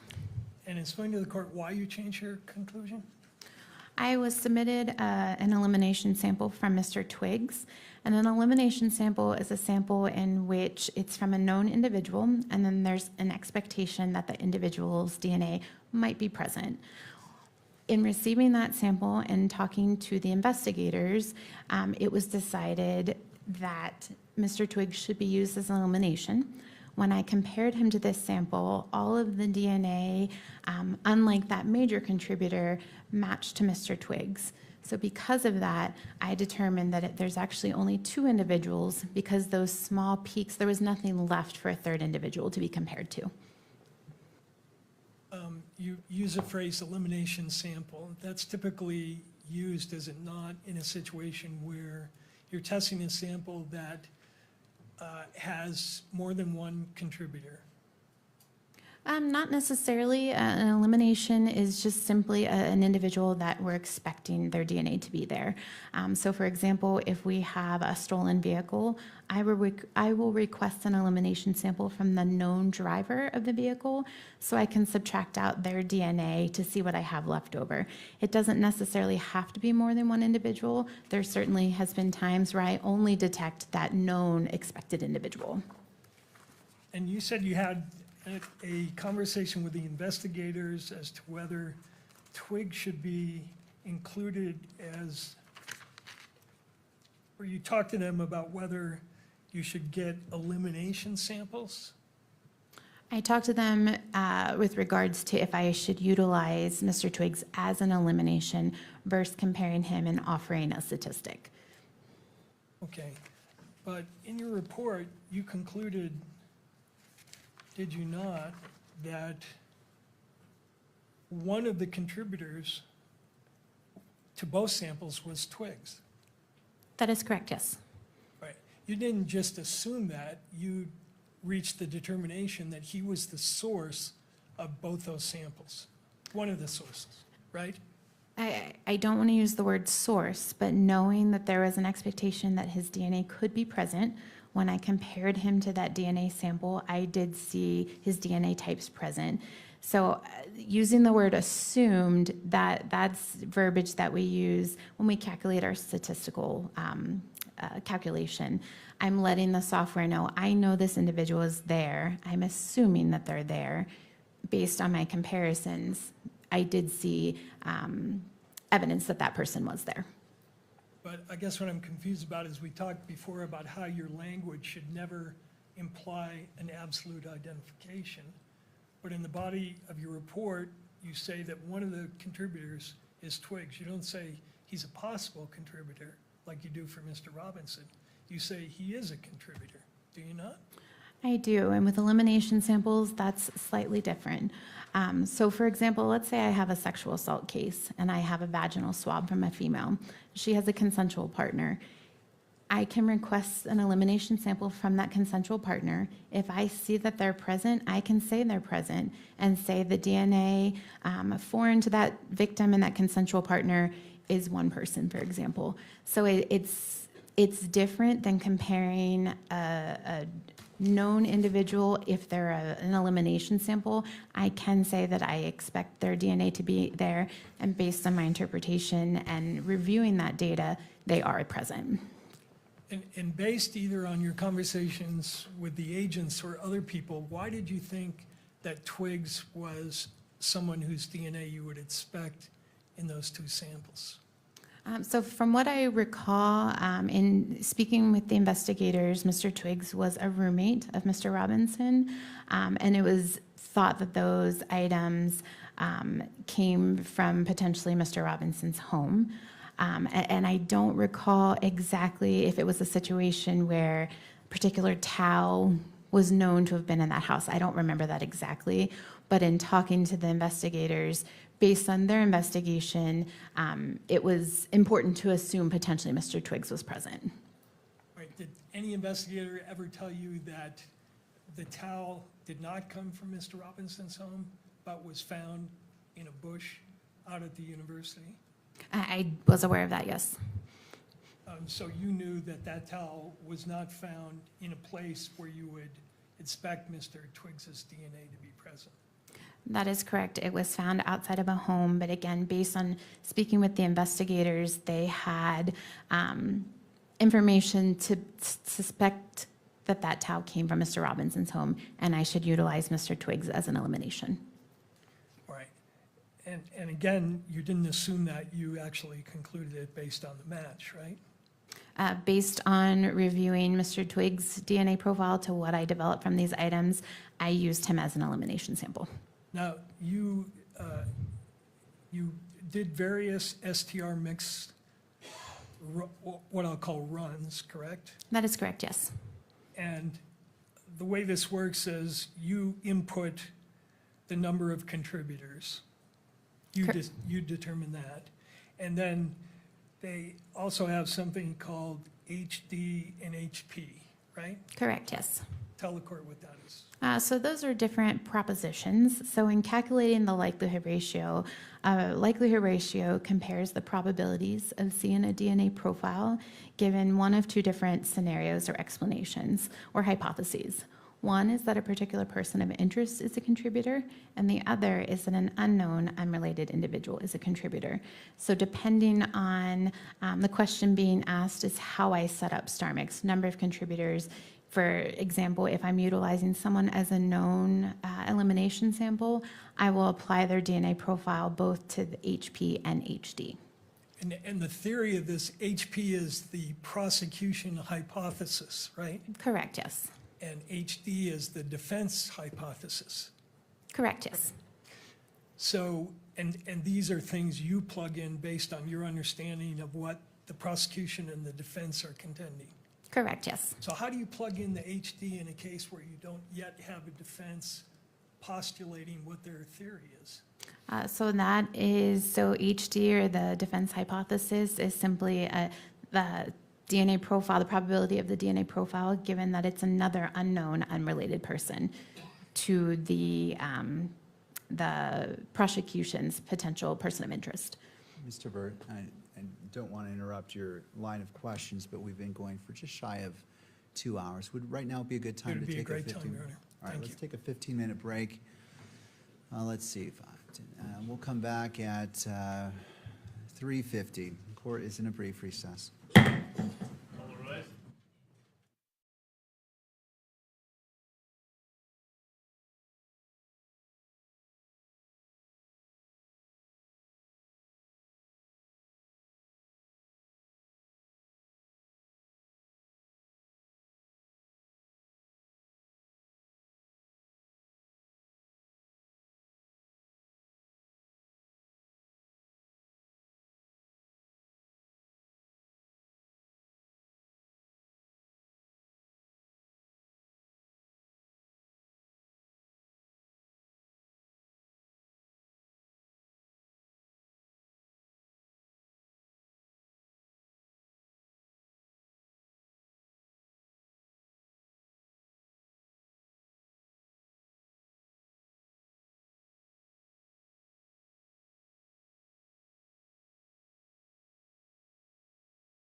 We're still with Mr. Burt and Ms. Baker, direct examination. Thank you. Mr. Burt, your witness. Ms. Baker, would you take a look at, in your notes, page 24 of 379?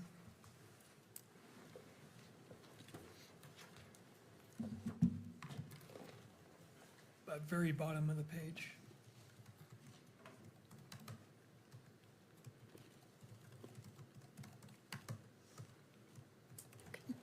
Did you write there on the 15th of September 2025, spoke with Special Agent Folger, gave update on report timeline, discussed that upon review, it was decided that additional statistics needed to be run. Report will still be issued with Twigs as an assumed contributor per previous discussions with Folger and Carmack. You see that? Yes, I do. And what additional statistics needed to be run at that time? So at that time, I believe I ran statistics with just Twigs comparing that individual to the sample. If I may refer, I think that was the only additional.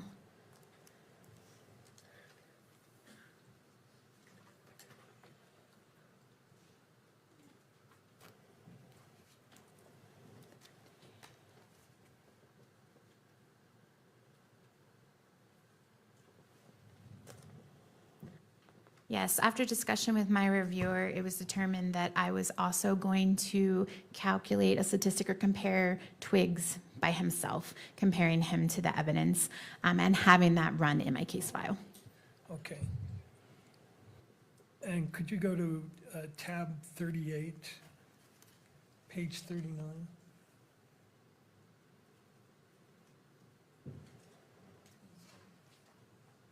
Oh, Yeah, it should not be on the screen. let's pull it down from the screen. Thank you. Thank So you. just to the monitors of the attorneys and the witness, Mr. Burt? Just for the witness, Your Honor. Okay, just for the witness. 39. And this is page 39. Is this the DNA report, I'm sorry, the star mix report that was produced as a result of your inquiry that involved a comparison of the sample to Mr. Twigs alone? Yes, it is. And is that a 6-page report? Yes, it is. And is it a true and accurate copy of the STR mix report for that particular sample?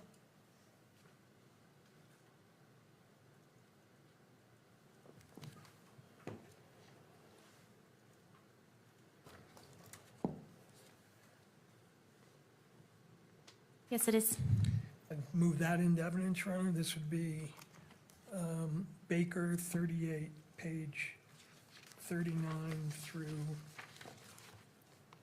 44. Baker 38, page 39 through, I'm seeking admission as well as publication to the audience and the camera. I just want to make sure I have the label correct. Baker 38, pages 39 through 44. Did I hear that correctly? That's correct, Your Honor. All right. To the state? Yes, Your Honor, I object on grounds of relevance to the probable cause determination. All right. And Mr. Burt, would you like to respond? Submitted, Your Honor.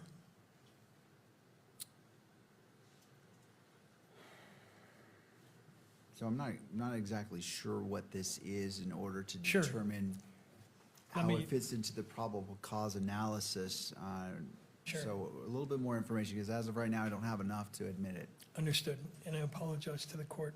So the report that was admitted into evidence has the conclusion in it that both samples were contributed, that Mr. Twigs was a contributor to both samples.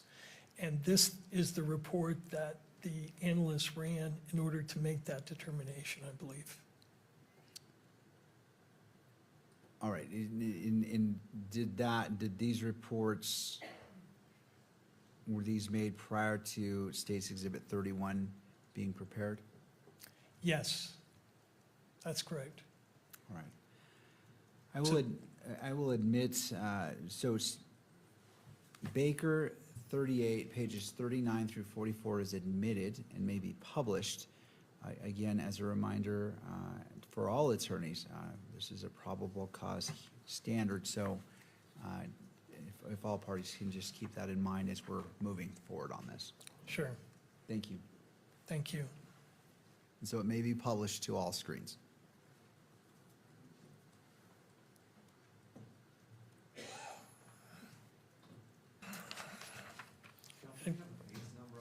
Yeah, it's page 39.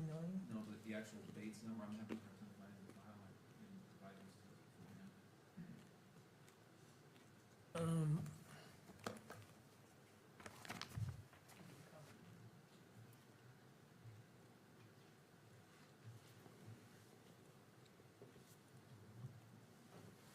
So is this the report that you referenced in your notes that you needed to run the sample through StarMix? Yes, Now, at the top, this is the StarMix unit dated September 15th, and it relates to item 7-1, correct? that is correct, yes. All right. And then down below that, the kit used, if you could go to the summary of the input. You tell the software program, assume there are 2 contributors, right?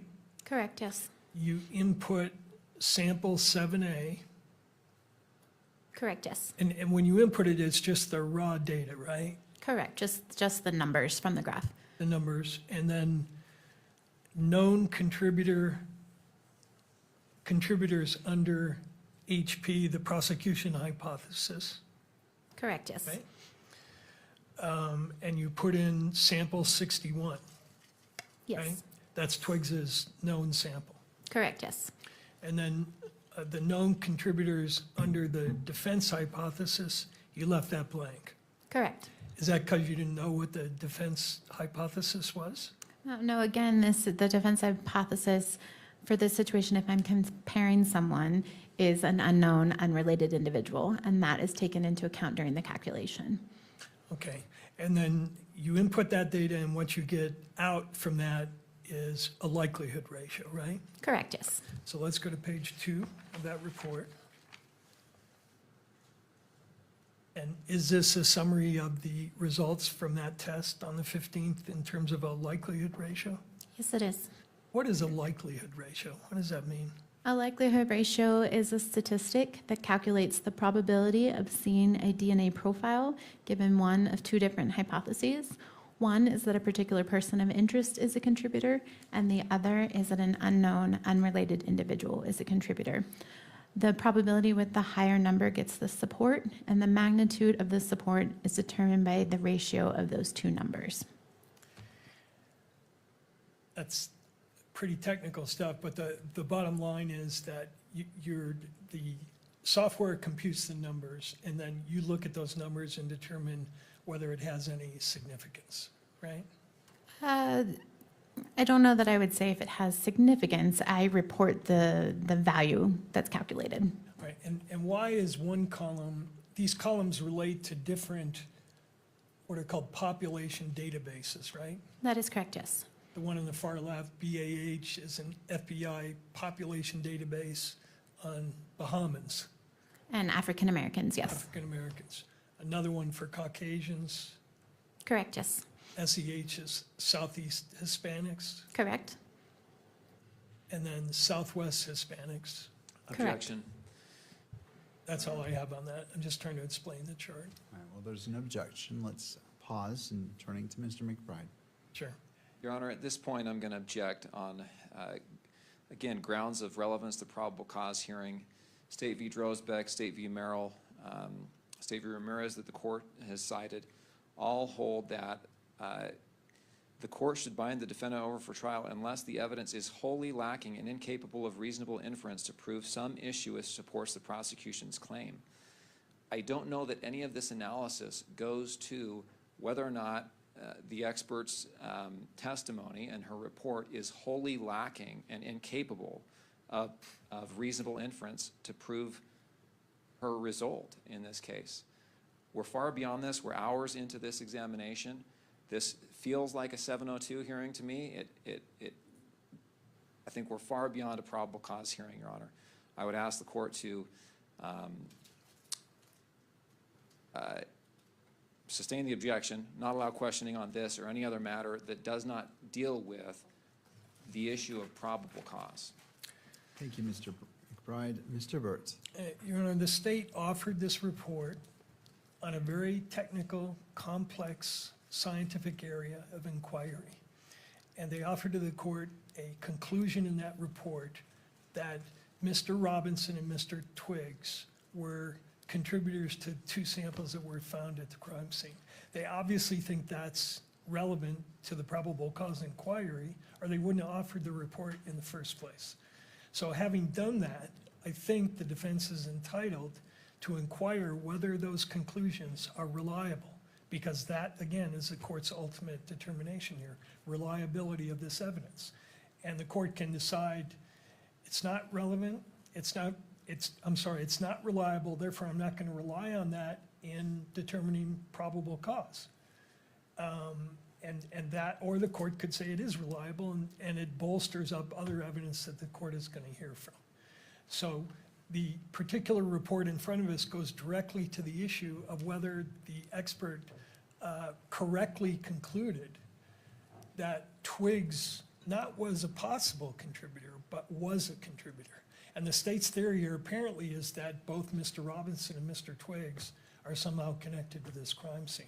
So I think when the court sees what the numbers were generated and how that compares to her own standards for assessment, the court will see that the conclusion is not justified that she reached. Well, I understand what both parties are saying, and at a probable cause hearing, the issue is whether we walk 1 mile or 100 miles down the path. And so I want to keep it limited to 1 mile and as opposed to 100 miles, because that would exceed the probable cause standard for a preliminary hearing for what is before me. And so, Mr. Burt, as it relates to the objection, I'm going to sustain it in part. If you want to briefly address this and move on, you certainly may choose to do so, but as it relates to where we're at, my hope is we can keep this very brief as Yes, I opposed to can do going that. through all this, so we can move on to whatever else you would like to present. Thank you. We'll do that, Your Honor. And in the interest of doing that, could you bring up on the same screen part of her report, People's Exhibit 31? And let's take that off. I'm assuming- going to need that up there because I need to do Oh, it. so is it part of the same, because it was on that screen, I want to make sure that what you're calling up on the screen right now, is it part of this that was already admitted or something else? It's part of this, which has already been admitted, compared to Plaintiff's Exhibit 31, which I has see, also been okay. admitted. Okay, So thank they're you. I both- just wanted to clarify. Sure. All right, so do you want that published on this, all Yes. screens? All right, let's go ahead and do so. And the chart I would like you to bring up from that report is on page 5.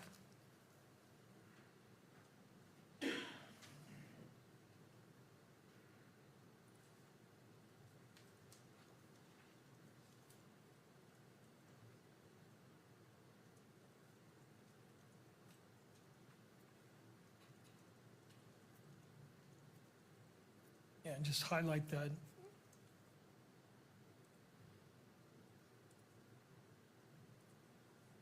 Thank you. So what we've blown up there is from your report, Plaintiff's 31, and you provided this chart in the report, correct? That is correct, yes. Explain to the court how this works, what this chart is supposed to represent. Sure. So this is our verbal scale. In addition to the numerical likelihood ratio value that I provide, I also give a qualitative or a verbal equivalent to that numerical value. That gives some kind of context to what that likelihood ratio means. Okay, and on the left, explain what the greater than 1 million, less than 1 in 100 means. What does that scale relate to? Sure, so that scale is the numerical value of the likelihood ratio. So if I have a likelihood ratio that's greater than or equal to 1 million, I designate that as very strong support for inclusion. The next example, 10,000 to less than 1 million, I would say that's very strong support for inclusion, and so forth.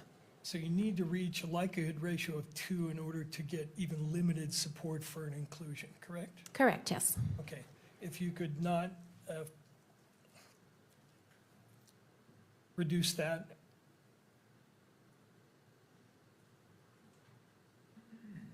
And go to page 2 of the report on the left.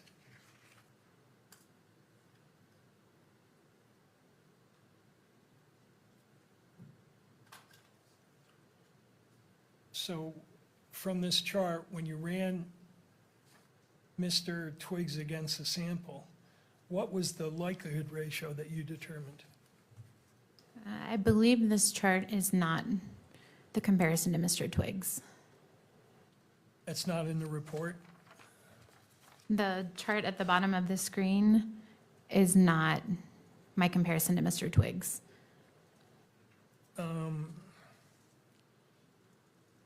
Let's verify that if we could. Take that down, the highlight.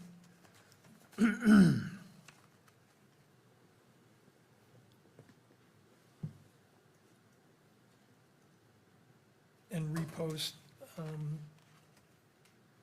38, page 45. I'm sorry.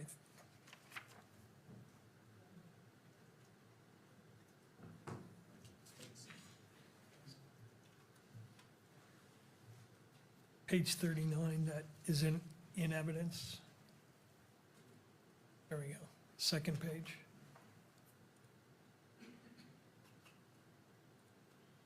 Is this the likelihood ratio from your Twiggs comparison? Yes, it is. Okay. Now, what was the likelihood ratio that you calculated based on this chart? The likelihood ratio was 1. 1. Yes. So that doesn't rise to the level of even limited inclusion, correct? Correct. It would fall under an uninformative. Uninformative, and yet you concluded that despite this STR mix reading with a likelihood ratio of 1, that Mr. Twiggs was a contributor to both item 7 and item 8, correct? I did. So actually, I didn't utilize this calculation to determine that Mr. Twiggs was a possible contributor, or that I could use him as an assumed contributor. I visually looked at the DNA sample, and the DNA, unlike that major contributor, he also had those peaks. So that was one proposition or one hypothesis that I determined that he was an assumed contributor. There are multiple different ways. We don't have a threshold. I don't have to see 2, 4, 8 peaks to determine I think an individual is present. Given that the field submitted him as an elimination, I assumed he was a contributor. When I compared him to that data, I did see his DNA present. So when I calculated the statistic for Mr. Robinson, I used Mr. Twiggs as an elimination. Let me see if I understand that. The STR mix that you relied upon to include Mr. you relied on the STR mix to include Mr. Robinson as a possible contributor, correct? Correct, yes. But when you ran Mr. Twiggs's sample through STR mix, the result you got was that he was not a contributor, correct? Or that it was of not even of limited value in including him. Based on the star mix run, it was uninformative, but I did use my own knowledge and training to determine that I was going to utilize him as an assumed contributor. Okay. Your own knowledge and training. Is there some standard that you use for deciding when not to rely on the star mix results and when to sort of disregard it and rely on your training and experience?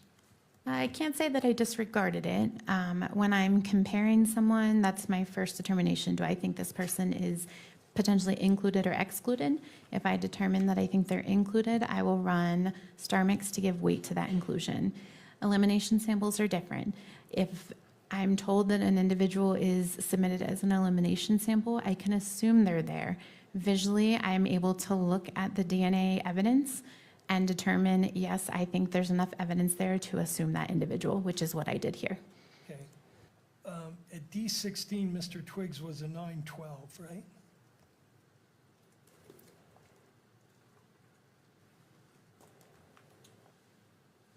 According to your electropherograms.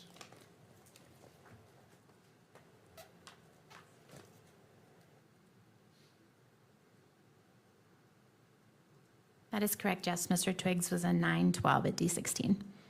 912. And did you find 912 at that location in the 8-1 sample?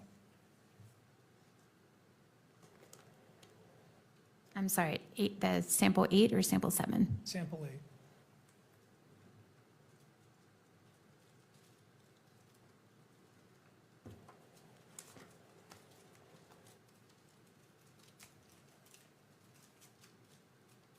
The only piece of information I had for sample 8 at item D16 was a 12. And you said Twiggs at that was a 912, right? Correct, yes. But at that location, the evidence sample was not a 912, but a 12. That was the only piece of information that was recovered at that location. Let me ask you about your interpretation rules for excluding someone. Is this an accurate statement? This is from Butler's textbook. In forensic DNA analysis, if any STR locus fails to match when comparing the genotypes between 2 or more samples, then the comparison of profiles between the question and the reference sample is usually declared a non-match, regardless of how many other loci match.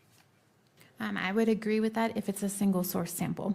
So single source, again, meaning from one individual. If I have a DNA profile from evidence and I compare it to a known individual, if there's a difference at even one location, I can say it's an exclusion. If I have a mixture, it's not that cut and dry.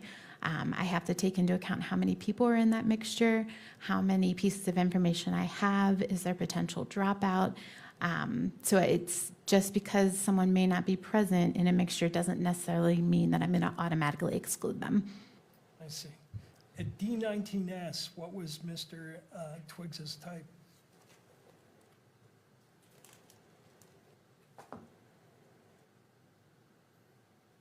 It was a 1416. Did you find a 16 allele in the 8A sample? No, I did not. Okay. At Tho, what was Mr. Twiggs's type? He was a 7.9.3. Did you find a 7 allele in the 8-1 sample? No, I did not. But again, this is a mixture and there is some dropout. So just because I didn't see a 7, for example, does not mean I would automatically exclude someone. It's a mixture, so there was some dropout. So did you assume that at that location that the allele that dropped out matched his allele? At that location, no, there's only one individual represented there. So when comparing an elimination, I would essentially ignore that location. I'm looking at the other locations where there was 2 individuals present. Okay. Now, a couple more topics and then we're done. When you received this, the evidence, you got more than 7 and 8, correct? You got a number of other samples. Correct, I did. You got a backpack, which you labeled as Exhibit 9, and a bunch of items from that backpack, correct? Correct, yes. You were initially told that those items related to things that may have been discarded by the suspect. So initially, we didn't have any information. So we processed that. Those are items that are good for DNA. Not having any information from the investigators, we process them for DNA. As the investigation continues, it was determined that that backpack was potentially left behind by a bystander, and there was no comparisons needed at that time. Well, left behind by a bystander, or according to your notes at page 20, the backpack belongs to Kirk's detailees.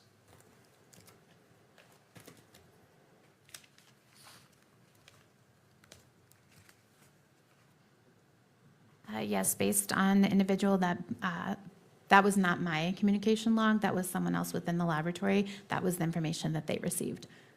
Before you received any samples, did you request to perform what's called destructive testing on the samples? Yes, I did, and destructive testing is essentially consuming the sample, cutting the cotton off of the Q-tip or the swab, subjecting it to testing. There's nothing remaining. I have to request permission to consume prior to doing so, and I did in this case. And why did you do that? That is part of our protocols, that we have to request permission to consume, and we consume, so DNA, we can't see it, so when an item is swabbed, we don't know how much DNA is on that swab, if anything, or how that swab was used. Did someone just swab using one side of it? Did they roll it and use all sides? Because I don't know that, it's our practice to consume that swab. It's our best chance of getting any DNA evidence. And that's a determination that you made in this case before you even saw any of the evidence, correct? Determination to consume? Yeah. Yes. Okay. Now, remember I referred to that NRC report? Yes. 1996. Did they say there a wrongfully accused person's best insurance against a possibility of being falsely incriminated is the opportunity to have the testing repeated? Such an opportunity should be provided whenever possible. Yes, that does say that. And does your laboratory have a policy, standard 7.4, which says, where possible, the laboratory shall retain or return a portion of the evidence, sample, or extract?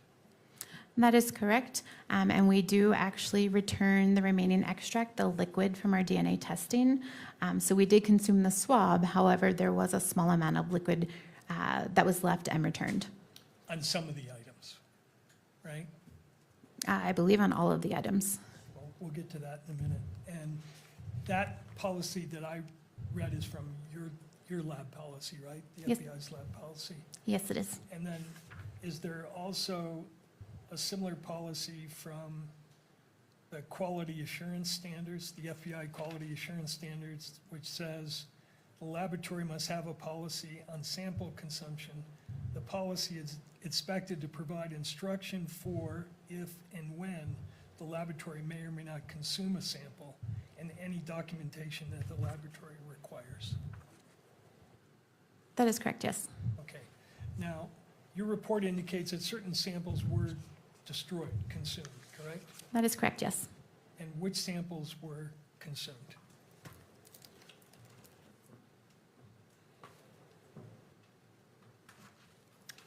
Items 1 through 6, which were swabs from possible smudge, swabs of hand swipe, swabs from possible sweat drop, swabs from possible smudge, swabs of possible smudge, and swabs from possible sweat drop. In addition to items 54 and 55, which were swabs of swiped finger areas and swabs of stairwell railing. Okay, so when you wrote in your report that those items were consumed, which of those items, and by that you mean the actual swab was consumed? Correct. So a swab is just like a Q-tip. So the cotton portion of that swab was cut off the wooden stick, placed into a tube, subjected to DNA testing. So we consider that consuming. But again, there is liquid at the end of the process that is returned to the field. And the normal procedure in terms of sample preservation would be something called sample splitting, right? You split the swab and you use half, you save half so that your testing results can be replicated and retested. So yes, however, again, I don't know how an item is swabbed. So even if I were to cut that swab in half, it could be that I'm testing the half that doesn't have any DNA and the other half may have some DNA. Or the swab may have a little bit of DNA on one side and a lot on the other side. So for the best possible chance of getting a DNA profile, it is our practice to consume the entire swab. So for the first 6 items, those were swabs that were taken from the northeast corner of the Losi building, correct? Correct, yes. And you used all of the swabs, and you concluded that there was no DNA present on any of those items, correct? That is correct. So you couldn't do any comparative testing. Correct. There was nothing for me to compare to. Okay, and what did you have left after you did that in terms of the volume of extract? What was left? So it was approximately 3 microliters, so a very small portion. Very small portion, and you actually used 10 microliters to do your testing of those samples, right? That is correct, yes. So if you didn't get any results with 10, what you left over would not be sufficient to get any sort of independent testing done, correct? It could be tested. However, my expectation, if I took 10 microliters and did not get any DNA, the remaining 3 would also still not give me any DNA. Okay. And for item 55, that was 2 swabs of a stairwell, from a stairwell railing where the suspect touched the railing, right? As far as I know, they were swabs from a stairwell. And correct me if I'm wrong, but I understand from your lab notes that you took those 2 swabs and combined them into one sample and then used the whole sample, right? That is correct, yes. Okay. Before you did that, did you inquire whether the 2 swabs came from 2 different areas? For instance, maybe the suspect touched it here, but the other sample was taken somewhere else? I did not. They were both labeled as coming from the same stairwell, and they were packaged together. So our policies and procedures is that we can combine those 2 together. And when you do that, you create a mixture, right? I don't know that I would agree that combining the 2 would create a mixture. Given the item of evidence, a stairwell railing, I don't necessarily expect that one swab would have one person, the second swab would have a different second person, and combining the 2 of them creates a mixture. However, I don't know that for certain, but again, I don't know is DNA present, so our procedure is to combine and consume those swabs. Okay. And in this case, when you did that, what you got was a complex mixture, right? I did. I got DNA from more than 5 individuals, so I could not provide a conclusion. All right. Now,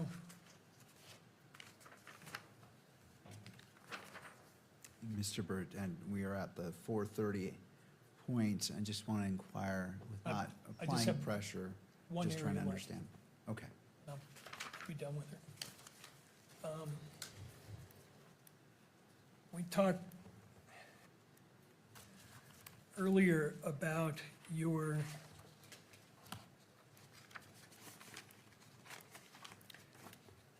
testing of the length of the DNA sequence, the length of the DNA boxcars, not the sequence of A, C, T, and G within those sequences, within those boxcars, right? Correct, yes.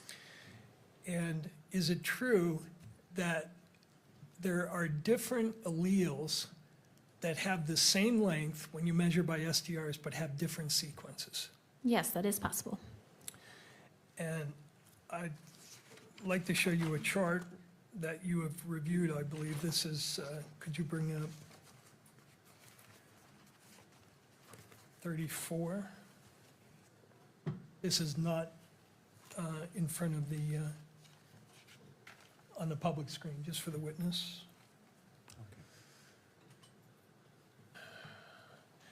And is this a chart that you reviewed to, that I prepared to, and you looked at to see if I had correctly stated what alleles were found? Yes, it is. And does it, as it's presently existing, accurately state what the alleles are at each Yeah. location? Yes. Okay. I would move that into evidence. It's 5 pages and it's Baker 34. Mr. McBride?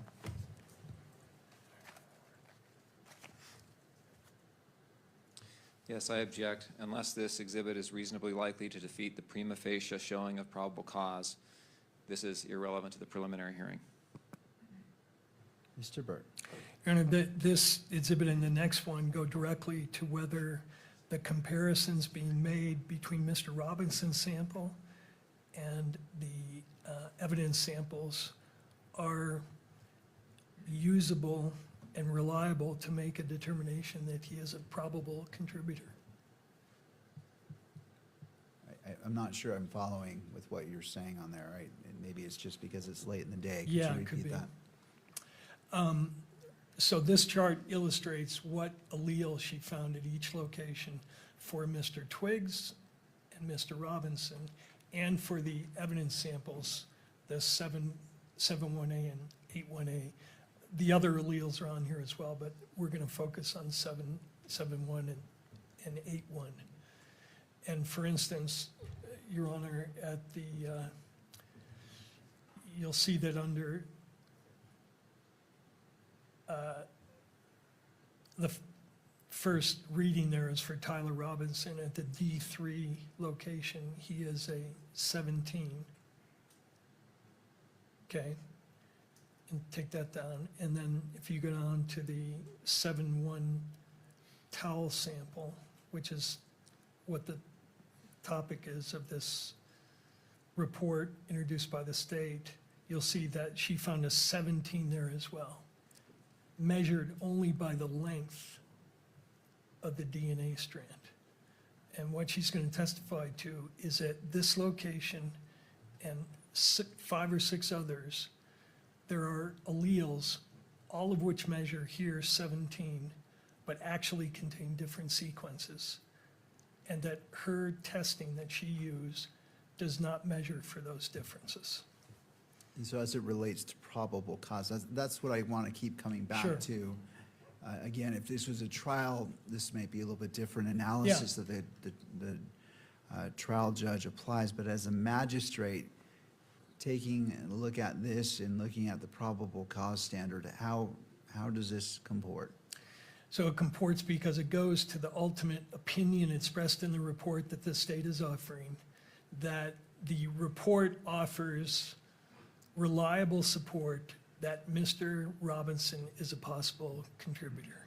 And we're asking the court to consider that the comparisons are only based on a limited number of length-based comparisons, and that there are sequence differences so that she cannot distinguish, and I believe she'll testify, she cannot distinguish based on the testing that she did in at least 5 separate locations, whether the evidence sample and Mr. Robinson's sample, or for that matter, Mr. Twiggs' sample, matches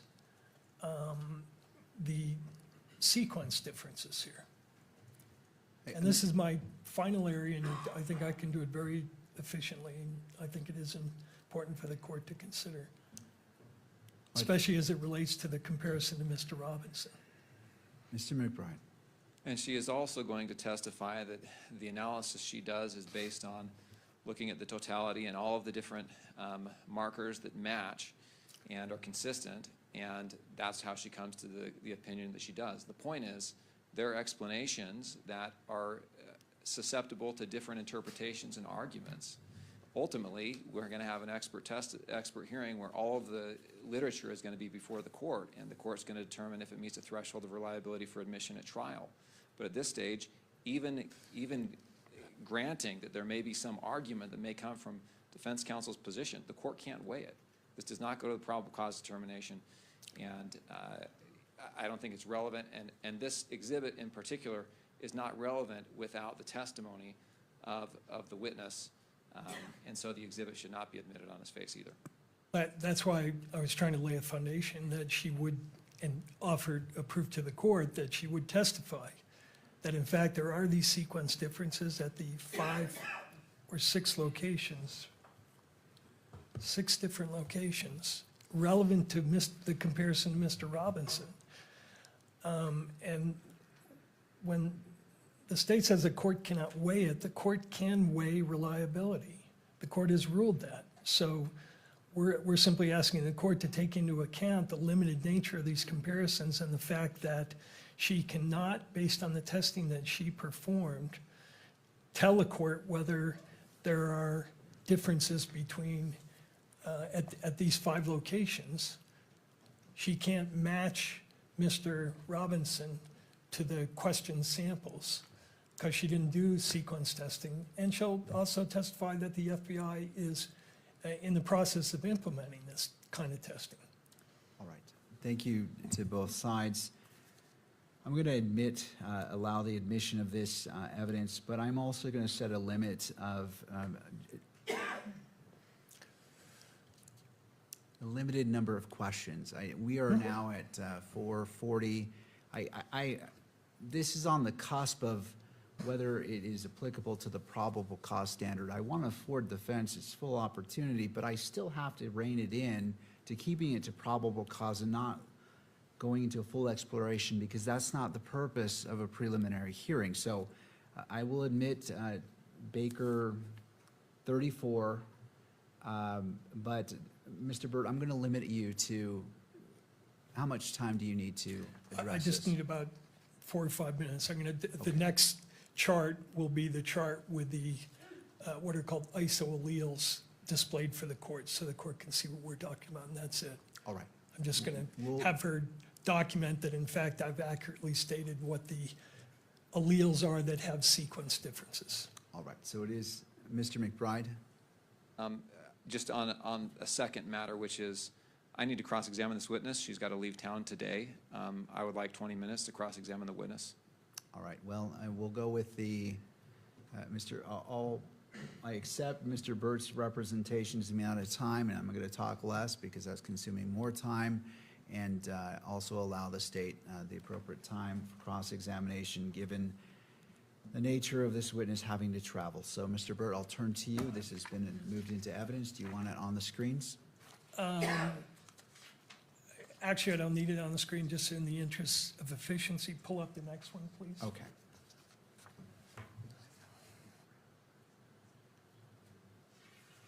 I want 35. Take that one down. And is this exhibit the same chart with what are called the isoalleles indicated? Yes, it is. And isoalleles is a term used to refer to these alleles that have different sequence but the same length. Correct, yes. So across the top there for allele 17 and D3, there is a allele 17A, allele 17B, allele 17C, all with the same length, but different sequences for each of those 3. Correct, yes.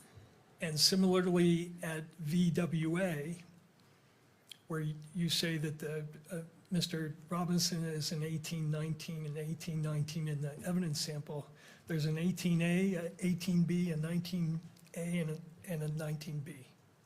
Correct, yes.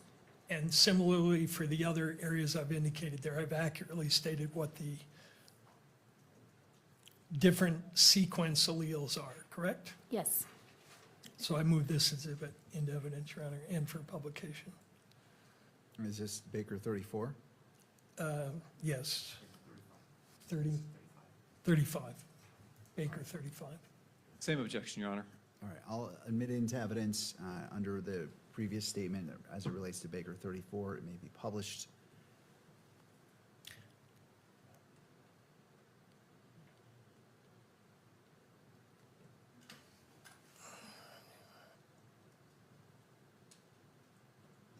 And as you look at these 5 areas, you can't distinguish the evidence samples from Mr.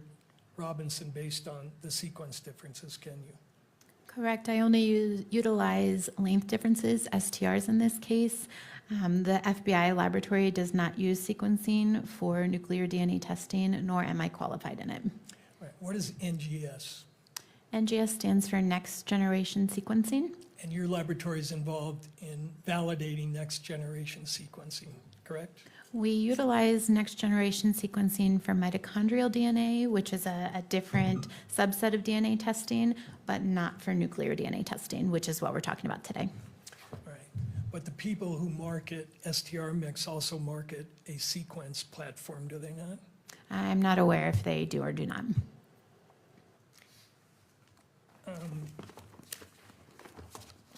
Last question, take a look at.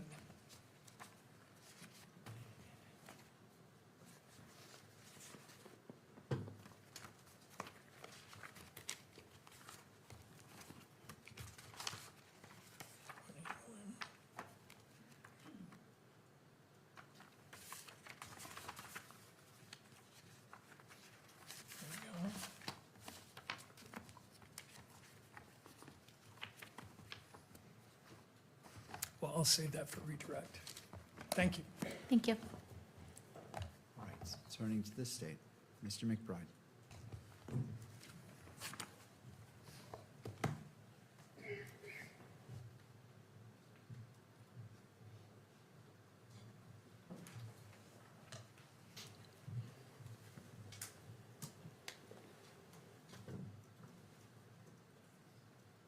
Oops. Good afternoon. Good afternoon.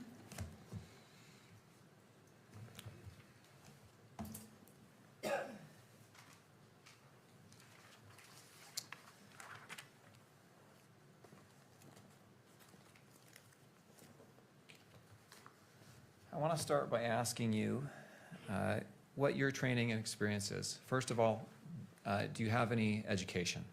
Yes, I do. I have a Bachelor's of Science in Biology from Salisbury University. And do you, after your bachelor's in biology degree, what did you do for your career and in further education? Upon graduating from college, I began working at the FBI laboratory as a contractor. I was assigned to the Federal Convicted Offender Program, which was a program under the DNA unit. During that time, I did that for approximately a year and a half. It was my responsibility to open and inventory and barcode DNA collection kits sent in from federal agencies across the United States. I then became a biologist in the DNA casework unit. I did that for approximately 6 years.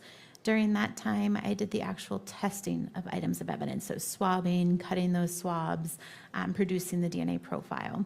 And then in 2015, I accepted a position as a forensic examiner, which I am still today. I'm sorry, what year was that? 2015. So 11 years you've been doing more or less the same duties you have now, is that right? Correct, yes.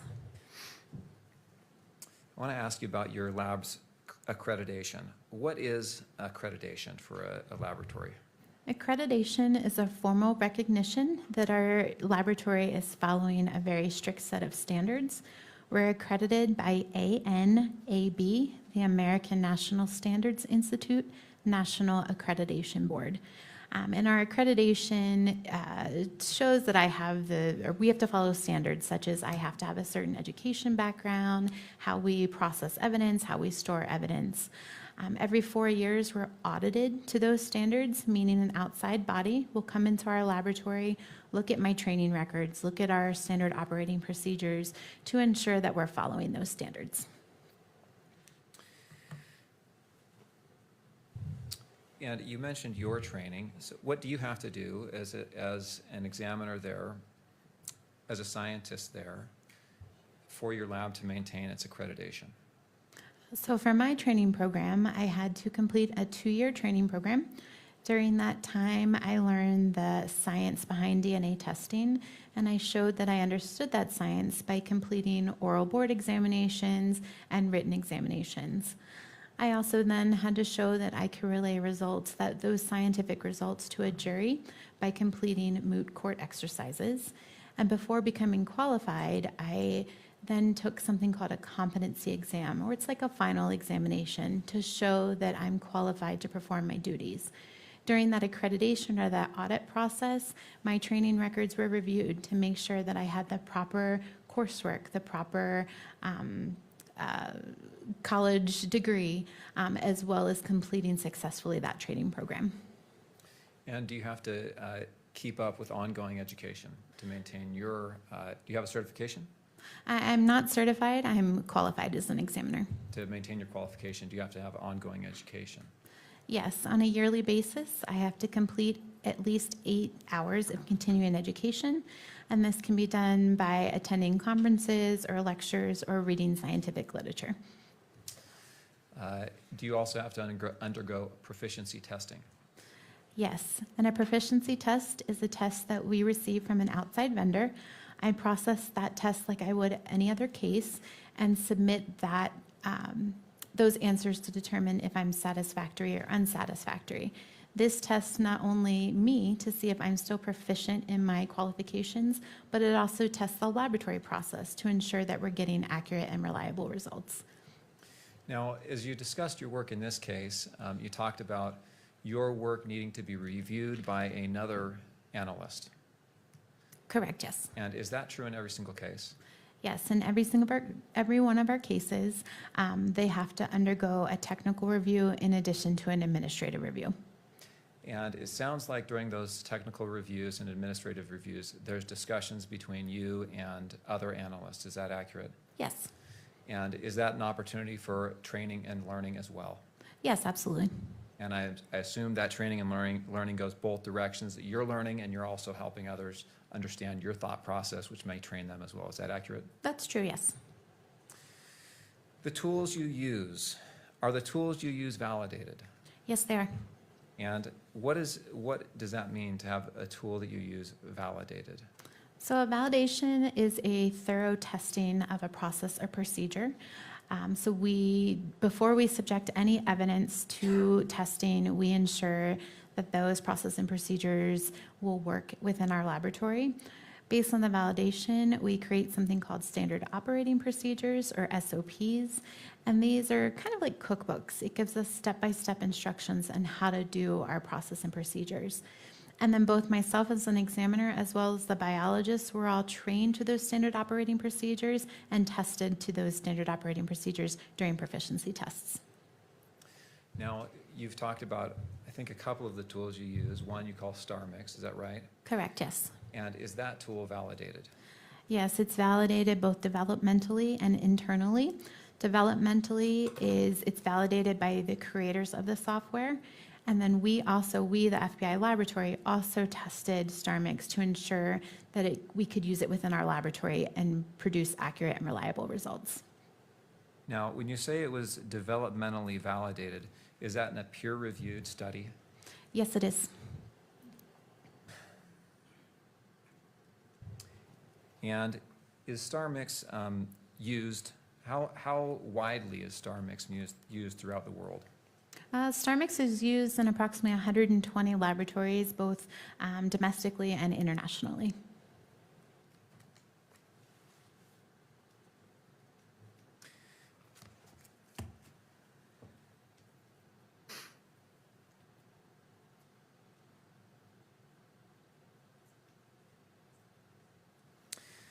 I want to go back to some of the questions that you were asked on direct examination. You were asked about an Exhibit 8.4, Baker 8.4, which is the DOJ Ultra, which is the Uniform Language, what does that stand for? Uniform language for reporting and testimony, I believe. Okay.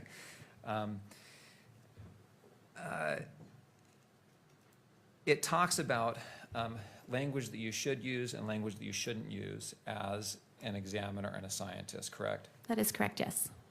Now, I want to ask you a little bit about what you do when you have a conclusion, like you did in Exhibit 31. Do you know, let's see,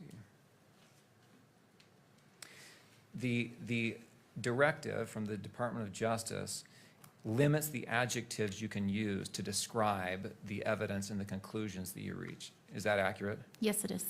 And the thinking behind that is to submit the statistical number and let others decide, meaning the reader decide how they want to describe that number. Is that accurate? Yes, it is. So for example, if we can look at Exhibit 31, if you don't mind publishing that.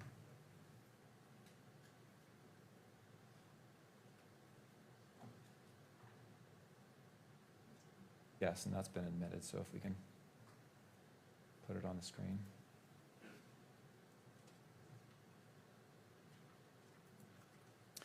And Kimberly, if you could scroll to page 3 when that comes up.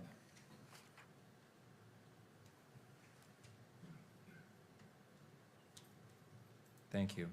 So item 7, sub 1, is the swabbing from the towel from the rifle. We have the number in written form in the second paragraph beneath the heading, and then beneath that you have a table, correct? That is correct, yes. And the likelihood ratio gives the number, right? That's the likelihood ratio. And that's stated in sentence form in the paragraph preceding the table, correct? Correct, yes.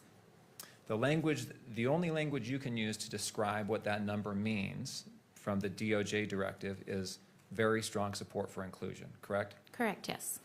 And the sentence there that says the DNA results from item 7.1 are 1.7 octillion times more likely if Twiggs and T. Robinson are contributors than if Twiggs and an unknown, unrelated person are contributors. The reader can assign whatever value they want to that, correct? What do you mean? Meaning adjective to describe what that means. Sure, yes. The adjective you can use is very strong support. For inclusion, yes. Okay, for inclusion. All right, if we go to 8.1, if you'll, Kimberly, if you can scroll down just to make that a little bit easier to view. Same question there. The results are from 8.1 are 30 quintillion times more likely if Twiggs and T. Robinson are contributors than if Twiggs and an unknown, unrelated person are contributors. The adjective you're allowed to use is very strong support for inclusion again, correct? Yes.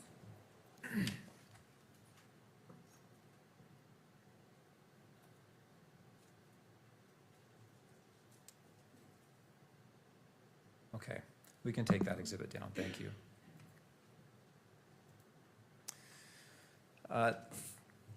You were asked about formal activity level, and you described this as the lab cannot testify about, or you cannot testify about what action left the DNA on the object, is that right? That is correct, yes.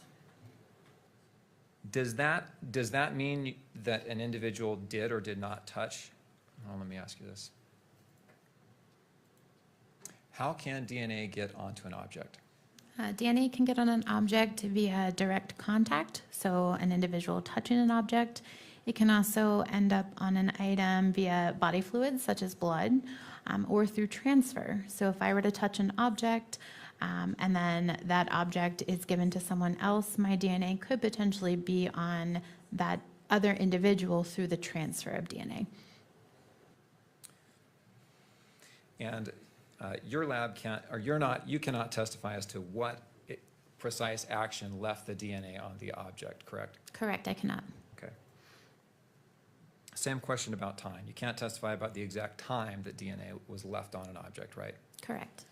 But there are some indicators that may give some information about how long and the conditions under which DNA was placed on an item, like degradation. Yes, degradation or the condition of the item. So again, if a firearm, for example, is in a river, I would expect with the water rushing over that item, I may or may not be able to detect DNA. Also, if there's an item of evidence that is exposed to the elements, something that's been left behind 10 years ago, I don't necessarily expect to recover DNA, but something that may have been left yesterday, I might be able to detect DNA. An item that has been left in the dirt or has been rubbed in the dirt, could that affect your ability to recover DNA? It could, yes. Could it also affect degradation? Yes. Can UV rays affect degradation? Yes, it can.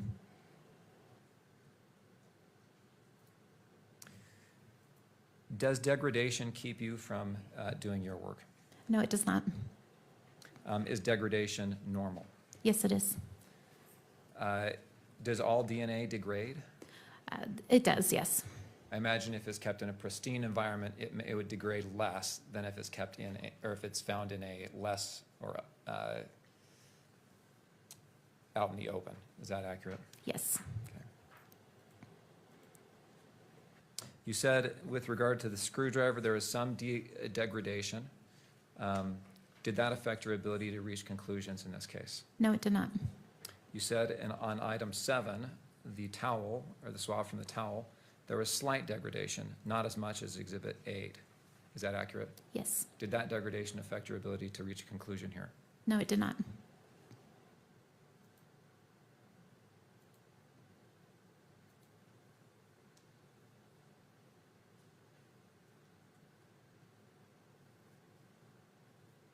You're asked about a PCAST report. You testified that that gave guidance on different areas of forensic science. Do you know what year that report was published? I don't recall the year. Do you know if it's been within the last 5 years? No, it is not. Meaning it's older than that? Yes. Do you know if it's been the last 10 years? I think it was 2016, but I'm not entirely sure. I would say within the last 10 years. Let me ask you this. Has the science in your area, can I refer to it as probabilistic genotyping? Is that Probabilistic accurate? Probabilistic genotyping is the math in my area, yes. The science in your area and in your field, has it developed over the last 10 years? Yes, it has. And have there been studies that have made suggestions which have been implemented in the field? Yes.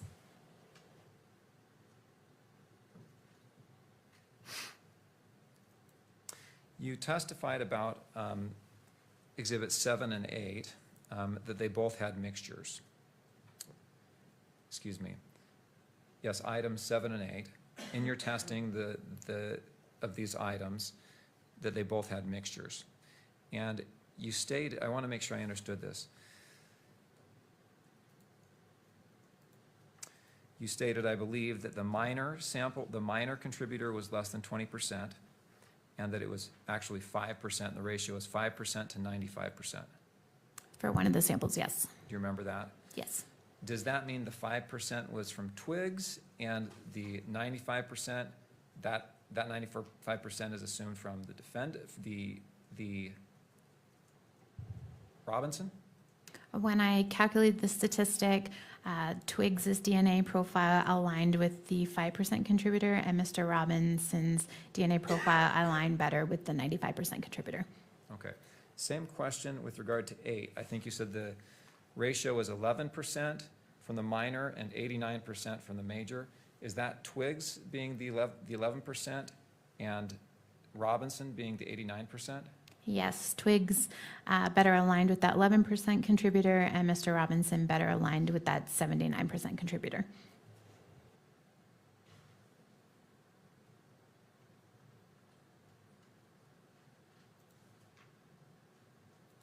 You're asked about Baker 4, an exhibit that was titled Baker 4 365. Do you remember this exhibit by chance? I don't have a copy of it, so, well, do you have Baker 4 365? Put that up.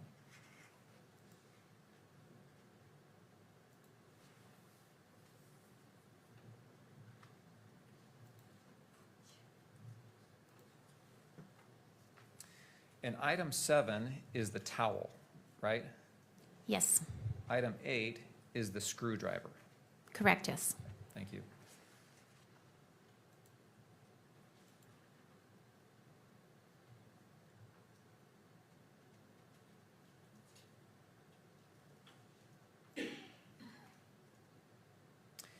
You know,